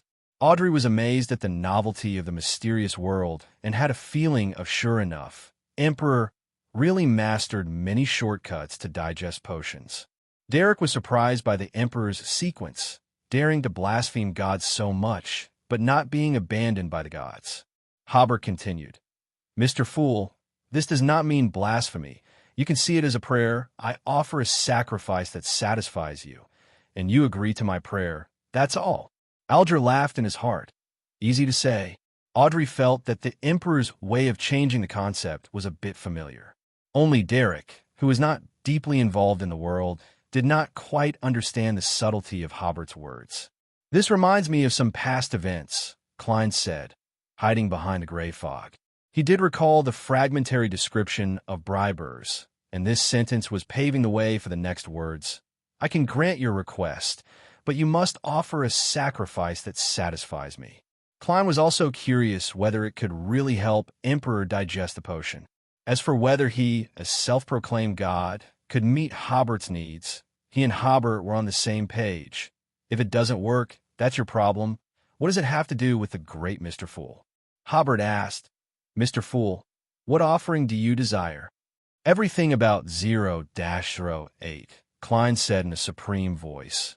Even the parts one already know. For him, the biggest obstacle to avenging himself and the captain was Ince Zangwill, who might have already been promoted to a demigod, and the 0-08 in his possession. Information about Ince's movements might be obtained in the future, but 0-08 was a high-level secret of the Church. After leaving the Nighthawks, he had no way to obtain such information. Alger's eyes narrowed. He naturally knew what a Grade 0 sealed artifact represented. He sighed inwardly. That's right, only items of this level can attract Mr. Fool's attention. Audrey noticed the hanged man's abnormal reaction, but she didn't understand what surprised the hanged man. 0-08? Is this code name special? I really want to ask what's going on, but now is not a good time to ask questions. Derek, however, was not surprised. The Forsaken Land also had the concept of grading sealed artifacts. Of course, he knew what was special about Grade 0 sealed artifacts. But wasn't it normal for a god like Mr. Fool to pay attention to this level of item? Hobert said, I happen to have the offering you need now. Why don't we start now? I will ask you for mystical knowledge, and then offer information about 0-08. You can freely tell us some mystical knowledge to complete the bribery process. Klein nodded slightly. Okay. The other three were excited and a little thrilled, staring at Hobert without blinking, for fear of missing any of his actions. Hobert stood up and said to Klein and Hermes, Great Mr. Fool, your loyal admirer begs you to tell us some mystical knowledge, and I will offer you an offering that interests you. Klein also said solemnly, Good. Suddenly, the gray fog in the great hall seemed to be pried open by some force, flowing between Klein and Hobert in a circle. Hobert immediately felt his spirituality seemed to be watched and pulled. He continued, The offering I offer is all the information I know about 0-08. 0-08 is also called the Quill of Alzahad. It is said to be the characteristic condensed after the death of the dragon Alzahad. Its appearance is an ordinary quill. The stories it writes will become reality. When you know it, it also knows you. Klein was a little surprised. The stories it writes will become a reality? When you know it, it also knows you? Such a strange ability. This is truly a Grade 0 sealed artifact. Fortunately, with the obstruction of the gray fog, Alger and the others did not see Mr. Fool's gaffe. Alger certainly knew that Grade 0 sealed artifacts were high-level secrets in the Church, so he listened very carefully. But when he heard the ability of 0-08, he couldn't help but feel a chill down his spine. Then he was overjoyed, happy to know such high-end information. Derek was not surprised, because dragons were once the Silver City's mortal enemies. So many legends and information about dragons were circulated in Silver City. He had heard a little about the high sequence of this pathway. Audrey couldn't help but ask, Sorry, Mr. Emperor, to interrupt you. What does it mean that the stories it writes will become reality? What does it mean that when you know it, it knows you? It means exactly what it says, Hobert explained. For example, if it writes that someone will drown on a certain day, then on that day, many coincidences will definitely happen to make the drowning event a reality. Audrey said in surprise, How is that possible? Doesn't that mean that the person who drowned didn't even know that he died at the hands of a pen? Others would also think it was just an accident. Miss Justice, anything is possible in the mystical world, Hobert said playfully. Moreover, the nightmare dragon Alzahad is sequence one of the spectator pathway. Miss Justice said excitedly. Will I also have such abilities in the future? Hobert smiled. Theoretically, yes. You and Susie both. Hobert continued to explain. As for when you know it, it will also know you. It also means exactly what it says. When you know 0-08, it will include you in its story. Audrey was a little surprised. I already know 0-08. What should I do? Hobert smiled. Don't worry. With Mr. Fool's protection, 0-08 doesn't even know we're talking about it here. As long as we don't talk about it or think about it after we leave the tarot club. If you become a psychiatrist in the future, you can also hypnotize yourself to temporarily forget all the information about 0-08 and then restore your memory when certain conditions are triggered. Hobert also reminded, in addition, the effective range of 0-08's ability is a city. As long as you're not in the same city as it, even if you know of its existence, it cannot write you into its story. Audrey breathed a sigh of relief, but Hobert's next words made her worried again. Hobert said, according to the information I accidentally obtained, 0-08, which originally belonged to the Church of the Evernight Goddess, was stolen, and its current holder is likely to go to Backland recently. Then what should I do? Audrey asked anxiously. She felt the real danger from the Beyonder world for the first time. So you have to be promoted to psychiatrist as soon as possible, Hobert smiled. Or rent a magical item with hypnosis ability for me and hypnotize yourself. I want to rent, Audrey said immediately. Okay, but please let me complete the bribery process first. Sorry. Audrey, who got the answer to the question and the way to solve the problem, sat quietly in the chair. Klein also breathed a sigh of relief. He was planning to leave Backland just now. With Miss Justice's rental, he could also use the Emperor's magical item to eliminate hidden dangers.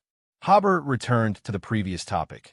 The known negative effect of 0-08 is, it will keep trying to write its holder to death. The above is my offering to Mr. Fool. Klein nodded slightly. In response to the Emperor's prayer, I will tell you some more common sense. For example, the 4 emperors refer to the Black Emperor, the Blood Emperor, the Night Emperor, and the Underworld Emperor. After a series of battles, they eventually fell one after another. The Underworld Emperor was the last to fall. He had seized a lot of benefits from the previous wars, but in the end, he went mad and became stronger. Hearing Mr. Fool's words, Alger was shocked. Madness and also stronger? What does this mean? It is said that the Blood Emperor was also in a half-mad state. Is this an operation applicable to heist sequences to become stronger? No. Is it related to the characteristics in their bodies? Audrey was very excited after hearing this. Today, she learned who the 4 emperors were, which is very different from the history textbooks. The most important thing is that the 4 emperors seem to be people from the same era, not emperors of empires that existed successively as described in some textbooks. Although Derek didn't know who the 4 emperors were, when Mr. Fool mentioned Underworld Emperor, he recalled the former chief who built a mausoleum for himself and appeared less and less, and he worried about the chief's current state. Klein added, for example, the benefits seized by the Underworld Emperor allowed his power to surpass that of gods. Alger's eyes narrowed, but he was still mad. Alger looked at Mr. Fool. Yes, that's what Mr. Fool wants to express. Gods can also go mad. Audrey focused on power surpassing that of gods. How could there be power surpassing that of gods? This is such blasphemous language. All right, Mr. Fool is very likely a god, so it doesn't count as blasphemy when he says it.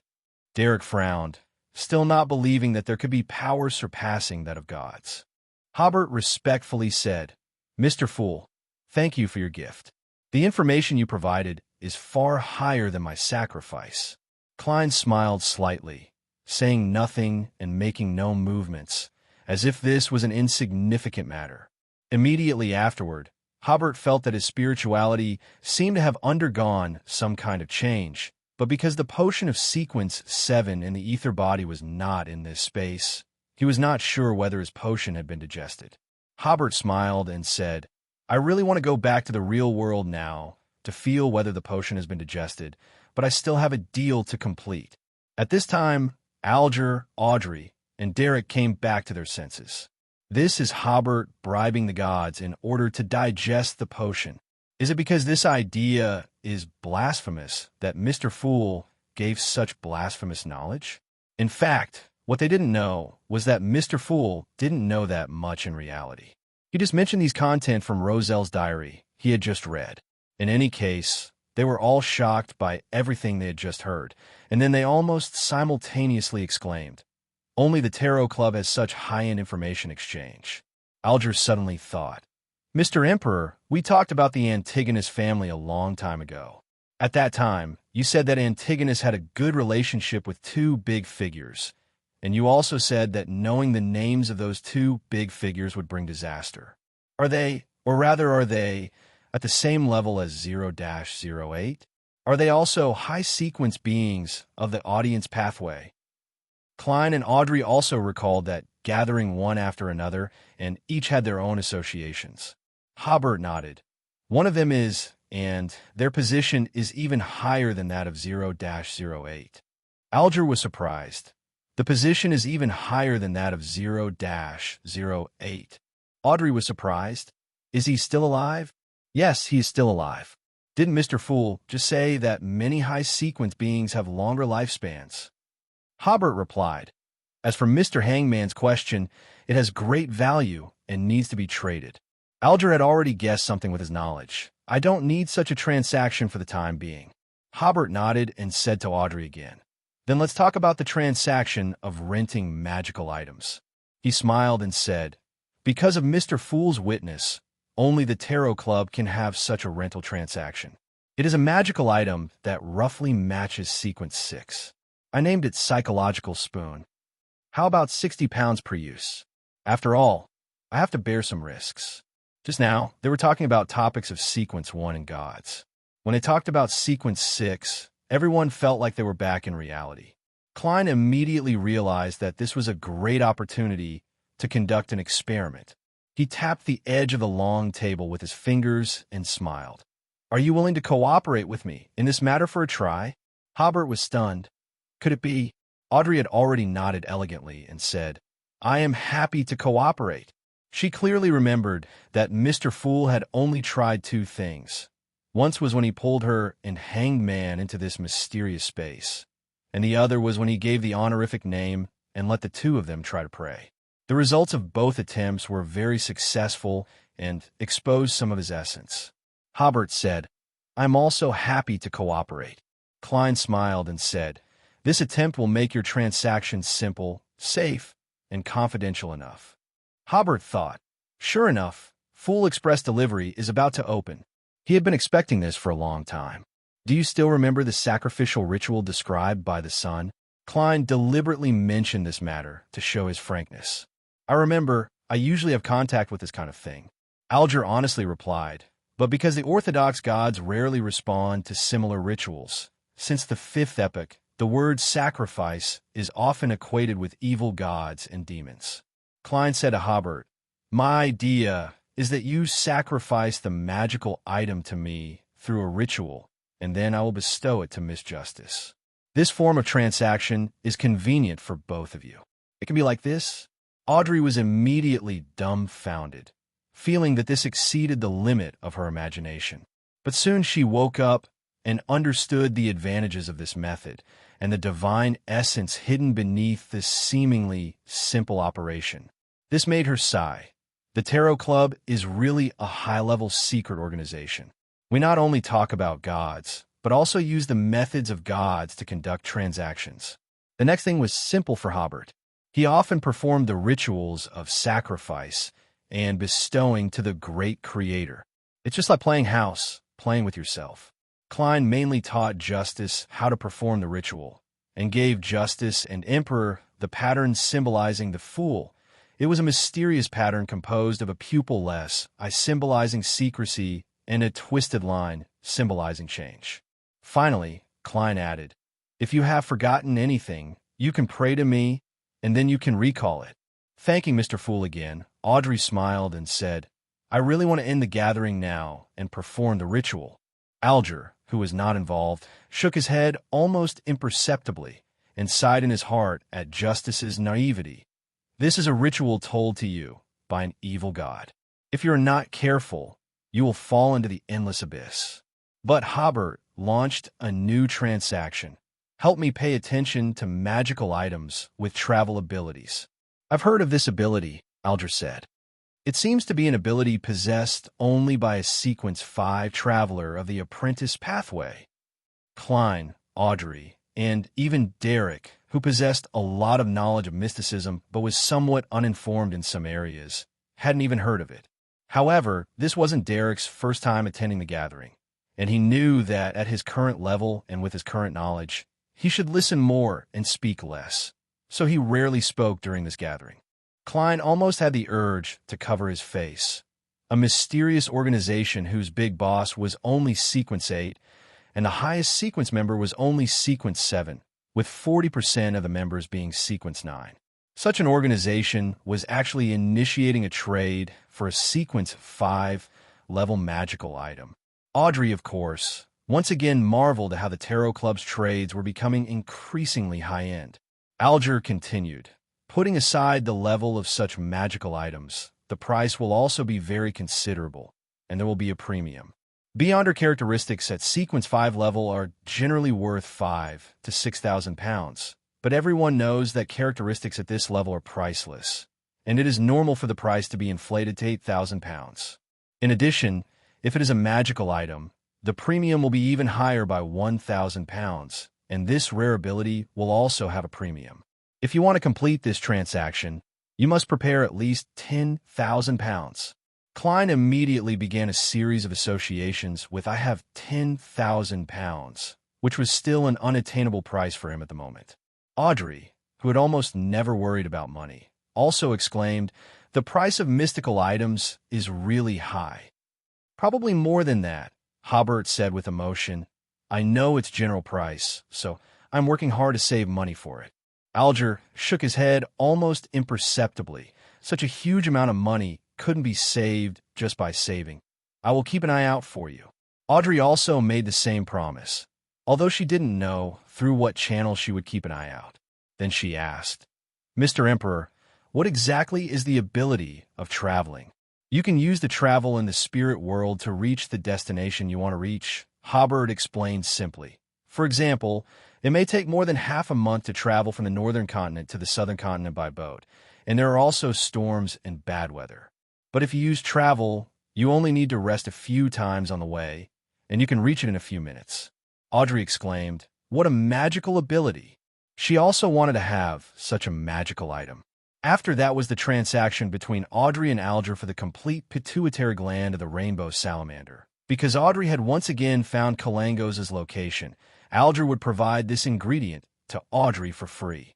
At Audrey's suggestion, this transaction would also be conducted using the method of sacrifice and bestowal. This made Alger feel frightened, but he dared not refuse. Finally, Audrey asked the Fool about the standards for new members of the Tarot Club, so the Fool assigned Audrey the task of assessing new members. Hobert was stunned. The assessment of furs had already begun. In the end, this tarot gathering, which once again changed everyone's perception, ended, but the transactions reached at the gathering had just begun. Hobert returned to the real world and immediately felt the changes between his spirituality, potion, and body. The pleasant feeling of digesting the potion reappeared, and Hobert experienced for the first time the comfort of digesting half of the potion at once. It really works. Theoretically speaking, if he bribed Mr. Fool once more, he could completely digest the briber potion. In this way, the digestion speed of the briber potion may be faster than that of the barbarian and lawyer. However, he should also pay attention to acting usually, so that the potion and himself can achieve a high degree of compatibility. After calming down, Hobert set up the altar. The symbol in the center of the altar was the symbol representing the Fool. Immediately afterwards, he skillfully performed the sacrifice.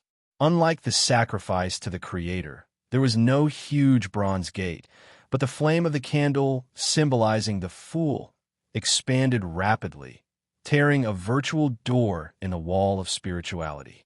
The symbol engraved on the door was the symbol in the center of the altar, symbolizing the Fool. After the door opened, countless indescribable shadows could be seen, and streams of clear light containing vast knowledge.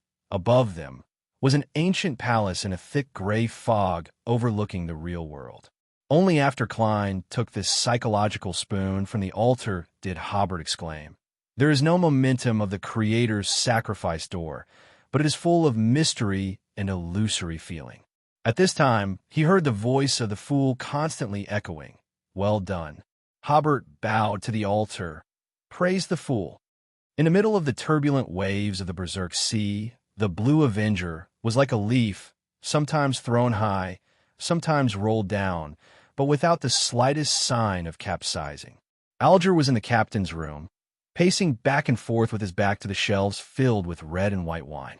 Finally, he gritted his teeth, returned to the desk with a serious expression, took away the brass sextant, found paper and a steel pen, and leaned over to depict the complex and mysterious symbolic symbol that the Fool gave him.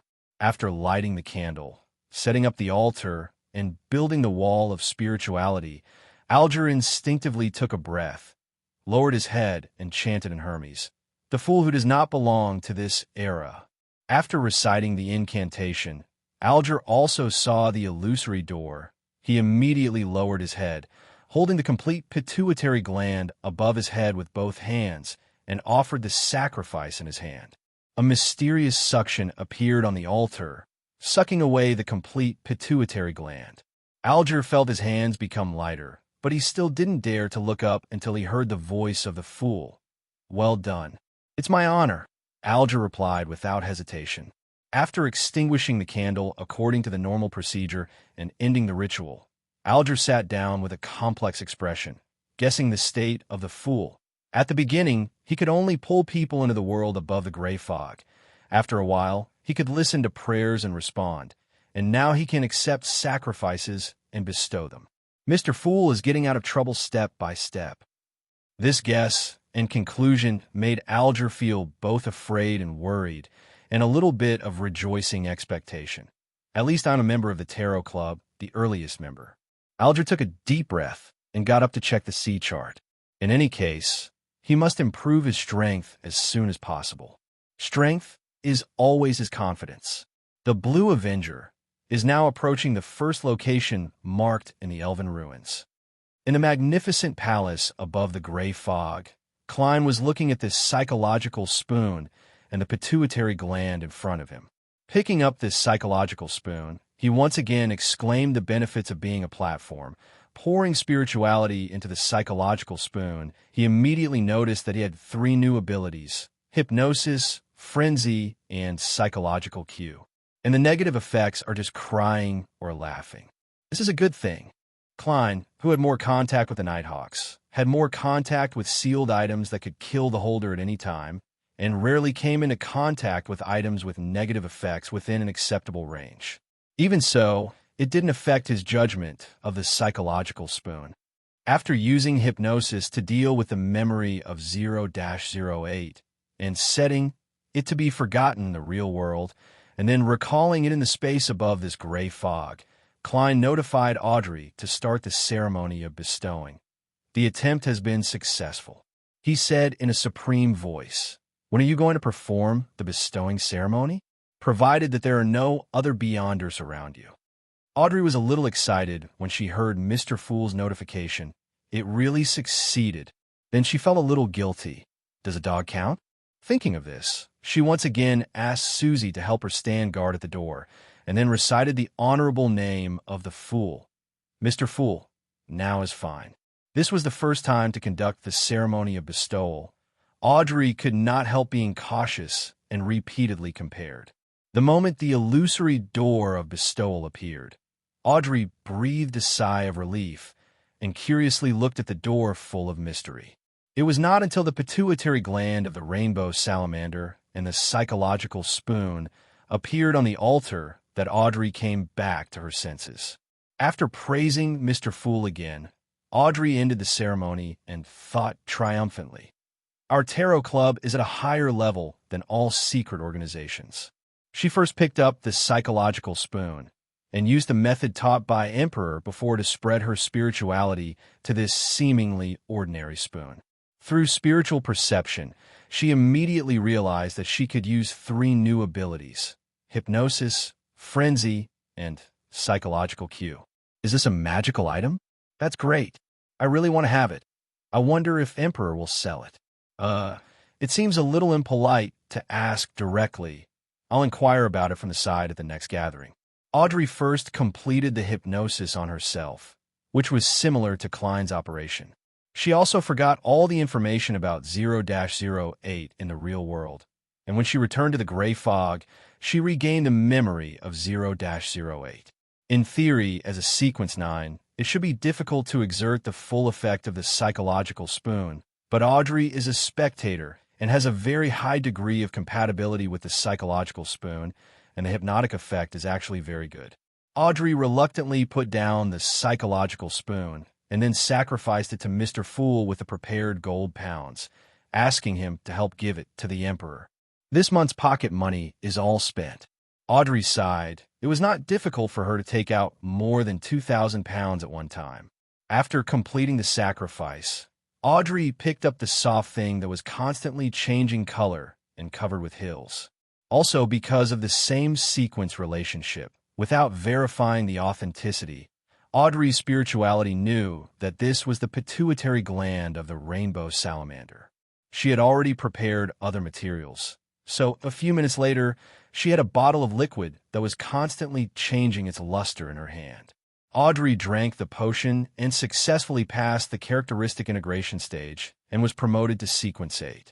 After using meditation to restrain the divergent spirituality, Audrey opened the door and let Susie in. "Audrey, something seems to have changed about you." Susie's mouth opened and closed. Audrey smiled slightly. "Is there finally one sequence higher than Susie?" Otherwise, Audrey sometimes didn't know how to face Susie. "If you meet other Beyonders, how should you introduce yourself?" And Susie, "I am a spectator, and my dog is also a spectator." It's embarrassing to think about it. Audrey sat on the soft stool and changed the subject. "Susie, how do you think I should tell Zio and Furs in a concealed way without revealing my identity, and make them interested?" As soon as she finished speaking, Audrey also seriously thought about the task assigned by Mr. Fool. Then she looked at Susie. Susie looked at her, and finally Susie broke the silence. "Audrey, I'm just a dog." Hobert praised the fool when he saw the gold pounds and the psychological spoon appearing on the altar, and then picked up the money to count. A total of 2,060 pounds, no more, no less. Looking at the cloudy sky outside, Hobert finally overcame his laziness and deposited 2,000 pounds into the bank. Now Hobert's savings have reached 4,800 pounds, and Hobert also has 91 pounds and 7 solely in cash in his wallet. Hobert sighed after leaving the bank. He was obviously so rich, but he was still living a poor life. Sure enough, once you enter the world of Beyonders, you are as deep as the sea, and from then on, the rich become poor. Even so, Hobert still bought some barbecue to reward himself, and also to share his joy with Zio and Furs. The atmosphere at dinner was good. Furs shared her recent experience as an apprentice and the interesting stories in the back kitchen. In the past, in her impression, chefs were grumpy and rude people. After this period of contact, Furs realized the delicate and focused side of the chefs. Because she has been focusing on being an apprentice, Furs feels that her spirit is not so tense anymore. Zio has recently set her sights on 2 robbers with bounties on their heads. As long as she determines their strength, she will decide to take action to capture them. The total bounty for the 2 people is only 20 pounds. Judging from the amount of the bounty, they are unlikely to be extraordinary people. In the evening, Hobert had a good night's sleep. Early the next morning, after breakfast, Hobert went to the law firm to prepare to return to work. As soon as he arrived at the office, Hobert was a little dazed because his desk was full of letters, as many as 30 or 40. The colleague next to him smiled and said, "Hobert, you are a famous lawyer now." Hobert piled the letters together. "I don't know if I'm famous or not, but I'll be busy these days anyway. He immediately entered a working state, first making a simple distinction between the letters.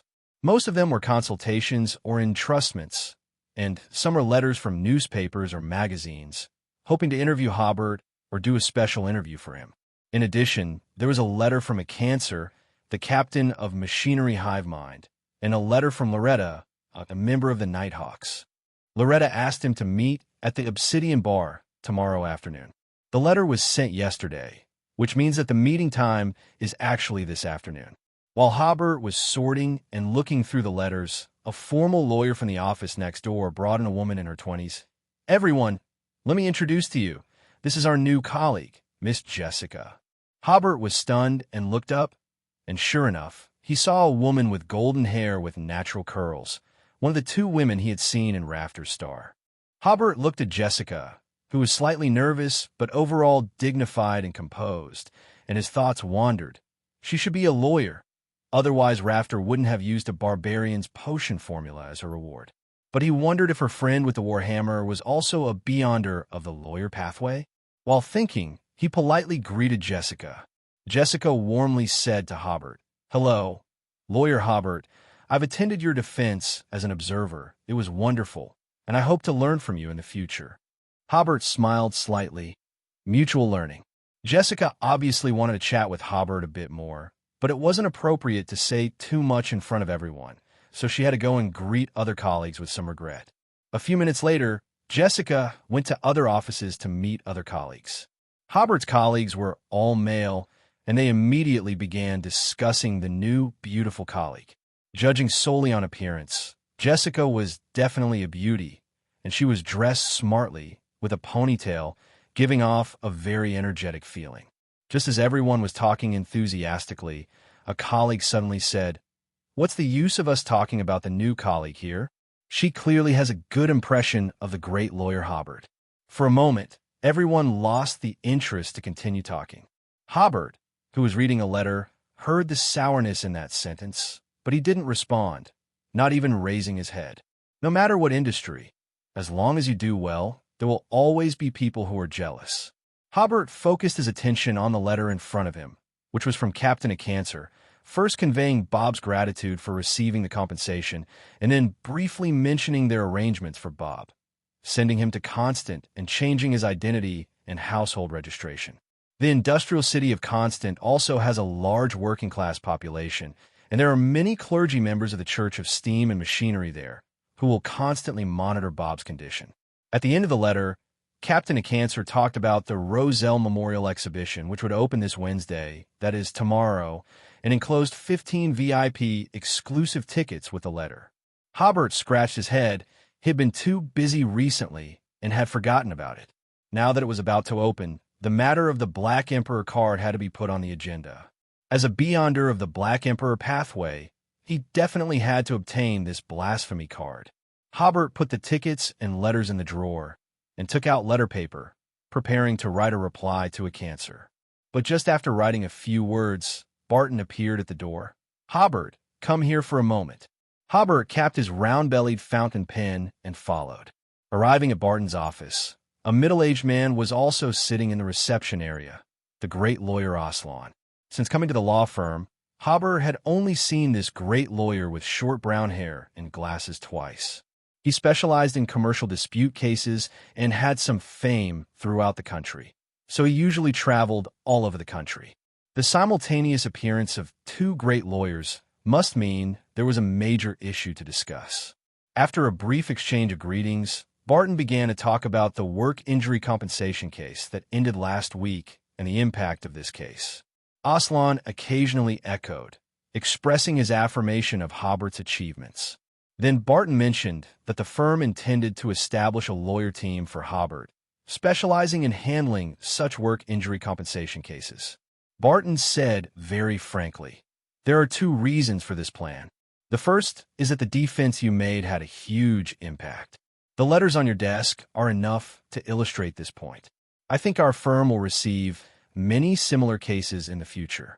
The second is that in this lawsuit, you offended the gentleman of Backland. Besides this type of case, it may be difficult to receive other cases. As for the treatment offered by the two great lawyers, it was very generous. Hobert would become the third partner of the firm, and he could receive 50% of the remuneration for the cases he handled and receive 10% of the dividends at the end of the year. Because Hobert was not yet a recognized great lawyer and had joined the firm relatively late, he could only receive 10% of the dividends for now. Hobert certainly understood that this was actually a choice and compromise made by Barton and Lancaster. Their choice was not to abandon Hobert, but in order not to affect the firm's other business, they made a certain separation of Hobert's business, which was a compromise to reality. With such good treatment, Hobert certainly wouldn't refuse. His current workload was not enough for him to establish his own law firm, and the key was that his lawyer potion had already been digested, and he didn't want to go through such troublesome operations again. Barton finally said, "I will arrange 3 independent offices for you, and you can also transfer 3 colleagues to help you." After thanking him, Hobert immediately mentioned Raska and Daiko, 2 colleagues who were relatively familiar and had enough goodwill towards him. But Hobert hesitated about the third candidate. He spent less time in the office and was not very familiar with his colleagues. Suddenly, Jessica's name appeared in Hobert's mind. She was a lawyer and might be helpful for future business, and could barely be considered well-known. After confirming the colleagues to be transferred, Lancaster got up to leave. After sending away this great lawyer, Barton took Hobert to see the offices. The 3 offices were 2 small and 1 large, with a large office opposite the small offices. The people from the logistics department were already cleaning, and Hobert asked them to add some filing cabinets and other office supplies. Then he talked to the 3 colleagues. When talking to Raska and Daiko, he didn't avoid the others. Several other colleagues in the office looked at the colleague who had spoken sourly just now. That colleague seemed not to hear and was still sitting there reading the materials, but he hadn't turned a page for several minutes, seemingly revealing that he was pretending to be calm. Whether it was Raska, Daiko, or Jessica, they were all willing to join Hobert's team. For them, this was an opportunity. Generally, entering a professional team would have more opportunities to appear in court, and the types of cases handled would be similar, unlike now where they had to take on any type of case. That morning, the 4 of them moved to the new office location. The new office was on the first floor and close to the side door, making it easy to enter and exit. Hobert divided the 3 offices. One was for his own use, one was for the assistant to use, and also as a reference room, and the large office was used by the remaining 2 colleagues and also as a conference room. After dividing the offices, Hobert asked, "Who is willing to be my assistant?" In addition to handling cases, the assistant's job also includes organizing materials, receiving and sending letters, etc. Of course, the weekly salary will also be £1 to £2 higher. Me. Jessica's reaction speed was extremely fast, and she took the initiative to persuade the other 2 colleagues. In addition to organizing materials, the assistant is also responsible for receiving visitors. Women are more suitable for this job. Raska and Daiko both thought it made sense, so Jessica became Hobert's assistant. After lunch, Hobert held a meeting with his 3 subordinates. The team's current tasks are primarily to sort through the incoming mail. Jessica is mainly responsible for reading and replying to letters from newspapers and magazines, and for creating an interview schedule, inviting reporters to come in for interviews soon. Raska and Daiko are to sort through consultation and commission letters. Raska and Daiko can reply to consultation letters at their discretion, but commission letters must be approved by Hobert before a reply is sent to accept the commission. At the end of the meeting, Hobert announced that he would treat everyone to dinner that evening to celebrate the team's formation. After arranging the work, Hobert returned to his office and wrote a reply to a cancer. While writing, Hobert suddenly remembered Ulysses' instructions, so he wrote a letter to Elizabeth as well. In the letter, Hobert shared some tough love, telling Elizabeth that death happens every day and that she should not only dwell on sadness and awe of life, but also look forward. After finishing, Hobert gave both letters to Jessica and instructed her to mail them that afternoon. Then, Hobert put on his trench coat, picked up his cane, and went to visit clients. He first walked back to his rented apartment and left notes for Zio and Furs, telling them that he wouldn't be home for dinner. Only then did Hobert take a hired carriage to the Obsidian Bar in the North Borough. He arrived more than 10 minutes early, but Loretta was already sitting at the bar, having ordered a beer but not taken a sip. "You're here so early?" Hobert placed his cane and also ordered a beer. "I just happened to be free today, so I came early." Loretta took out an envelope. "This is your salary for last week. We pay salaries every Saturday afternoon. You can either pick it up directly at Blackthorn Security Company, or we can mail it to you, but you'll need to submit a written request for that." Hobert naturally chose to have it mailed.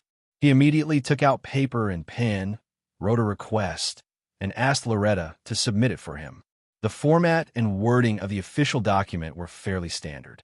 Loretta glanced at it and put the request away. Hobert asked, "Is there something else you wanted to see me about today?" This was the first time a member of the Nighthawks team had proactively contacted Hobert. "It's just to give you your salary, and you're already 2 days late in receiving it." "Just to give me my salary?" "Just to give you your salary." Hobert recalled his previous encounters with Loretta. This woman seemed obsessed with paying salaries. Had the Nighthawks team been known to delay salaries? That couldn't be right. If an official beyond her organization had a financial crisis, it wouldn't be far from disbanding. "Okay, that's definitely a big deal." Hobert casually agreed and then asked, "I previously reported a secret supplicant named Kate. How far has your investigation progressed?" He added, "Ms. Daly promised to inform me of the investigation results at the time." "We've already found the hymen you mentioned." Loretta looked around to make sure there were no customers nearby before saying, "He seems to be in contact with 2 other Aurora Order members. We plan to launch the operation this week or next week." "Oh, right, the captain said that you might have to participate in the operation as well. Prepare yourself these next 2 days." "Well, that's one of the reasons I contacted you today." "That's the more important reason for the meeting, isn't it?" Hobert couldn't help but complain in his heart. "Do the Nighthawks really owe you salary?" Hobert took a deep breath to calm himself and nodded. "I will never be soft on these lunatics. You can write to me or directly notify me when the operation time is set." "No problem." On the way back to the law firm, Hobert realized that Loretta might be wearing some kind of mystical item that made her so focused on salary. The more Hobert thought about it, the more he felt it was the case. Otherwise, wouldn't the Nighthawks team be afraid of Loretta's debt collection? How could they dare to have a member who was so focused on salary? Back at the firm, as Hobert was hanging up his trench coat, Jessica came to Hobert's office. "Lawyer Hobert, I've read all the letters from newspapers and magazines and drafted an interview schedule. Take a look, and if it's okay, I'll write back according to this schedule." "That's fast." Hobert took the schedule and glanced at it. "No problem." Jessica said, a little embarrassed, "Lawyer Hobert, do you have any extra tickets?" Hobert was stunned for a moment before realizing that Jessica was talking about tickets to the Roselle Memorial Exhibition. Jessica continued stuttering. I have a friend who admires Roselle very much, but we don't have a way to get VIP tickets for a close-up visit, so..." During the meeting in the afternoon, Jessica saw Hobert take away a stack of VIP tickets while sorting the letters. At that time, because there were 2 other colleagues present, she was embarrassed to ask. She hesitated for a long time this afternoon, always feeling that it was not good to make such a request on the first day of work, but thinking of her friend's happy smile, she decided to ask for a ticket for her friend. "Yes." Hobert generously gave out 2 tickets. "These tickets are the Church of Steam and Machinery's gratitude to me." Jessica thanked him repeatedly, her face filled with joy. Back at her desk, Hobert handled official business for more than an hour, and then it was time to get off work. Hobert's team had dinner together at a nearby restaurant. This dinner brought everyone closer together. However, Hobert had just received his salary in the afternoon and spent £3 and 3 soldi. Half a week's salary was gone. Now Hobert suddenly understood why Loretta valued salary so much and valued payday so much. If you spend a week's salary in 2 days, then the remaining 5 days, payday would be like looking forward to the stars and the moon. Wednesday, the opening day of the Roselle Memorial Exhibition. Hobert is now the head of the department, and he doesn't need to ask for leave or go to the firm to go out and visit clients. Arriving at the exhibition hall, the queue was already packed with people. Hobert really didn't expect that Roselle had been dead for more than 100 years, but he still had such a great appeal. But then he thought that entertainment was scarce in this era, so such a memorial exhibition was very popular among all classes. Because Hobert had VIP tickets, he could avoid queuing and enter directly from the side door, and he could visit the things Roselle had used up close. As soon as he entered the door, Hobert saw a member of the machinery hive mind, who had once protected him. He knew that the other party must be very busy today, so he just smiled and nodded to the other party without going up to talk. Entering the exhibition hall, as a person from the modern era, Hobert was not very interested in these things. He only praised Roselle's golden toilet as really luxurious, and wondered if you could really poop on such a toilet. Hobert tried to make his speed look normal as he came to the study area. He had just glanced at the tall bookshelves in the study when he saw Jessica and the silver-haired woman in front of the bookshelves. At the same time, Jessica also saw Hobert. She quickly waved her hand and said, "Lawyer Hobert, I'm not skipping work. I took a leave of absence." Hobert smiled. "I'm not skipping work either." Jessica was stunned for a moment, as if she understood something.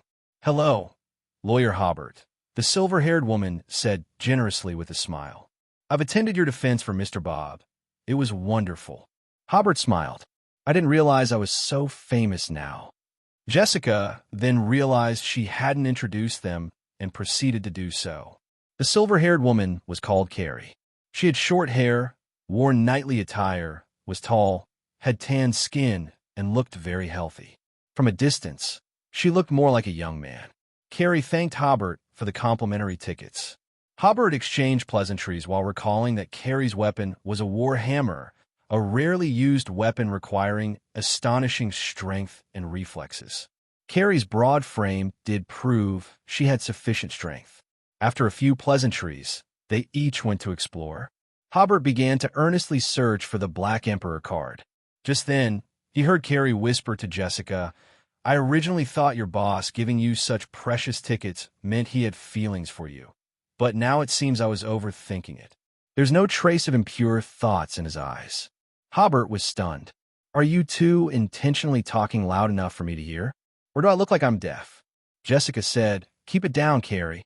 Carrie flipped through a high-quality replica book provided by the exhibition and casually said, "It doesn't matter if he hears. I'm complimenting him. So you're relieved now?" "No, Jessica, for a woman, this is where you've failed." It seemed they were good friends like Zio and Furs, so they spoke so casually. Hobert smiled and shook his head, then went to observe the bookmarks in the exhibition area from another angle.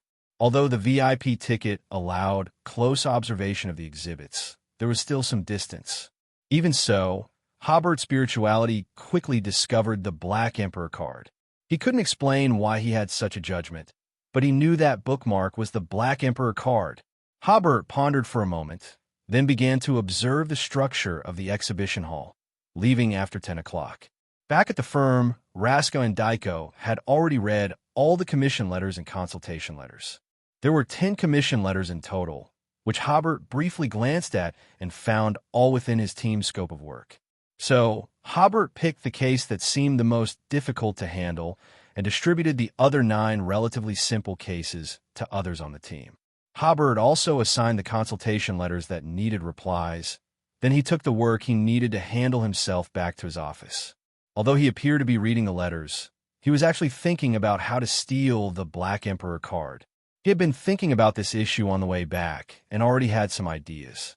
Hobert's first idea was to hypnotize a staff member and have the hypnotized person swap out the Black Emperor card or complete a sacrifice in an exhibition hall. But considering this exhibition had the background of the Church of Steam and Machinery, operations like hypnosis would easily be exposed, and it would be easy to trace back to him.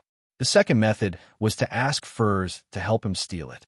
She had the ability to open doors and was now a trick master who could easily divert people's attention. During the exhibition, she could use the trick master's methods to steal it and then pass it out through the open door. Even if the anti-theft building block sealed artifact detected Furza's door opening, it would be fine because the blasphemy card would be passed out quickly, and Furza only needed to immediately leave the place where she opened the door. But this plan could only be carried out during the day, when there were many people and it was easy to be noticed. If discovered, it would easily attract the attention of the Machinery Hive Mind team.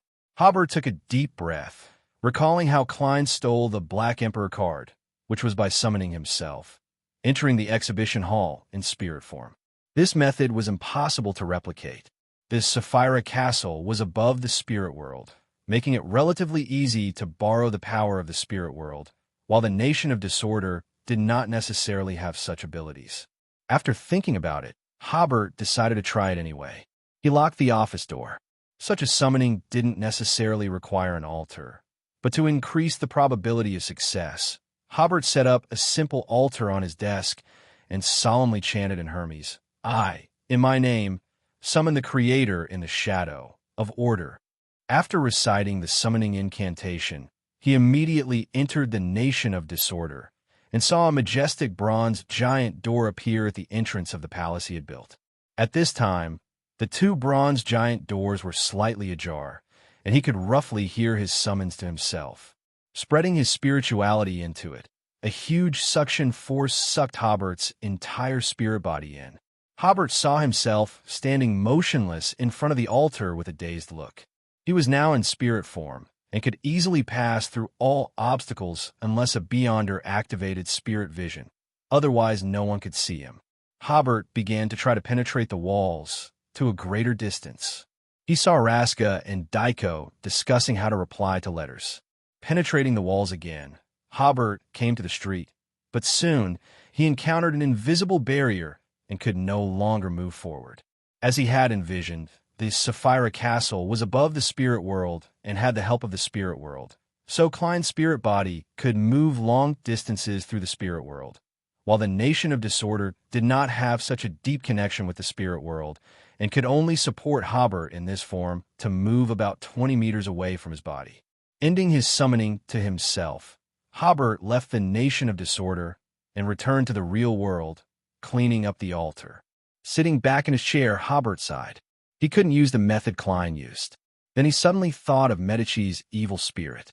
He could ask other spirits for help, but he would rather not have the Black Emperor card than ask Medici for help. First, Medici was currently unable to leave his territory, and second, it would only complicate matters further. So who to ask for help? Spirit world creatures? For example, find a messenger of Klein's level.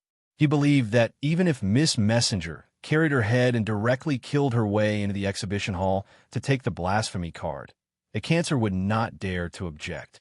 But such spirit world creatures were hard to come by. Hobert decided to think about whether there were other ways first. Teleportation statue. Hobert suddenly thought of the abilities of this sealed artifact. It was very suitable to use the teleportation ability to get the Black Emperor card, and even a switch should be no problem.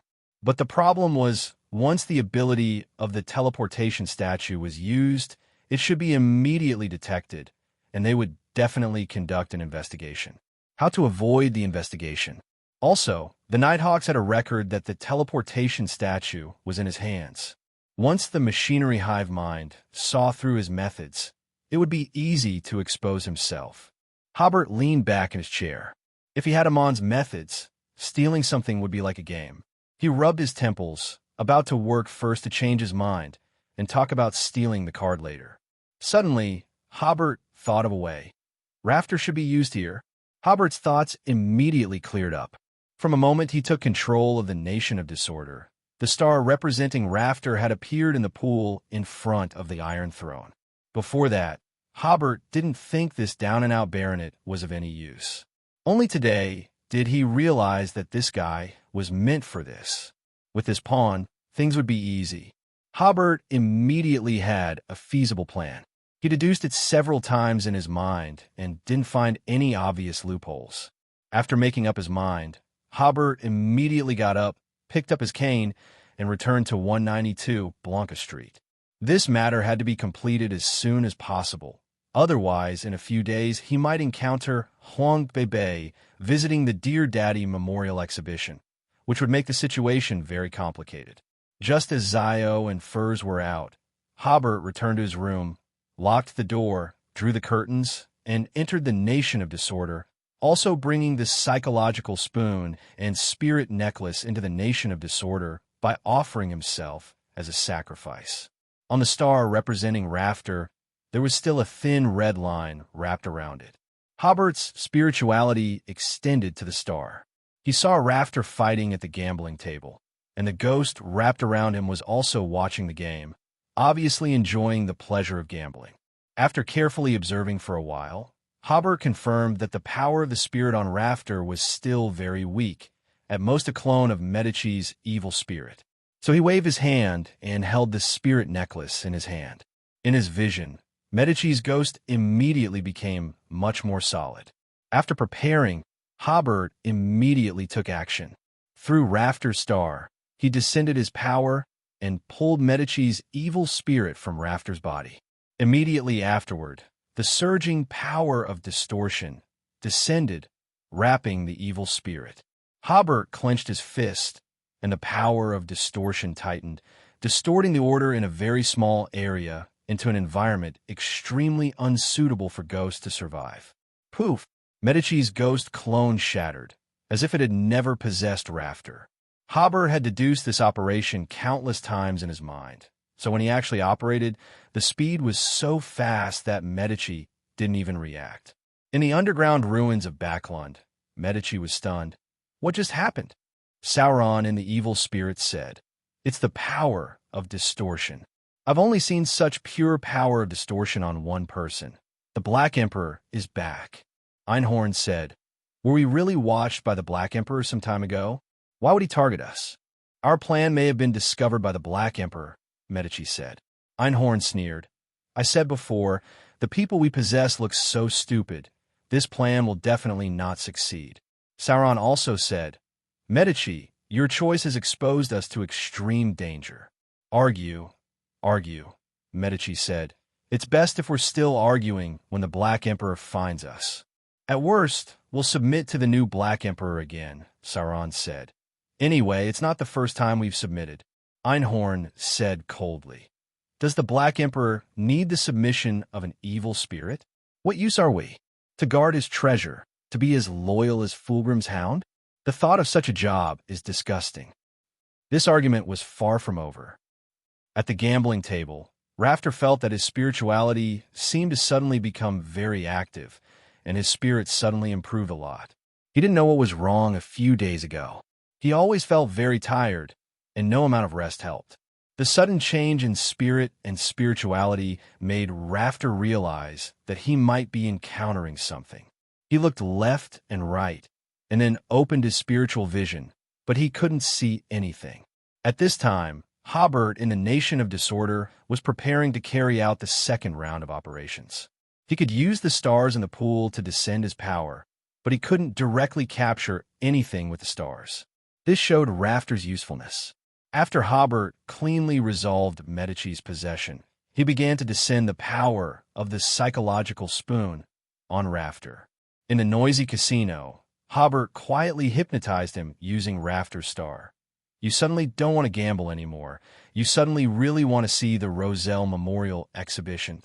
Rafter immediately pushed away the cards in front of him, frowned, and said irritably, "No more playing? No more playing. How can playing this thing be as interesting as going to see the Roselle Memorial Exhibition?" The casino was quiet for a while, and then everyone burst into laughter. A gambler said, "Sir, remember to bring us souvenirs." Another gambler shouted, "It seems that Sir's luck is not very good today. He's so angry that he's preparing to go to the memorial exhibition." Normally, when faced with the gambler's sarcasm, Rafter would definitely put on the airs of a baronet and teach them a lesson. Today, Rafter left in a hurry, just waving his hand, unwilling to entangle with the gamblers. It wasn't until Raft got into the carriage that Hobert began to use the ability of psychological cue. When you see the manuscript left by Roselle, immediately summon a mysterious existence. The incantation is I in my name, summon the Creator in the shadow of order. Finally, Hobert instructed, when you finish reciting this incantation, you will immediately forget the content of this revered name. On the first day of the Roselle Memorial Exhibition, this day was not a day off, but the number of people visiting the exhibition still exceeded the expectations of the Church of Steam and Machinery. At 9 o'clock, there was a long queue at the ticket office, and at around 10 o'clock, there was also a long queue at the entrance. At around 1 o'clock in the afternoon, the trend of congestion had not been alleviated.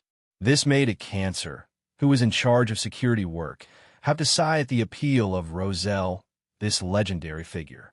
At the most crowded time, a cancer saw Archbishop Hobert getting out of the carriage with two friends, obviously also here to visit the memorial exhibition. Hobert is not only the Archbishop of the Church of Steam and Machinery in Backland, but also a well-known scientist and honorary professor of the physics department of Backland University. They all had VIP tickets and entered directly from the side door. A cancer quickly stepped forward. "Your Excellency Archbishop." Hobert nodded. He looked at each guide, each followed by a large group of people. "Do a good job in security, don't let stampedes occur, and also pay attention to the distance between visitors and exhibits." "Yes, we have done relevant rehearsals. This way, please." A cancer personally gave them the explanation. When they came to the Roselle's Notes exhibition cabinet, a cancer introduced, as we all know, what is used above is the mysterious symbols created by Roselle, and these symbols have not been deciphered by people so far. Many historians and archaeologists believe that these notes should record the unknown secrets of Emperor Roselle. Two friends of Archbishop Hobert were examining those notes when suddenly a visitor interjected. Could this be the curse left by Roselle? After all, he had so many regrets when he died. A cancer looked back and saw that the person who interjected was a middle-aged man with graying temples and puffy eye bags. But judging from his clothes, he should be a figure in the upper class. "Are you also full of curiosity about these notes?" A cancer asked. "No," the middle-aged man said. "I'm very interested in Roselle's study. There are so many people." The middle-aged man without a VIP ticket shouted, "Make way, make way, make way for Sir Rafterpound." Hobert, who had been paying attention to Rafter, smiled in his heart when he saw this scene. Sir Rafter has come to compete to be a pawn. When Hobert saw a cancer, he was a little nervous, fearing that the other party would notice his gaze. However, he soon realized that the kind-looking old man wearing a soft hat beside a cancer was more threatening than a cancer. Hobert couldn't help but wonder, could he be so unlucky as to run into the Archbishop of the Church of Steam and Machinery? Fortunately, the old man only seemed to notice something and glanced at Rafter a few more times. This was the reason Hobert used psychological cue instead of hypnosis. Although hypnosis was more effective, people who had been hypnotized would always reveal some abnormalities in their words and actions. Using psychological cue was much better, and it was difficult for security personnel to detect. Because of Rafter's shout, people quickly made way for him. A cancer smiled and continued to explain to the Archbishop and his two friends. Hobert, the old man, also shook his head slightly and stopped paying attention to Rafter. Hobert breathed a sigh of relief and followed Rafter into the study area. The study area was some distance away from the notebook area. Hobert re-rehearsed the plan and felt that even with the cancer and the old man present, he was still confident in obtaining the Black Emperor card. So the plan continued. Hobert knew very well that once such a plan was implemented, it had to continue unless it completely failed. If he started over, other problems might arise. Because Jessica and Carrie had VIP tickets, no one would drive them away. So Carrie simply skipped lunch and took notes furiously while flipping through the high-quality replica of the manuscript provided by the exhibition hall. Jessica also helped her friend organize her notes, and inadvertently, she saw Rafter. Jessica quickly tugged at Carrie and pointed at Rafter. Carrie said coldly, "If he dares to pester me here, I'll kick him out." The two of them stared at Rafter coldly, but strangely, Rafter clearly saw them, but immediately looked away. Jessica also noticed this. He seems to be looking for something. When Carrie saw Rafter's gaze stop on the original manuscript, she said with disdain, "This kind of scum, what does he know about creativity?" But then, the two ladies seemed to notice something was wrong with Rafter. He lowered his head as if he was praying, but soon, a surging power descended, tearing open a space above Rafter's head. Then, two majestic bronze doors appeared in the lady's vision. Immediately afterwards, a terrifying force swept up the original manuscript. The crowd suddenly became chaotic. Although ordinary people could not see the two bronze giant doors, they could feel the powerful pressure emanating from the giant doors. Their less sensitive spirituality also made their spirits terrified and panicked, and they ran around holding their heads. The peaceful exhibition scene, just now, was suddenly filled with screams and cries. Carrie's eyes narrowed. Some hidden existence is trying to steal Roselle's manuscript. This can't even be called stealing anymore. Jessica smiled helplessly. This was simply robbery. Hobert, who was in another exhibition hall, seemed to realize something and immediately went to the study area. However, there were too many people, and they were running around in panic, so Hobert couldn't get in at all. Hobert stretched out the index finger of his right hand, opened the fingertip, revealing the sharp thorns inside. Pointing upwards, the sharp thorns in his fingertip shot out with thin steel cables, nailing them to the roof. Hobert clenched his fist, and using the pull of the rope, he rose into the air and flew over the heads of the crowd. Entering the study area, Hobert first saw the majestic bronze giant door, and then he saw a black, blurry figure, like a spirit, steadily catching the swept-up manuscript. Hobert opened his left palm, revealing a small caliber muzzle in the palm of his hand, but there were too many people around and so many exhibits, which made Hobert hesitate slightly. It was this hesitation that gave the black shadow time to bow slightly to Hobert, and then disappear. At the same time, the bronze giant door also disappeared instantly, and the oppressive, terrifying power disappeared without a trace. Hormick's pupils changed from black to blue, but he still couldn't find the black shadow. His pupils turned red again, but he still didn't see the black shadow. Hobert landed on the ground, scrutinizing his surroundings, hoping to find some clues. In the end, his gaze fell on Rafter, who was full of confusion and was also running around with the crowd, holding his head.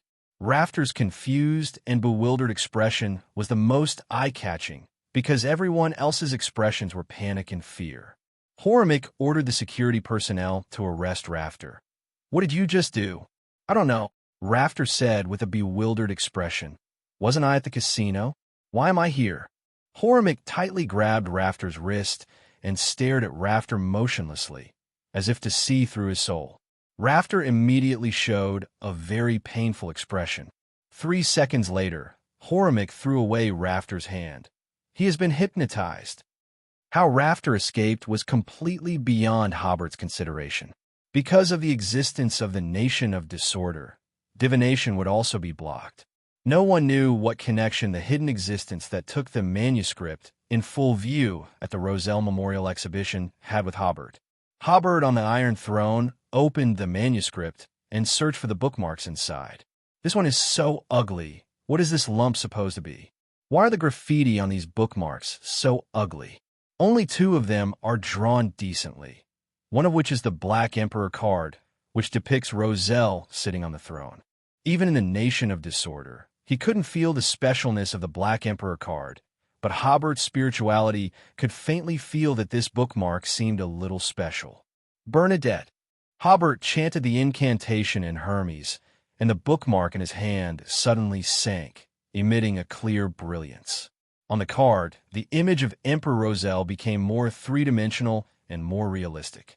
He sat on an ancient stone throne, wearing a black crown inlaid with various gems, wearing black armor, covered with a black cloak, holding a scepter, and looking forward with cold eyes. The original flat card became like a notebook with thickness and star-like fonts condensed in the upper left corner of the card. Sequence 0, Black Emperor. Finally got it.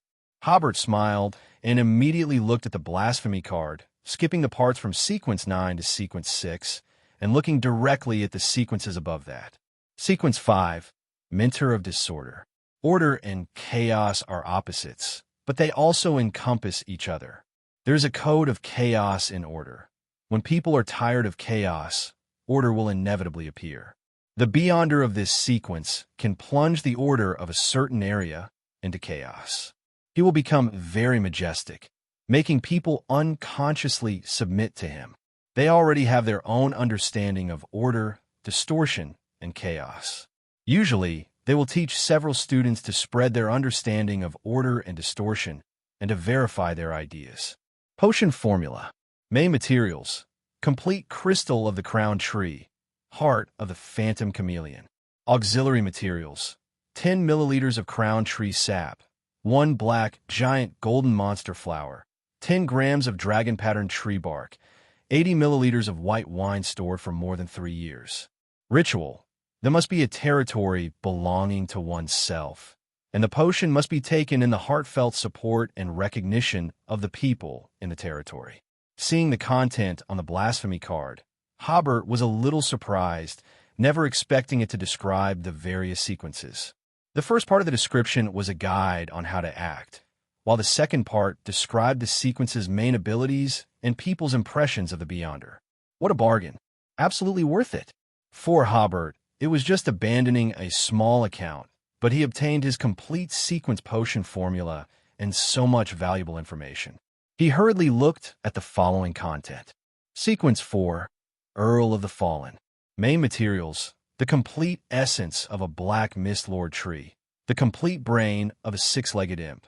Supplementary materials: 20 milliliters of black mist lord tree sap, 12 grams of 6-legged imp bone marrow, 15 grams of powdered addle flour, 70 milliliters of white wine aged for more than 10 years. Ritual: orchestrate a conspiracy about power. The strength of the conspiracy's victims must be at the same level as or higher than that of the conspirator. Obtain all the victims' authority and wealth in this conspiracy, and consume the potion amidst the victim's despair and pain, and the support of the people belonging to the victim. Hobert was stunned. Why was there no description for Sequence 4? He looked further, and there was no description for Sequence 3, Frenzied Mage, either. It seemed that the sequence descriptions only went up to Sequence 5. Then Hobert looked again at the advancement rituals for Sequence 5 and Sequence 4.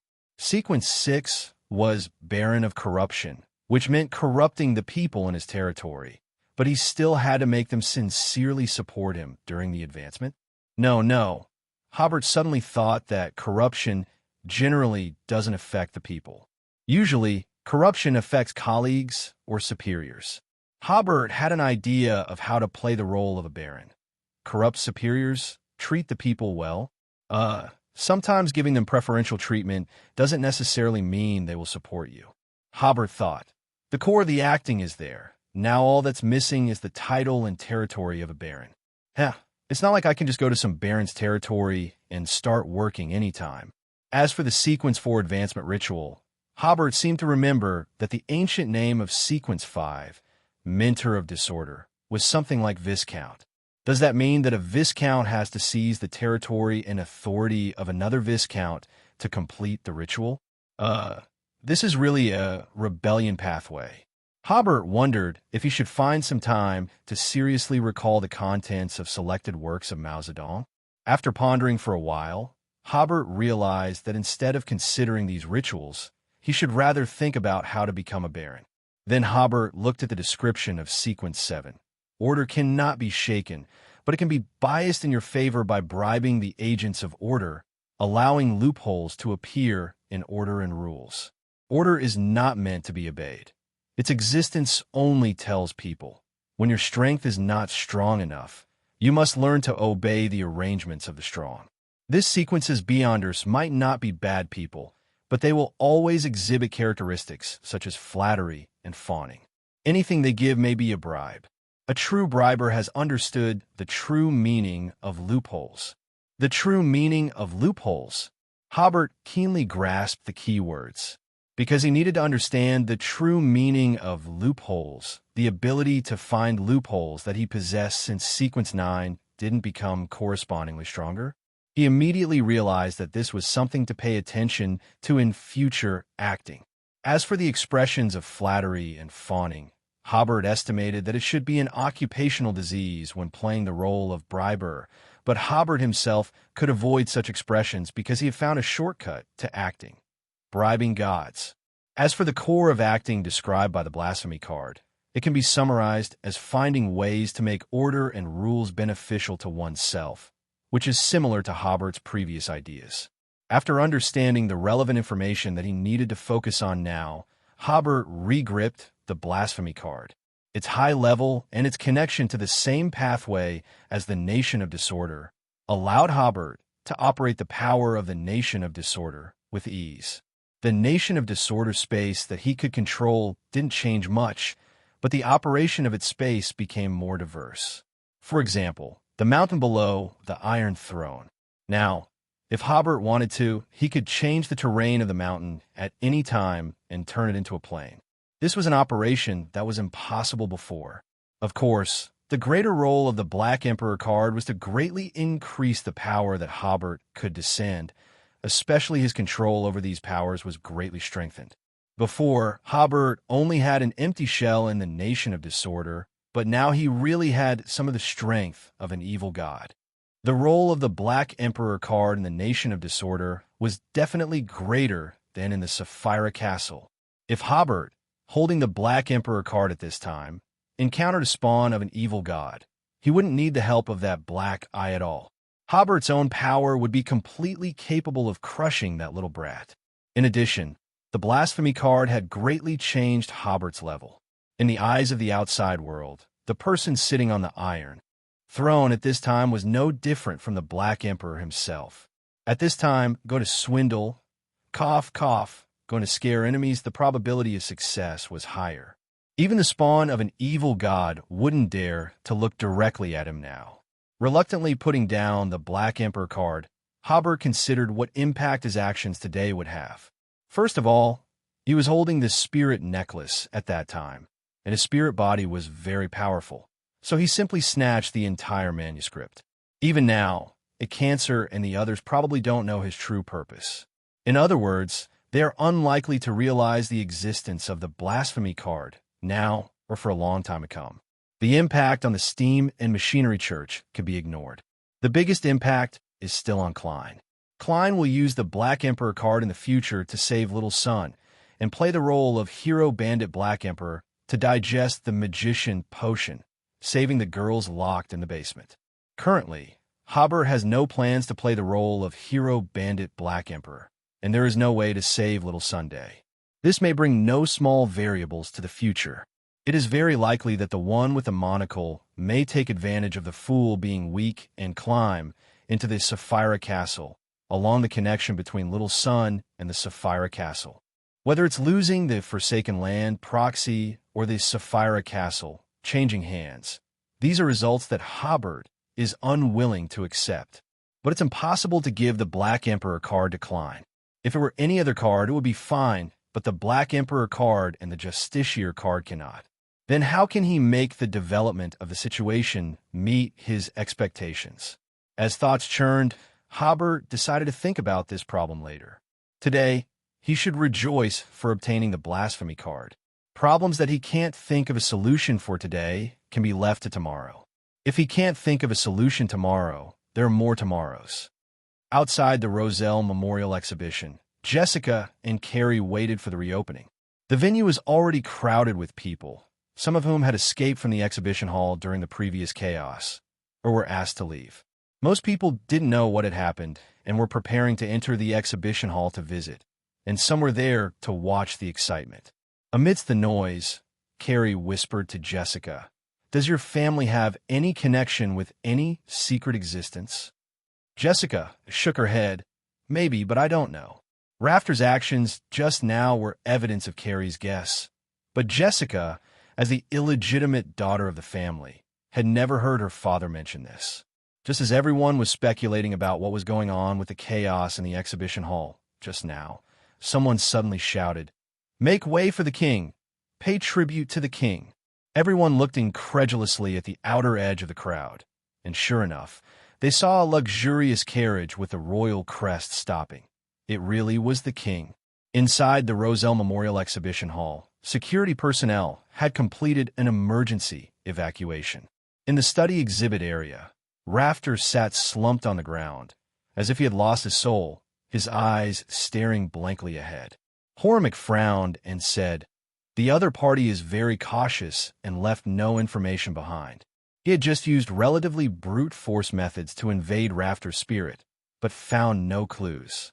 Because of this intrusion, Rafter's astral and spirit bodies suffered varying degrees of damage. For the next 3 to 4 days, he would appear dull, like a walking corpse, and it might take 1 or 2 weeks to fully recover. The cancer had no choice but to take out an ancient silver mirror with strange patterns from the special pouch at his waist. The mirror had eyes decorated with black gemstones on both sides. The cancer lightly brushed the mirror surface 3 times. "Honorable Erodes, my question is, who instructed Raft to disrupt the order of the venue and steal Roselle's manuscript?" The surrounding light became deep, like paint seeping from an oil painting. An extremely blurred picture appeared on the mirror. The cancer looked at it carefully for a long time before determining that it was a towering bronze gate. Such a bronze gate had appeared just now in the study exhibit area. The picture disappeared, and blood-red words appeared on the mirror. "According to the principle of reciprocity, it's my turn to ask a question. If you lie or can't answer, you'll accept the task and punishment I arrange." 2 or 3 seconds later, these sentences disappeared, and new words formed a question. "Do you like to solve problems with violence?" The cancer breathed a sigh of relief. "I don't like it." The blood-red words disappeared, and a cancer did not receive any punishment. Immediately, a cancer asked Hormick, "Your Excellency, does the Bronze Gate have any special significance?" "It represents some abilities of the death domain," Hormick said with his hands behind his back. "It also represents some sacrificial gates of the gods. As far as I know, the sacrificial gates of the Sailor Pathway, the True Creator, and others are all bronze-colored." The cancer looked at the silver mirror in his hand. This is the first time the Erodes mirror has given such a vague answer. "This shows that the person who stole the manuscript has a very high sequence," Hormick said. "Change your question and try to find a breakthrough from Rafter." "Yes." The cancer smiled helplessly and picked up the Erodes mirror again. "Honorable Erodes, when did Rafter decide to visit the Roselle Memorial Exhibition?" The mirror rippled like water, revealing a picture. Rafter was scattering sweat on the gambling table. Suddenly, his movements became a little stiff, and he began to look around.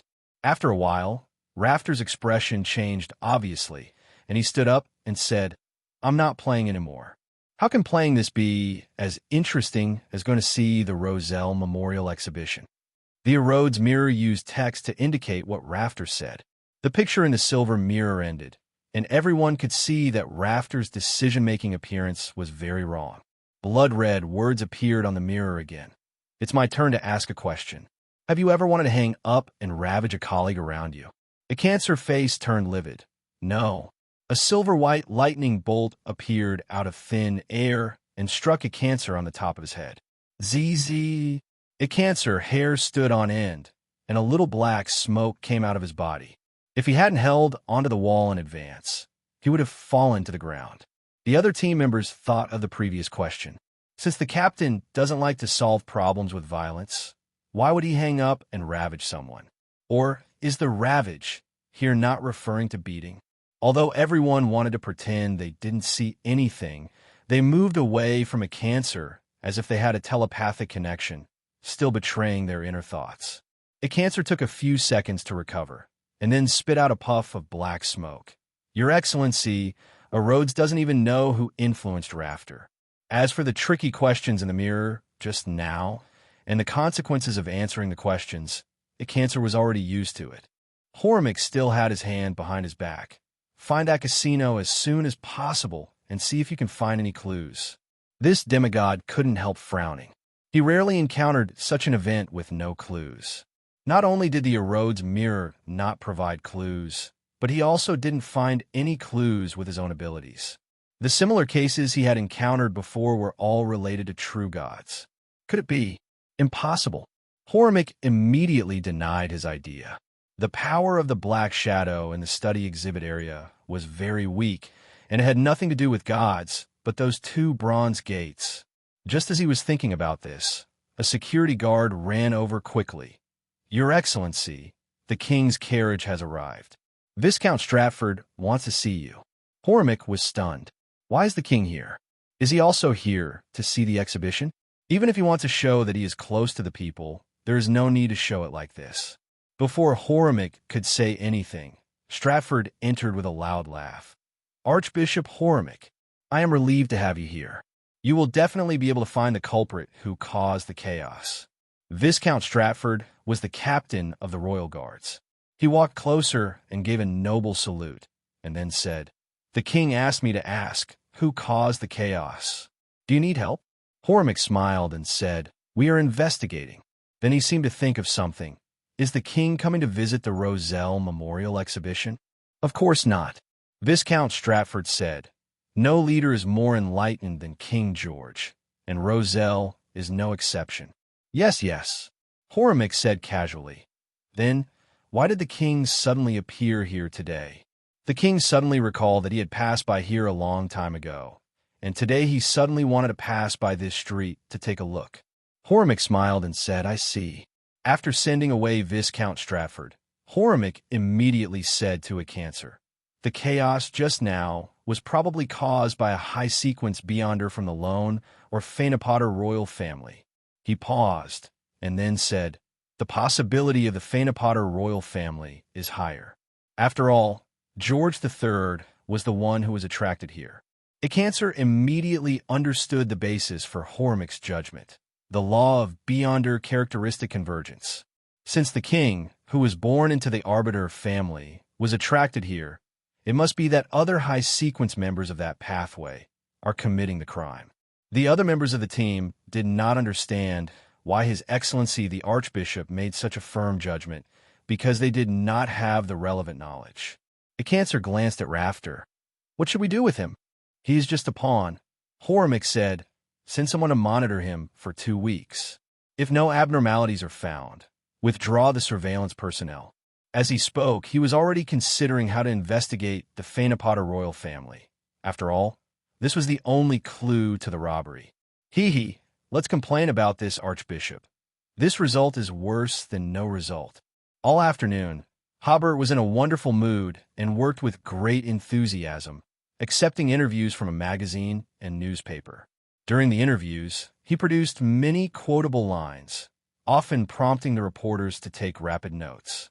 The reporters were very satisfied with the interviews. In addition to this, Hobert also researched the case he had just taken on and formulated a corresponding defense plan. He also began processing the second batch of letters he had received, working with astonishing efficiency. When it was time to leave work, Hobert stretched luxuriously, picked up his cane and briefcase, and went home. Back in his rented apartment, Hobert only found furs. Upon asking, he learned that Zio had received a contact signal from the masked man and had gone to the agreed meeting place. Hobert nodded, trying hard to recall.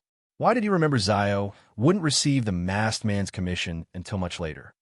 The heavy fog in Backland blocked the sun in the sky early, and the not-so-wide street immediately became dim.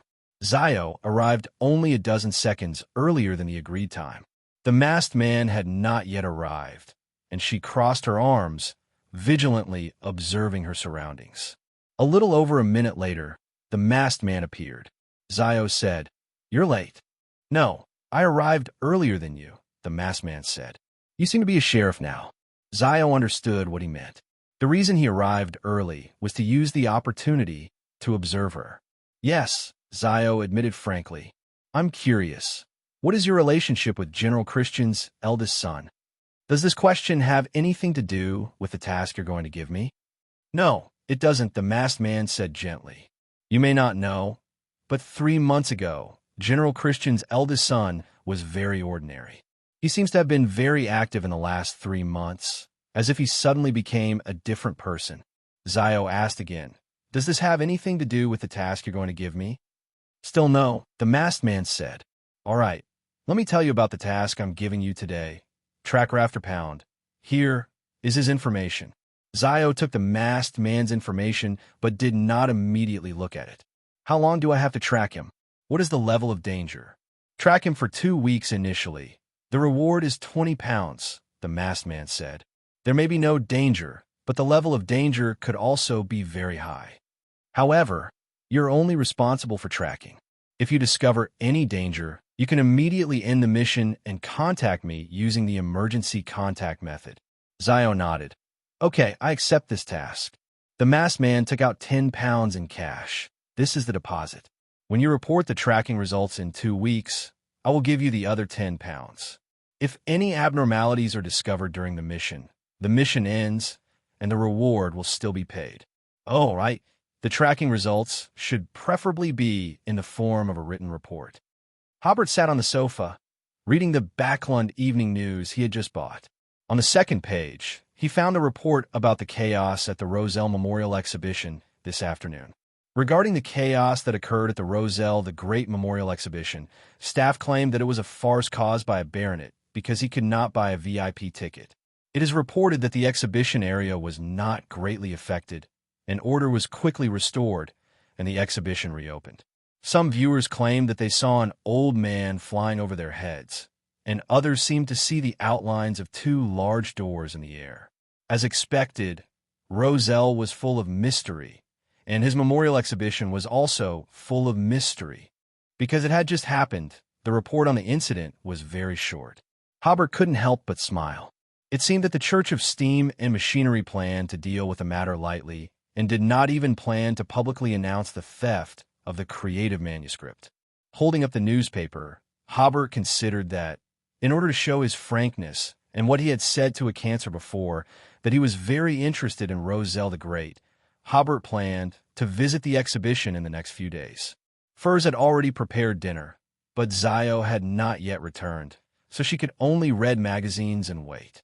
It wasn't until around 7:30 that Zio came back with a file bag. Thank goodness, there's such a delicious dinner waiting for me. My stomach is almost empty. She put down the file bag and helped Furs serve the food while saying, You don't have to wait for me. Hobert put down the newspaper. If we wait until 8 o'clock and you still haven't returned, we'll eat first. All 3 were hungry and quickly finished their dinner, then sat around the table, chatting and drinking tea. Zio talked about the task she had just received. She would be monitoring a baronet named Rafter for the next period of time and might rarely come back for dinner. Through Zio's description, Hobert learned that Rafter had been released. The consequences were better than Hobert had imagined. He had originally thought that Rafter would not be able to withstand interrogation and would go crazy. He believed that the Church of Steam and Machinery would also send people to monitor Rafter. For Hobert, this baronet no longer had any value. For safety's sake, he didn't plan to observe him through the stars in the future. The next morning, Jessica went to work as usual. Hobert held a small meeting to remind them of the precautions for the cases they had on hand. After the meeting, Hobert had just returned to his office when Jessica knocked on the door and came in. Lawyer Hobert, thank you again for the VIP tickets you gave us. My friend has prepared a gift for you.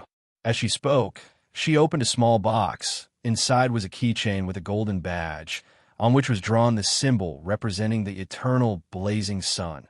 This is a small thing my friend made herself. It's not much. Hobert did not refuse. Thank your friend for me. Taking the keychain in his hand, he immediately felt the warmth of the badge. Hobert immediately judged that a small amount of extraordinary materials from the sun pathway had been added during the making of this keychain, giving the keychain some beyonder characteristics of that pathway. Although it does not have active abilities, some undead creatures will stay far away after sensing the existence of the keychain. This was made by himself. Hobert thought of the lady he met at the Eye of Wisdom gathering who was looking for the barbarian potion and had contact with a wild craftsman. Could that be the combination of Jessica and Carrie? Hobert did not expose them. He chatted with Jessica for a while. During the chat, Hobert learned from Jessica that George III had also arrived at the scene yesterday. Hobert immediately realized that George III was attracted by himself, or rather the nation of disorder. It was because George III learned of this incident that he ordered people to start monitoring Rafter again. It is estimated that the masked man is just one of the forces monitoring Rafter. Thinking of this, Hobert mourned for Rafter for 3 seconds. No, 1 second. He had finally tricked the monitors by pretending to be crazy, but he didn't expect to be monitored again. However, this monitoring should not last long, because the process of Rafter being used as a pawn is too obvious. Then Hobert thought that in the future, the use of the power of the nation of disorder in Backland should be restrained. Although George III's process of becoming a god was a bit hasty, and his state must be very bad, he remembered that he seemed to have used a loophole to jump directly from sequence 5 to sequence 1. But with Adam's blessing, George III's current state should be very delicate, possibly more easily attracted by the power of the nation of disorder than the king of angels. After talking for a while, Jessica said goodbye. Looking at the keychain in his hand, Hobert didn't think much about it and put it in his briefcase. Although these two female Beyonders had shown enough friendliness, they were not very familiar with each other. After a fulfilling day of work, Hobert left the office with his briefcase. He was wondering what to eat for dinner when he saw a carriage with the dark sacred emblem blocked at the door. Loretta opened the door and smiled. Time to work. In the carriage, Hobert, rubbing his stomach, asked, "Is food provided?" "Our salary doesn't include a meal allowance," Loretta said. "We can buy 2 simple meals at the restaurant ahead to make do." "All right," Hobert said. "I need to go back and grab a few things for final preparations." "No problem." Back at the rented house, Zio and Furs hadn't returned yet.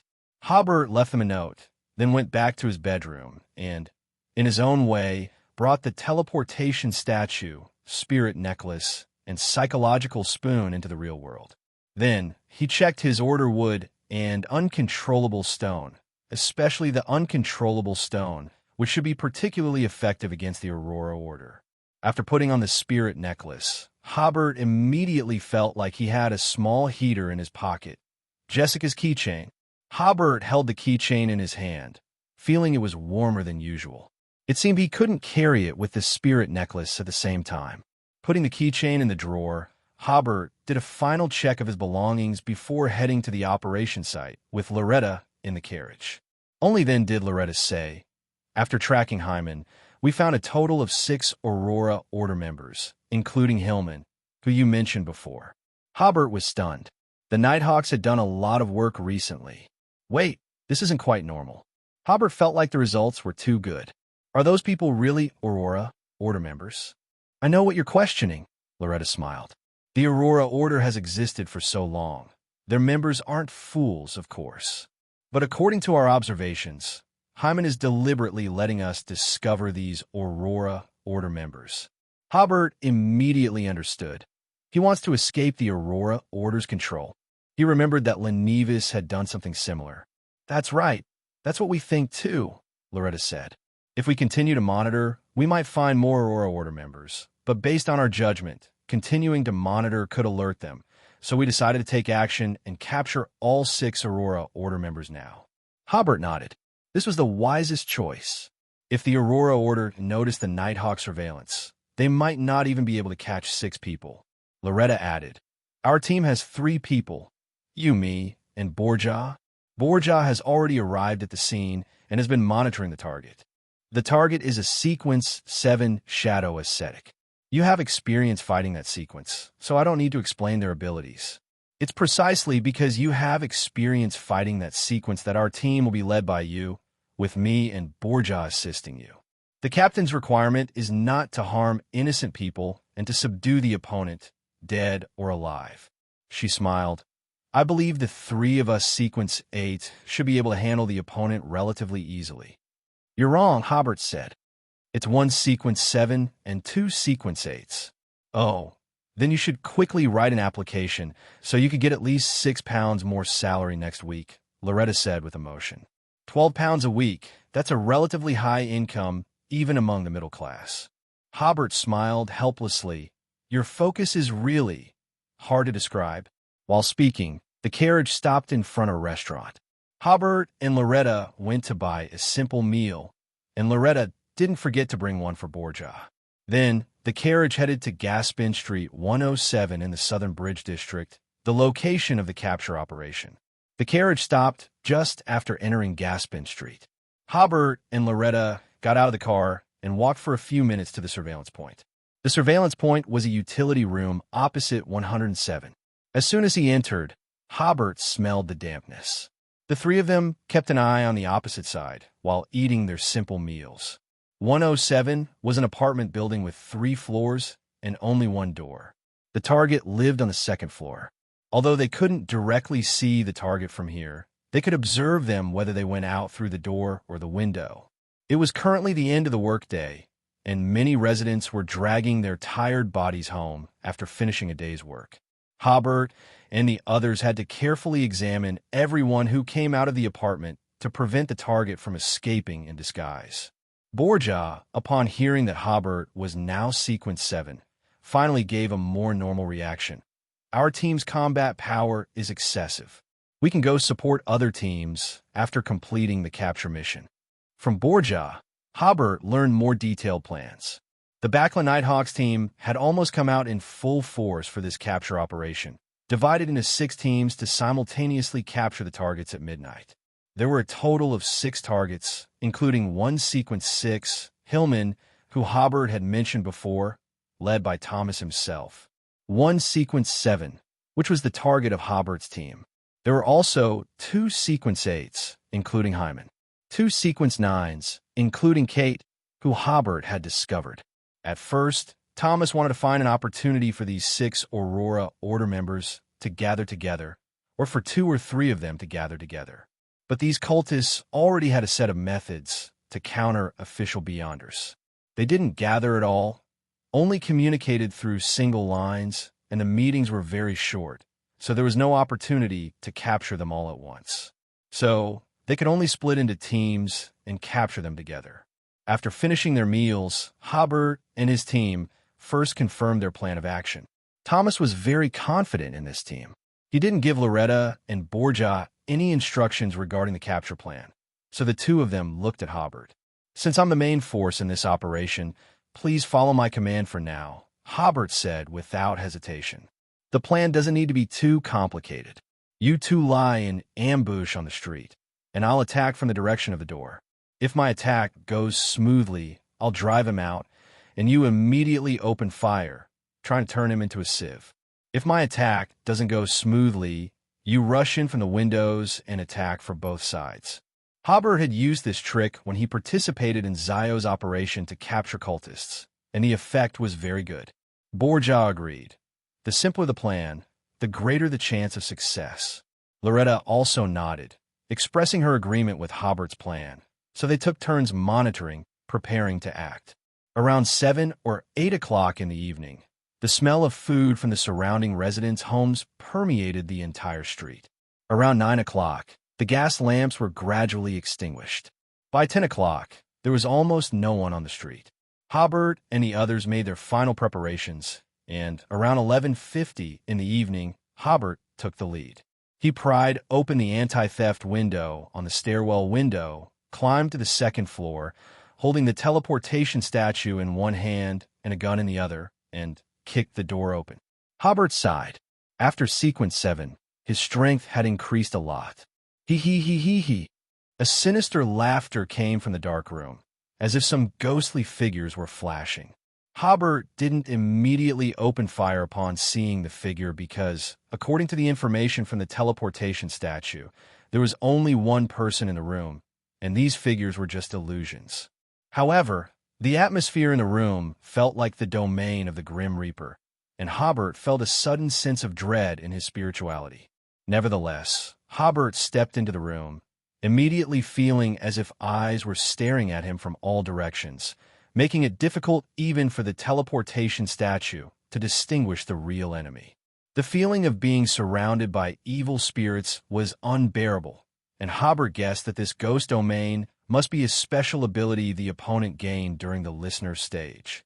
Beyonders of that sequence often obtained many bizarre abilities from the information they gleaned while listening, which were further enhanced in the shadow ascetic sequence, becoming unpredictable and formidable. Hobert holstered his gun, took another step forward, and pulled out several uncontrolled stones from his pocket. A series of sinister voices echoed.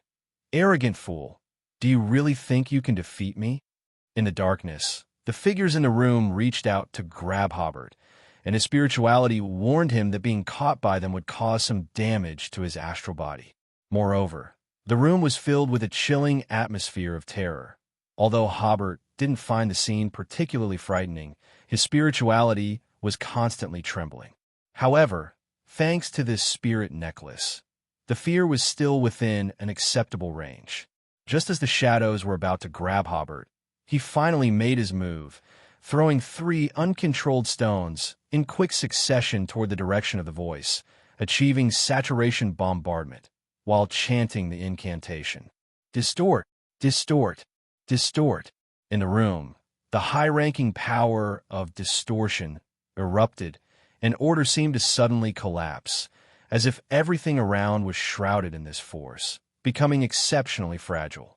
The movements of the surrounding shadows froze, like puppets with severed strings, only able to maintain their final poses.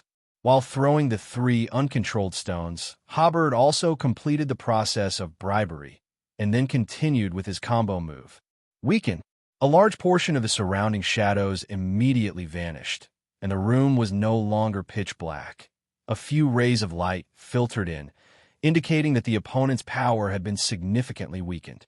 This was the main reason why Hobert dared to be so reckless in this operation. His strength was there.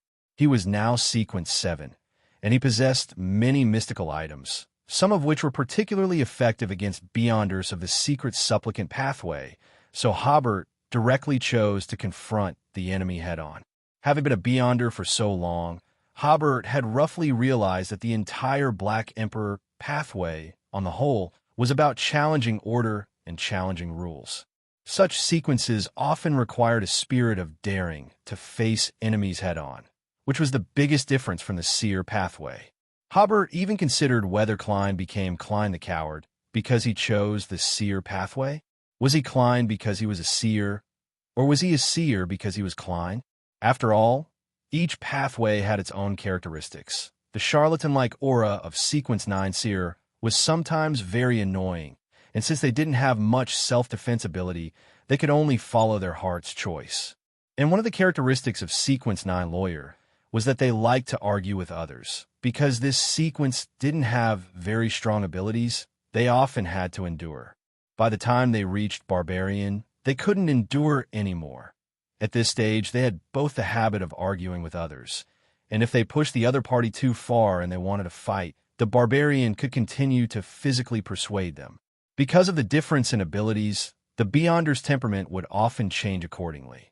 Anyway, Hobert felt refreshed every time he acted recklessly, and even his spirituality would become more lively.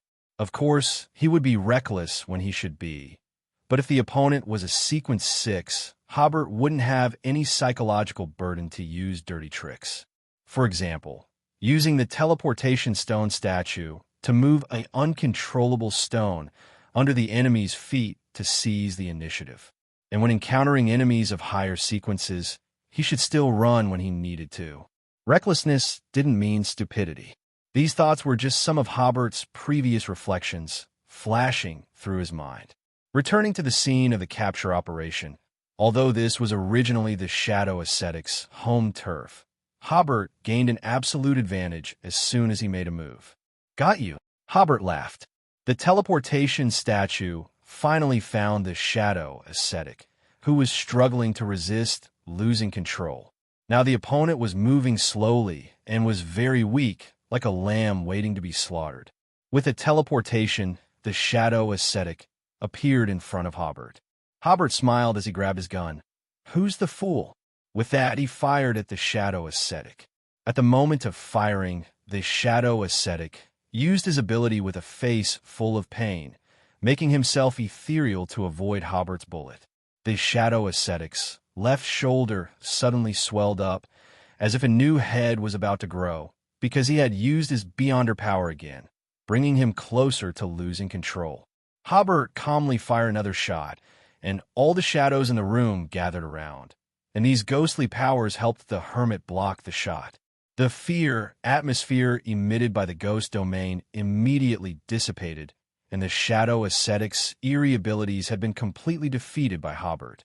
Taking advantage of the shadows blocking a shot for him, the shadow ascetic quickly jumped out of the window. But just as he ran to the window, he was moved back by Hobert using the teleportation statue. The shadow ascetic was stunned. Didn't he just get to the front of the window? Could it be that he had signs of losing control and was hallucinating? Hobert didn't hold back. Bang! He fired a third shot. The shadow ascetic didn't dare to use his beyonder abilities anymore. He desperately dodged, taking the shot on his shoulder, and then jumped out of the window. Whoosh! The window was smashed by the shadow ascetic, but the shadow ascetic returned to Hobert's face. He opened his mouth wide. That's not right. Wasn't I jumping out of the window? How did I jump in front of him? If it were normal times, the shadow ascetic could have guessed that this should be the ability of an enemy's sealed item, but now his mind was full of maddening whispers, and the reason left to him was full of unreality. Bam! Another shot. This shot hit the shadow ascetic's head solidly. The shadow ascetic almost instinctively etherealized his head. Although he dodged the bullet, his loss of control became more severe. Seeing that the time was right, Hobert poured his spirituality into the psychological spoon. Madness. The shadow ascetic lost his last shred of reason. Just as he was about to completely lose control, Hobert fired the remaining 2 shots, blowing through his head. Seeing that the opponent's loss of control was still continuing, Hobert simply put away his gun and used the teleportation statue to move the shadow ascetic to the street. Bang, bang, bang, bang. Loretta and Borgia, who were ambushing outside, fired continuously, emptying all their bullets. The shadow ascetic fell to the ground. The signs of losing control stopped, leaving only instinctive twitches. Loretta blew on the muzzle of her gun. I can collect my salary with a clear conscience after firing all the bullets. From the moment Hobert kicked the door open to when the shadow ascetic was riddled with bullets, it took no more than a minute, and the capture operation concluded successfully. Borgia asked Hobert, "Shall we go together to support the other teams? Should we leave Loretta to clean up the battlefield herself?" When he first met Hobert, Hobert was just a Sequence 9 and a wild beyonder at that, naturally short-tempered. But now Hobert could single-handedly deal with a Sequence 7. Borgia had the insight to see this. His and Loretta's final shots were just for a sense of participation. Even without their shots, Hobert would have been fully capable of taking down the enemy. Borgia's politeness to Hobert was, in fact, an acknowledgement of Hobert's strength. Hobert nodded. "Okay, which team is closest to us?" "The team capturing Haman," Borgia replied. As soon as Hobert heard Haman's name, he immediately said to Loretta, "Leave this to you. Let's go." Just as Hobert and Borgia got into the carriage, many people who had been awakened by the gunshots began to poke their heads out to investigate. Loretta held up her badge. "Police business." Everyone was frightened and quickly retracted their heads. On the other side, in the carriage, Borgia was explaining the plan to capture Haman. According to our analysis, Haman should be a swindler, a very cunning and agile Sequence. Therefore, we have deployed a Sequence 8 and 2 Sequence 9s to capture him, and we are carrying a Grade 3 sealed artifact. Hobert nodded. Thomas was indeed an experienced Nighthawk, knowing where to deploy heavy troops. Although swindlers don't have many bizarre beyonder abilities, underestimating them would definitely lead to a great loss. The carriage sped along the deserted streets. Even if there were pedestrians on the road, they quickly made way. The Southern Bridge District mainly consisted of residential areas, without many bustling streets, so the streets were very quiet at night. Hobert and Borgia, who were chatting idly in the carriage, suddenly sensed danger with their spirituality. Before they could react, a huge black shadow crashed into the horses pulling the carriage.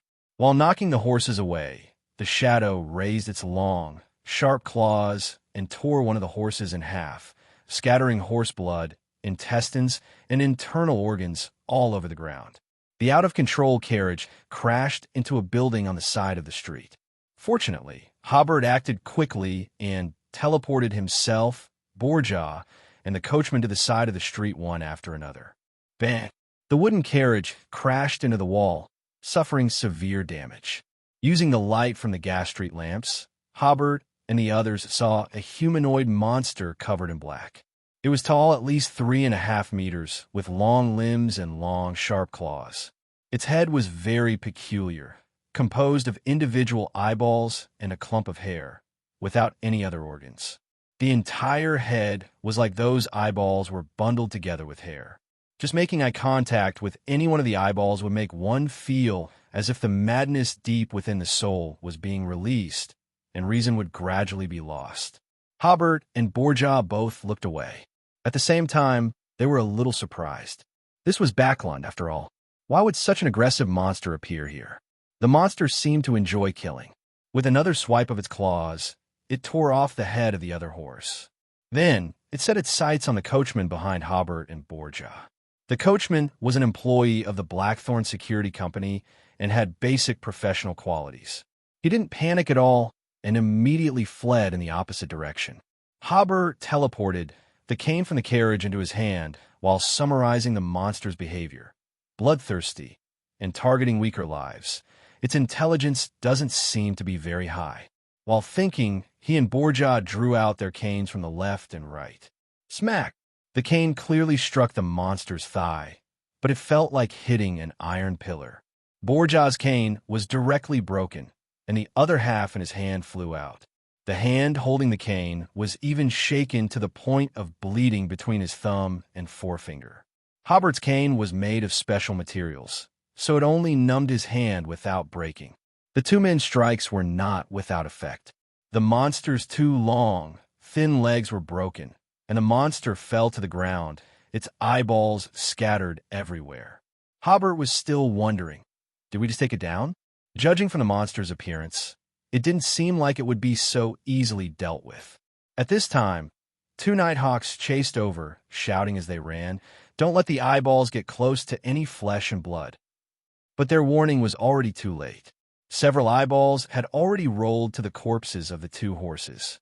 The flesh and blood of the corpses, upon touching the horse blood, were like clay being sculpted by some force. Almost instantly, they turned into two humanoid monsters with slender limbs and hairy bodies. The heads of the two new monsters were composed of long hair and eyes. For huge horse, eyes also joined the ranks of the eyes.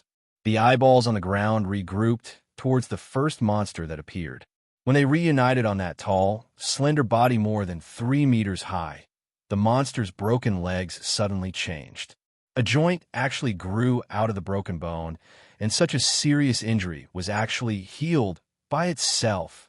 During this scene, Hobert did not blindly take any action, but carefully observed the monster's changes. At this time, the coachman had already gone far away. The three monsters simultaneously charged towards the sequence 9 among the pursuers. Hobert took action, using the teleportation statue to move and change the positions of the three monsters, preventing them from attacking the sequence 9. Taking advantage of this gap, the Nighthawk who had come to chase quickly said, "This is a monster summoned by Haman using some method, and it has already killed many people." Two of the eyeballs, like they had transformed the corpses of the two horses, transformed the corpse of a victim, entangling 3 Nighthawks. The monster's main body therefore escaped the control of the Nighthawks. The 3 Nighthawks, with one companion seriously injured, managed to deal with the transformed monster and then quickly chased over. The 3 monsters were temporarily controlled by Hobert using the teleportation statue within a range of 12 meters. Just as they were about to run out of the teleportation statue's control range, Hobert teleported them back to their original positions. If they kept running like this, they would never be able to escape. Hobert said to Borja, who had good marksmanship, "Shoot those eyeballs." Obviously, those eyes were the key. Borja raised his gun, but his hand trembled violently. "No, I can't make eye contact with those eyes." At this time, the monsters seemed to have sensed the existence of the teleportation statue, knowing that they were trapped here, all because of that stone. So, they changed their habits and began to charge towards Hobert, the strongest here. Hobert didn't dodge, but instead threw the pen he carried with him towards the monster's main body, completing the process of bribery. Weaken. He had already found a way to deal with this monster. This multi-eyed monster possesses extremely high attack power and beyonder abilities similar to flesh magic, along with tenacious vitality, making it difficult to subdue. Its only weakness is its low intelligence. The teleporting statue in Hobert's hand happens to be quite effective against this type of enemy. So while Borgia and the other two night watchmen were helpless against the multi-eyed monster, Hobert was able to control the situation relatively easily.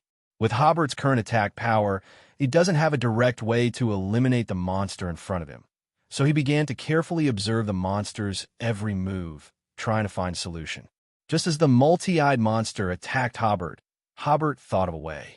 After weakening the monster, Hobert immediately poured his spirituality into the psychological spoon. Hypnotize. Close your eyes.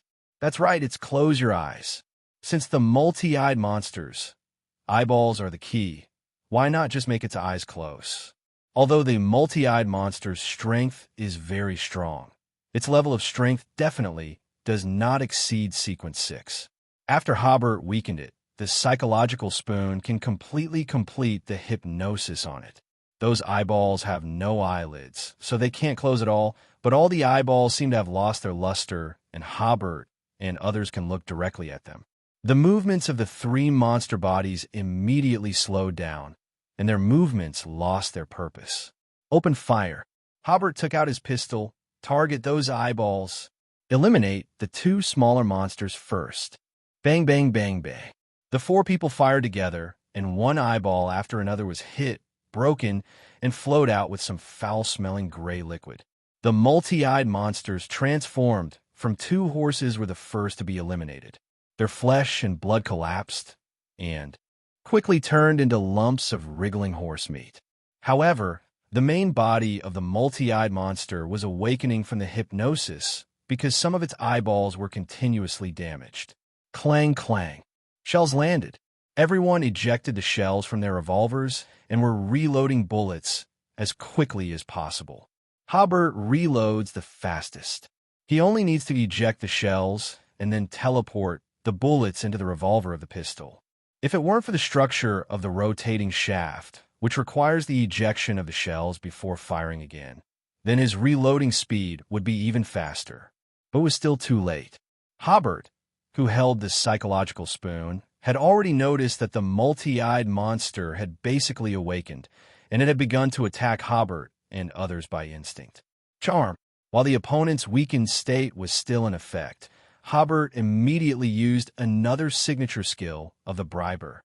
In an instant, Hobert became extremely charming.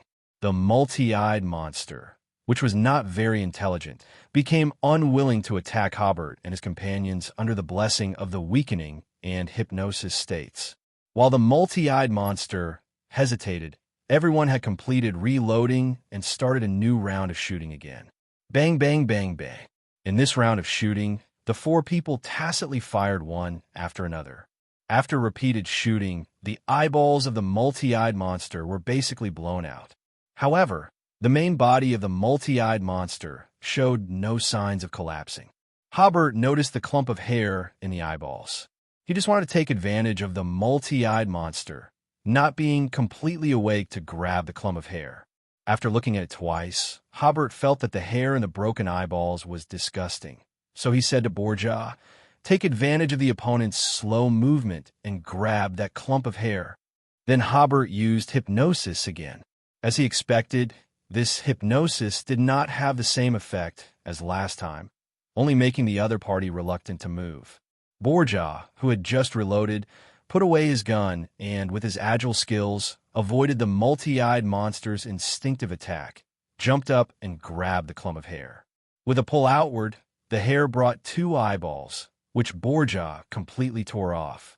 After losing the hair and the two eyeballs, the main body of the multi-eyed monster collapsed with a crash and immediately turned into pieces of foul-smelling rotten meat. The moment Borgia clenched the hair in his hand, it was as if maddening whispers sounded in his ears. He quickly threw the hair to the distant street. After confirming that all three monsters had lost their aggressiveness, everyone went to look at the clump of hair and eyeballs. The two eyeballs seemed to be growing on the hair. Even though Borgia threw them so far away, they were still connected. The two eyeballs were still turning around, as if staring at Hobert and others. Looking at the eyeballs will immediately be affected by it, and the heart will become chaotic. And the hair that Borgia had just pulled apart turned back into a clump, looking like a brain made of hair. Hobert said, "This looks like a sealed item. It probably comes from a runaway Rose Bishop. Maybe Haman didn't summon this monster at all, but used the sealed item to create this monster." As he spoke, he took off his windbreaker, first covered the hair and eyeballs, and then used the windbreaker as a net bag to hold the sealed item in the windbreaker. As long as you don't look at the eyeballs, there will be no feeling of madness in your heart. Hobert handed the windbreaker to Borgia. "Don't hold the windbreaker in your hand, lest the hair inside spread out and touch your skin. To the sealed item, you're just a lump of healthy flesh and blood." Borgia nodded and put Hobert's windbreaker on the corner of the street. Hobert said to the other two night watchmen, "Take me to your capture location. I'll see if I can find any clues about Hyman." Hobert glanced at Borgia, who understood. "I'll guard the scene here." Pretty clever. Hobert followed the two night watchmen to the scene quickly. From quite a distance away, he heard crying. Some of the windows of the houses on both sides of the street were broken, and some of the doors were missing. The multi-eyed monster had broken into many residents' homes and carried out a massacre. Many residents' families were killed. The two night watchmen looked at each other and smiled bitterly.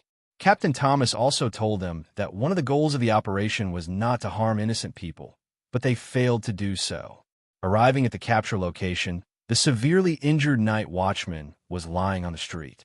A doctor living nearby, wearing pajamas, was trying hard to cover the wound on the night watchman's stomach. When the doctor saw the night watchman's companion coming, he sighed and said, "He's dying." Brian, the squad leader of the operation to capture Haman, squeezed out a smile. "Thank you, doctor. Let us say a few last words to him. You go and rescue the others. This is to prevent the team members from losing control before death." After the doctor left, Brian held the hand of his teammate lying on the ground. "Will, do you have anything to say?" "Tell Mary. I love her," said Will, the dying night watchman. Brian nodded repeatedly. "Okay, I'll tell her. Brian, I ask for your forgiveness. Your swallowtail coat was actually accidentally torn by me, causing you to be embarrassed at the engagement ceremony." Brian was stunned for a moment, then became a little annoyed, but seeing his teammate's current appearance, he sighed. "Go in peace. I forgive you." Hobert suddenly asked, "Have you finished giving your last words?" Will nodded slowly. "I'll sew up as wound." "It's useless," Will said. "I can feel that my life is—" Hobert didn't waste time talking to him, took out the needle and thread for sewing up wounds that he had asked former Dr. Furs to get for him, first stuffed the other party's internal organs back in, and then quickly sewed up the wound. Brian immediately discovered, "The bleeding has stopped." Then Hobert cast a healing spell, and he immediately lost his dying state. He was first filled with joy, then he exchanged glances with Brian, and both of them had complex expressions in their eyes. Now is not the time for flirting. Hobert interrupted the eye contact between the two Night Watch members. "We lost too much blood just now. Although his life isn't in danger, he's still very weak. You rest here, and the rest of you come with me to search Haman's residence." Brian nodded and immediately led Hobert the way. After the team members left, Will finally felt the wonder of the mystical world. He had almost died, but he was still alive. Just then, the doctor who had rescued him passed by. "You're not dead?" Will quickly and unsteadily got up and said, "Doctor, thank you for taking care of me just now." "Yes, well, one of my teammates is a skilled surgeon." "Lord of Storms, I must be dreaming," the doctor said incredulously. "Only in dreams would there be a surgeon who can heal wounds instantly." Hobert and the other two arrived at Haman's residence, which was a two-room apartment on the second floor. Now, both rooms were in a mess, filled with the smell of rotting flesh. Hobert noticed several large pottery jars on the floor that had been broken. The foul smell was coming from the fragments of the pottery jars. And on the table over there was also a smaller pottery jar. The lid of the pottery jar had an iron buckle that could firmly fasten the jar in the lid. Hobert said, "That small jar should be what Haman used to store sealed items. And these broken large jars must have contained a lot of rotten flesh. The main body of the multi-eyed monster should be pieced together from these rotten flesh." He suddenly belatedly realized that although his ability to discover loopholes and summarize rules had not become stronger, his observation ability had become much stronger, and he could quickly find the clues he wanted. For example, the pipe on the ground should be something Haman left behind, but Hobert did not immediately remind the other Night Watch members. He said to the Sequence 9 member, "Take this pottery jar to Borgia and have him store the sealed item." "Wait, there should be something else. Found it. Take it to Borgia together." What Hobert found was a wooden clip that was dropped on the ground. Using it to clamp the sealed item would prevent him from being affected by the sealed item. After the Sequence 9 member left, Hobert said to Brian, "Go to the room inside and see if there is any of Haman's hair or his discarded personal belongings." Brian had seen Hobert's strength in the previous battle, so he was willing to obey Hobert's orders. When only Hobert was left in the room, he picked up the pipe that was half covered by a tile and put it in his pocket. If it were before, he would definitely give this clue to the Night Watch, because he had no divination pathway, and having clues was useless. But now that Mr. K has come to Backland, and he has a divination pathway, he plans to keep this clue. Maybe he can find a few more of Haman's dens? The last den had more than 3,000 pounds in cash and property. If he could find one or two more of these, wouldn't he be rich?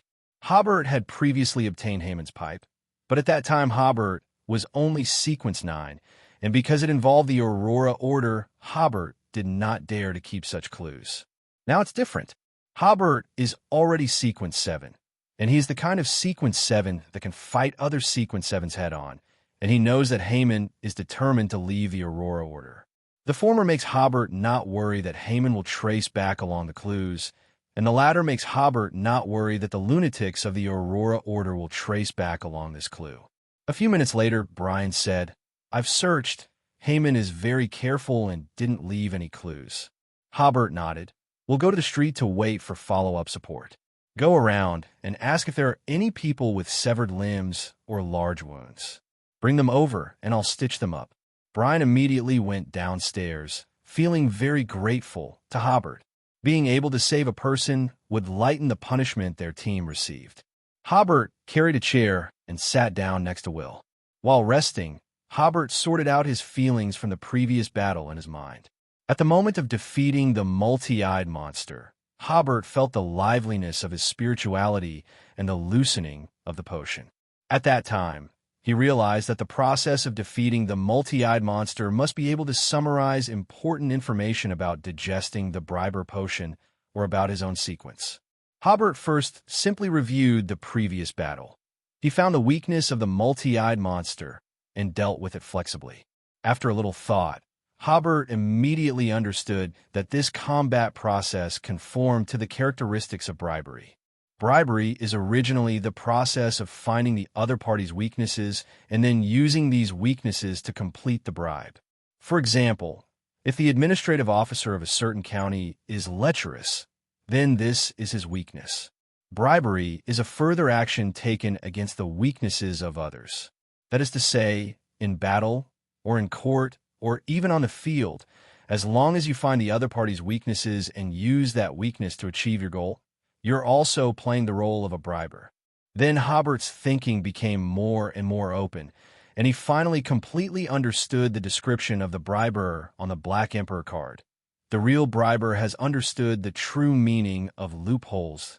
The opponent's weaknesses are the loopholes in him, and the reason why the Sequence 7 potion is called briber actually emphasizes the first half of the bribery process, finding channels for bribery. This is a process of finding weaknesses and loopholes. Hobert finally understood why the word loopholes was in quotation marks in the description. It refers to the concept of loopholes, not just loopholes in order or rules. Having figured this out, Hobert felt the liveliness of his spirituality again, and he completely understood the meaning contained in the name of the Briber potion. At this time, Brian came over with several seriously injured residents. Hobert came back to his senses and began to use stitching to treat the injured residents. More than half an hour later, police support arrived, and the follow-up work was handed over to them. Hobert and several Nighthawks members returned to the Blackthorn Security Company one after another. Because the other teams had not returned yet, except for the sleepless, everyone else was arranged to rest in the lounge. Hobert lay on the sofa and slept for 2 or 3 hours before being woken up by Borja. All the Night Watch members have returned. More than a dozen team members held a meeting in the conference room on the second floor to report on their respective results. The actions of the 6 teams were not smooth in the capture of Hillman and Heyman. Hillman had foreseen the capture plan in advance and used mystical means to summon a sequence 5 to help. Even with the use of 2 to 365, the black gloves seized from the Tamara family, Hillman still escaped. However, Hillman was also severely injured as a result, and it may take a long time to recover, or he may never recover to his best state and may lose hope of advancing. After learning about the results of the other team's actions, Thomas said, "There is no doubt that Hobert played an important role in this operation. It is not necessary to mention that Hobert almost killed this shadow ascetic alone, which has exceeded the set task that Thomas gave him." Hobert's support and interception later were the main reasons Thomas praised him. At the meeting, Thomas informed everyone that the police would be launching a series of operations to arrest the involved cultists. During the previous surveillance, the Nighthawks discovered many ordinary people who believed in evil gods, but this was not within the Nighthawks' jurisdiction. After the Nighthawks meeting, Hobert was called into Thomas's office alone. Thomas said, "Without your timely support, many more people would have died in the Southern Bridge District tonight. Such a contribution is enough for me to apply for some rewards for you. Considering that we don't need to provide you with the main materials for promotion, as well as corresponding professional training, you have 2 choices in terms of rewards. The first choice is £500 in cash, and the second choice is 1/5 of a judge beyond her characteristic. Generally speaking, it is difficult to hire a Sequence 7 to participate in a battle as dangerous as tonight's for £500, but Hobert is a member of the Nighthawks team, receives a salary, can do things under the banner of the Nighthawks, and is protected by the Evernight Goddess. So these £500 are just a reward for him, not a fee for hiring him a fight." Hobert would, of course, choose the latter. "I choose the judge beyond her characteristic." Adding his previous merit accumulation plus this 1/5, he already has 4/5 of the judge beyond her characteristic. In the eyes of official Beyonders, that is just a Sequence 6 Beyonder characteristic, worth about £2,500. In Wild Beyond gatherings, it will be priced at £3,200 to £3,500. But in Hobert's eyes, that will be another 4 stacks of gold pounds. Thomas nodded. "Okay, I will report your merits and register your accumulation." Hobert asked, "Captain, can I use my channels to issue a reward for Heyman and Hillman, and issue a task to capture them?" Thomas was taken aback. Yes. He pondered for a moment and then said, "Heyman's reward can be set at £600, and Hillman's reward can be set at £1,500, dead or alive. If the Nighthawks team catches these 2 people in advance, remember to withdraw the reward and task. Usually, the reward for Sequence 8 is between £400 and £500, but because Heyman is a swindler and very cunning, the reward is exceptionally raised to £600. And the reward for Sequence 6 is generally between £1,800 and £2,000, and there are even exceptions like Kalangos, with rewards as high as £10,000. But because Hillman was severely injured, the reward is only £1,500. Thomas can make the decision on this kind of thing, and he only needs to submit a report to the Archbishop later. Hobert liked the phrase dead or alive the most, which means that he can receive a reward of £600 from the Nighthawks team with Heyman's body, and he can also get his Beyonder characteristic and sell it for £900. After settling the merits, Hobert wrote a written report on this operation. Borja, who was on duty in the reception hall, said to Hobert, who was about to leave, "I'll have the coachman send you back." Hobert was stunned for a moment, and then he seemed to realize something and looked at the clothes on his body. Because he had rescued many ordinary people who had been scratched by the multi-eyed monster, there were many bloodstains on his shirt and trouser legs. If he took a taxi carriage like this, the coachman would probably send him directly to the police station. When he left the Blackthorn Security Company, it was already dawn. This time of day is when the fog in Backland is the thickest. Although the lights were on in front, the coachman did not dare to go too fast. In the carriage, Hobert saw the figures who needed to get up early to work through the thick fog. He suddenly had a sense of accomplishment in protecting the city. Maybe this is why many official Beyonders are willing to protect a city with their lives, Hobert thought. Back at 192 Blanca Street, Hobert changed his clothes, took a shower, and then began to catch up on sleep. He got up just in time for Furz's lunch. In a casual chat, Hobert learned that Furz would take Audrey to a Beyonder gathering this afternoon, which was suspected to have clues to the psychological alchemists.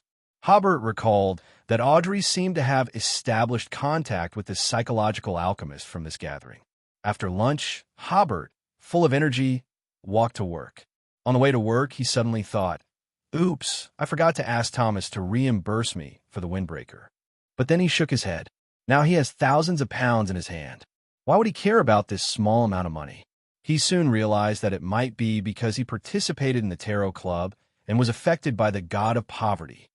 On the Berserk Sea, Alger ordered the Blue Avenger to sail into the waters outside the channel, preparing to take the opportunity to get rid of the two three-masted sailing ships that had been tracking them for 2 days and 2 nights.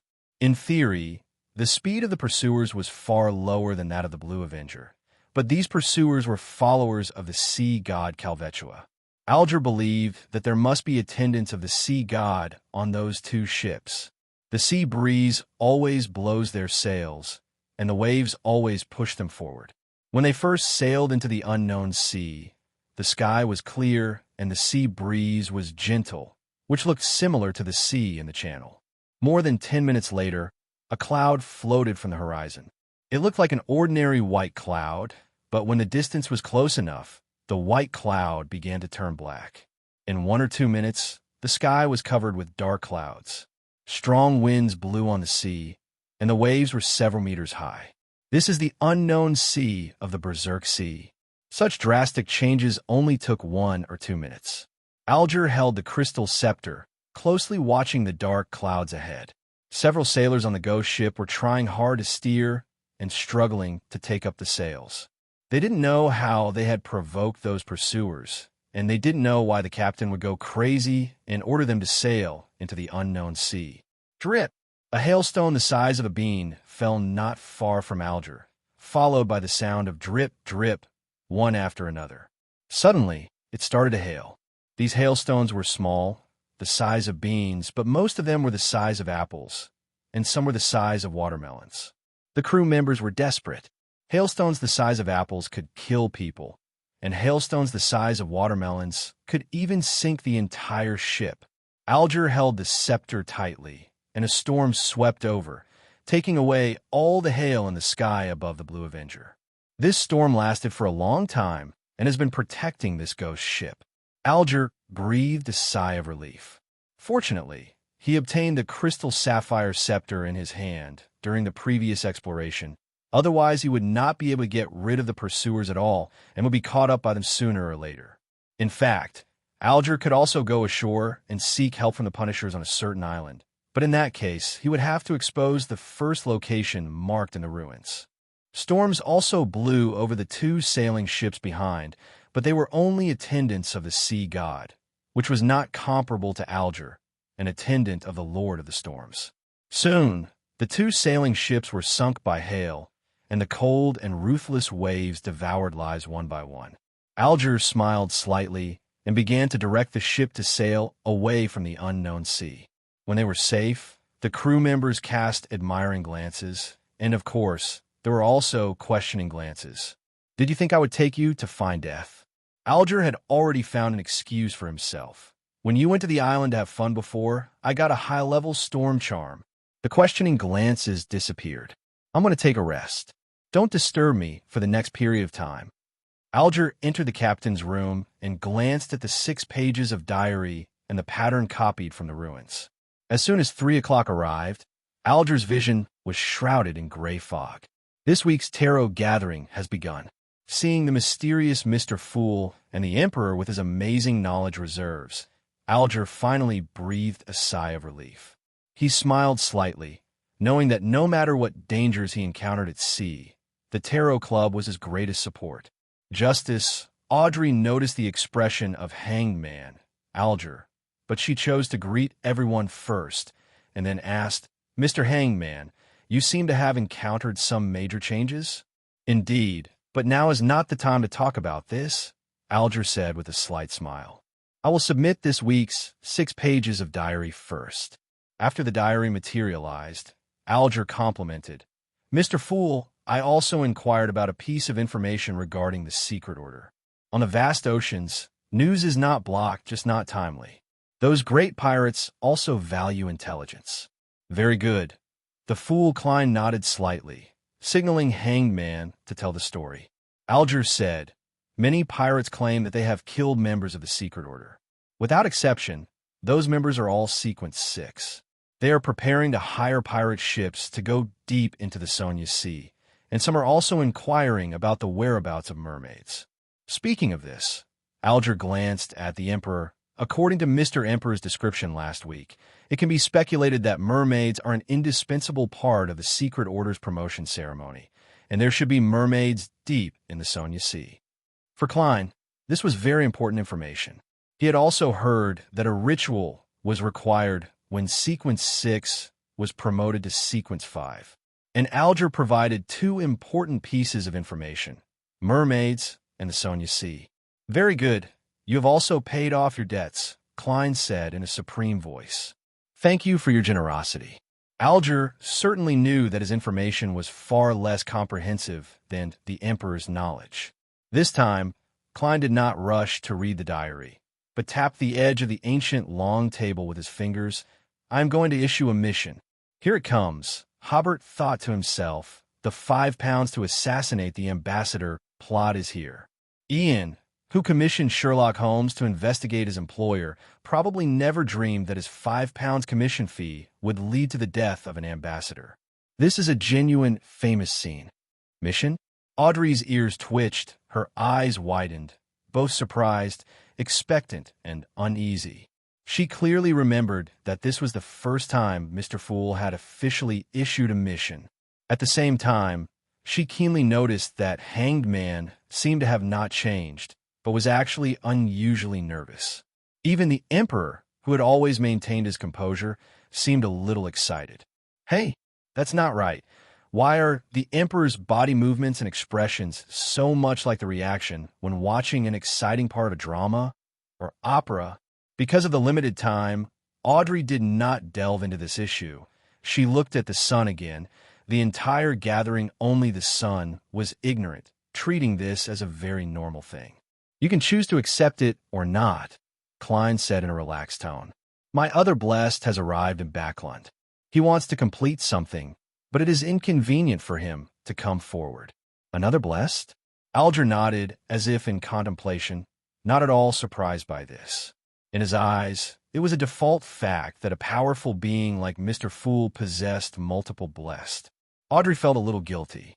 She still felt that she owed Mr. Fool's blessed a generous reward. After all, she had received the rewards from 3 countries for Kalangos, totaling about £30,000. In theory, she should at least give half to Mr. Fool's blessed. Hobert complained in his heart. "What the hell is another blessed? Is that blessed named Sherlock Moriarty? And this blessed looks very similar to your other blessed Klein Moretti.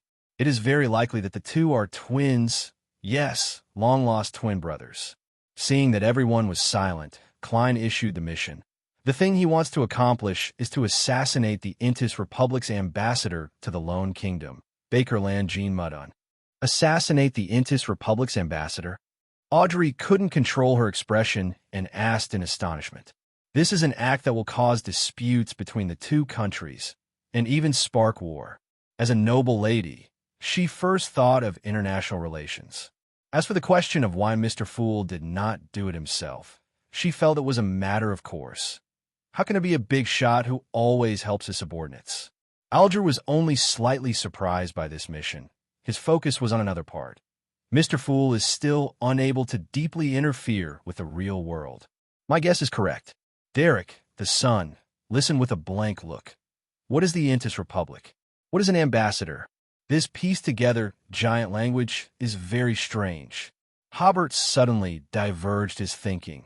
With my current strength, if I fight one-on-one, I am quite confident to complete this commission. After all, the ambassador is not a military attaché, and most of his energy will be focused on diplomacy and politics, and he will not have much combat experience. But there will be no such opportunity. After all, that is an ambassador. There are extraordinary people around him to protect him. To assassinate him, you first need to break into or sneak into the embassy. Some sequence SAXS with strange abilities or powerful sealed artifacts can do this. If it is sequence 5, then there will be absolute certainty. Klein looked around, maintaining his relaxed attitude just now. Who of you is willing to accept this mission? What reward do you want to get? Audrey, who wanted to raise her hand, hesitated. I can't convince myself to kill an innocent person for no reason. Hobert smiled and said, I think this ambassador will also be the intelligence chief of the Indus Republic at the same time. He spread his hands. I have not been in contact with him, and I don't know the specific situation, but I know that the ambassador of the Phaenopotter Kingdom once supported a cult organization in South Wales County of the Lone Kingdom. These cult organizations are inhumane and even require believers to sacrifice babies. However, the Phaenopotter ambassador has been providing them with funds. After the organization was dissolved, he also sheltered many cadres who fled to the southern continent and the Phaenopotter Kingdom. Audrey was slightly stunned. She did not expect that Ambassador Tim, who looked gentle and had a very soft voice, would have such a side. Mr. Emperor, why are you so clear about this? Because I had the honor to participate in the operation to encircle and kill these cult cadres. If we had not encircled and killed 2 of the cadres that night, they would have been sent to the southern continent by the Phaenopotter ambassador. Hobert dared to say this because if anyone wanted to investigate, they would only find the mercenary team that broke through the headquarters of the cult organization. As for the fact that Hobert and Zio and others encircled and killed the 2 cult cadres, and that they were to be arranged to go to the southern continent, Hobert did not tell anyone.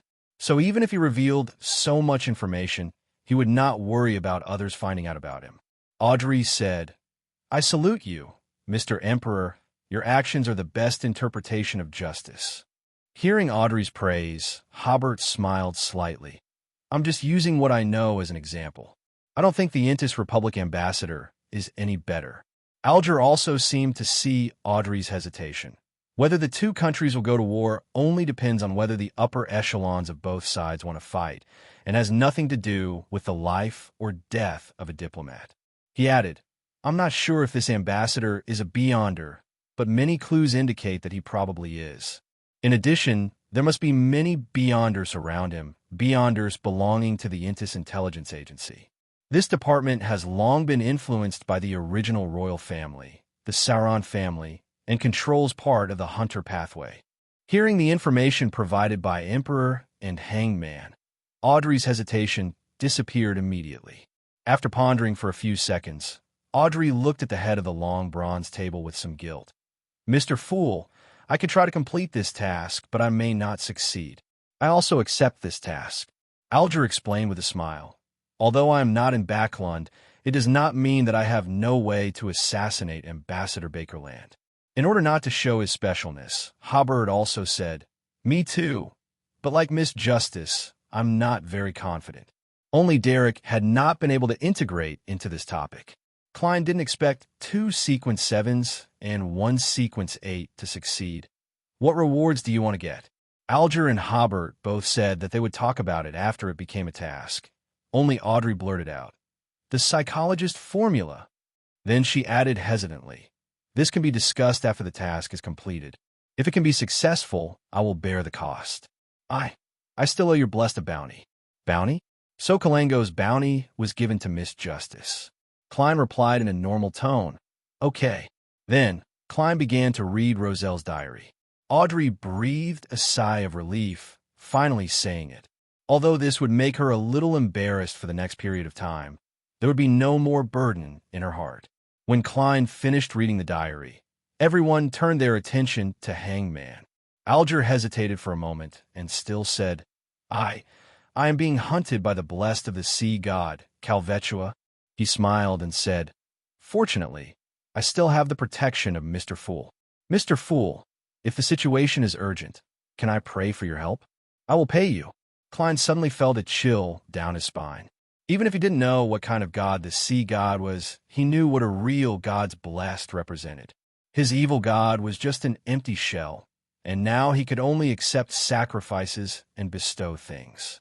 He thought to himself, "Why don't you try to sacrifice the sea god to me?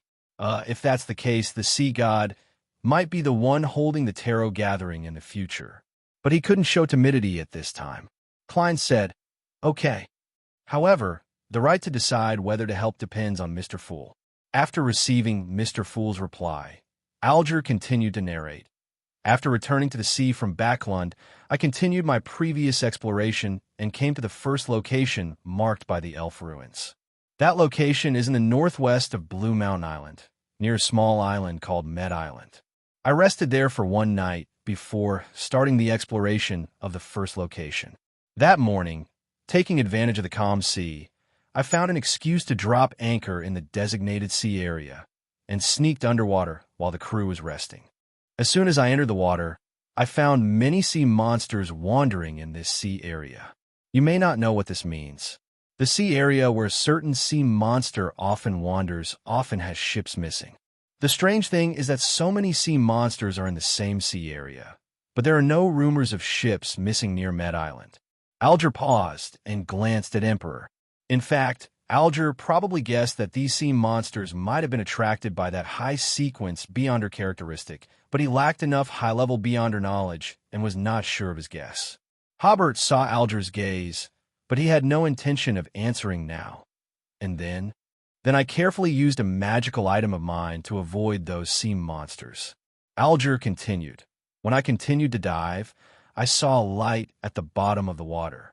After carefully observing and confirming that those lights were my destination, I continued to move forward and soon came to a structure that looked like a huge bubble. There was actually a dry space at the bottom of the sea, and the light was emitted by a kind of coral that I had never seen before. Audrey listened with fascination. She had always hoped for this kind of adventure in unknown seas or regions. Following Hangman's narration, she also fantasized about exploring the seabed with Susie. Wait, why bring Susie? Derek listened carefully to Hangman's description of the ocean. He had only seen descriptions of the ocean in textbooks, and they were very concise. Hobert also listened very carefully. For him, this was a brand new experience under his guidance. Alger's narration continued. I entered that area. There's oxygen inside, and the air was very fresh. In the dim light, I saw a hall with an architectural style that was very different from the current North and South continents. And the architectural style of the hall was very similar to the elf architecture depicted in the previous murals. After slowly approaching the hall, I actually found people living inside, and their clothes looked very much like clergy. After observing for a while, I felt that the risk of sneaking into the hall was very high, so I circled around the hall and found some collapsed ruins and debris, and found some patterns in the ruins. Mr. Fool, can you help me materialize those patterns? After receiving Fool's approval, Alger materialized the patterns he saw. Hobert immediately recognized that those patterns were a bit like Tautai patterns.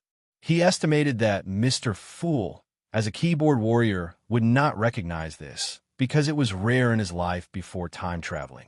Hobert only came into contact with these patterns because of his work in the AD era, otherwise he wouldn't know. The shape of the Tautai pattern is a solemn beast face outlined with simple and elegant lines, also called the beast face pattern. or a pattern that looks a bit like a bird face and a gecko body. It should actually be a human face and a sheep body, but the appearance outline with lines looks very much like a bird face and a beast body. The patterns provided by Alger have obviously been modified, but the essence of the beast face pattern, or Tautai pattern, is still there. Hobert said, "These patterns also conform to the cultural characteristics of the elves. It is said that they depict a very gluttonous beast in ancient times. This pattern is often seen in sacrificial occasions or carved on ritual objects." Alger frowned. "I thought this would be the image representing the sea god, because the clothes of the sea gods blessed are embroidered with similar patterns." Hello, everyone. As we wrap up this video, I want to share a quick note. I have a Patreon account. If you'd like to support me and enjoy on-demand audiobooks, you can become a Patreon member. Alternatively, you can check out my Google Drive link, which has 500-plus novel audiobooks available through my Ko-fi or Patreon shop. I appreciate your support.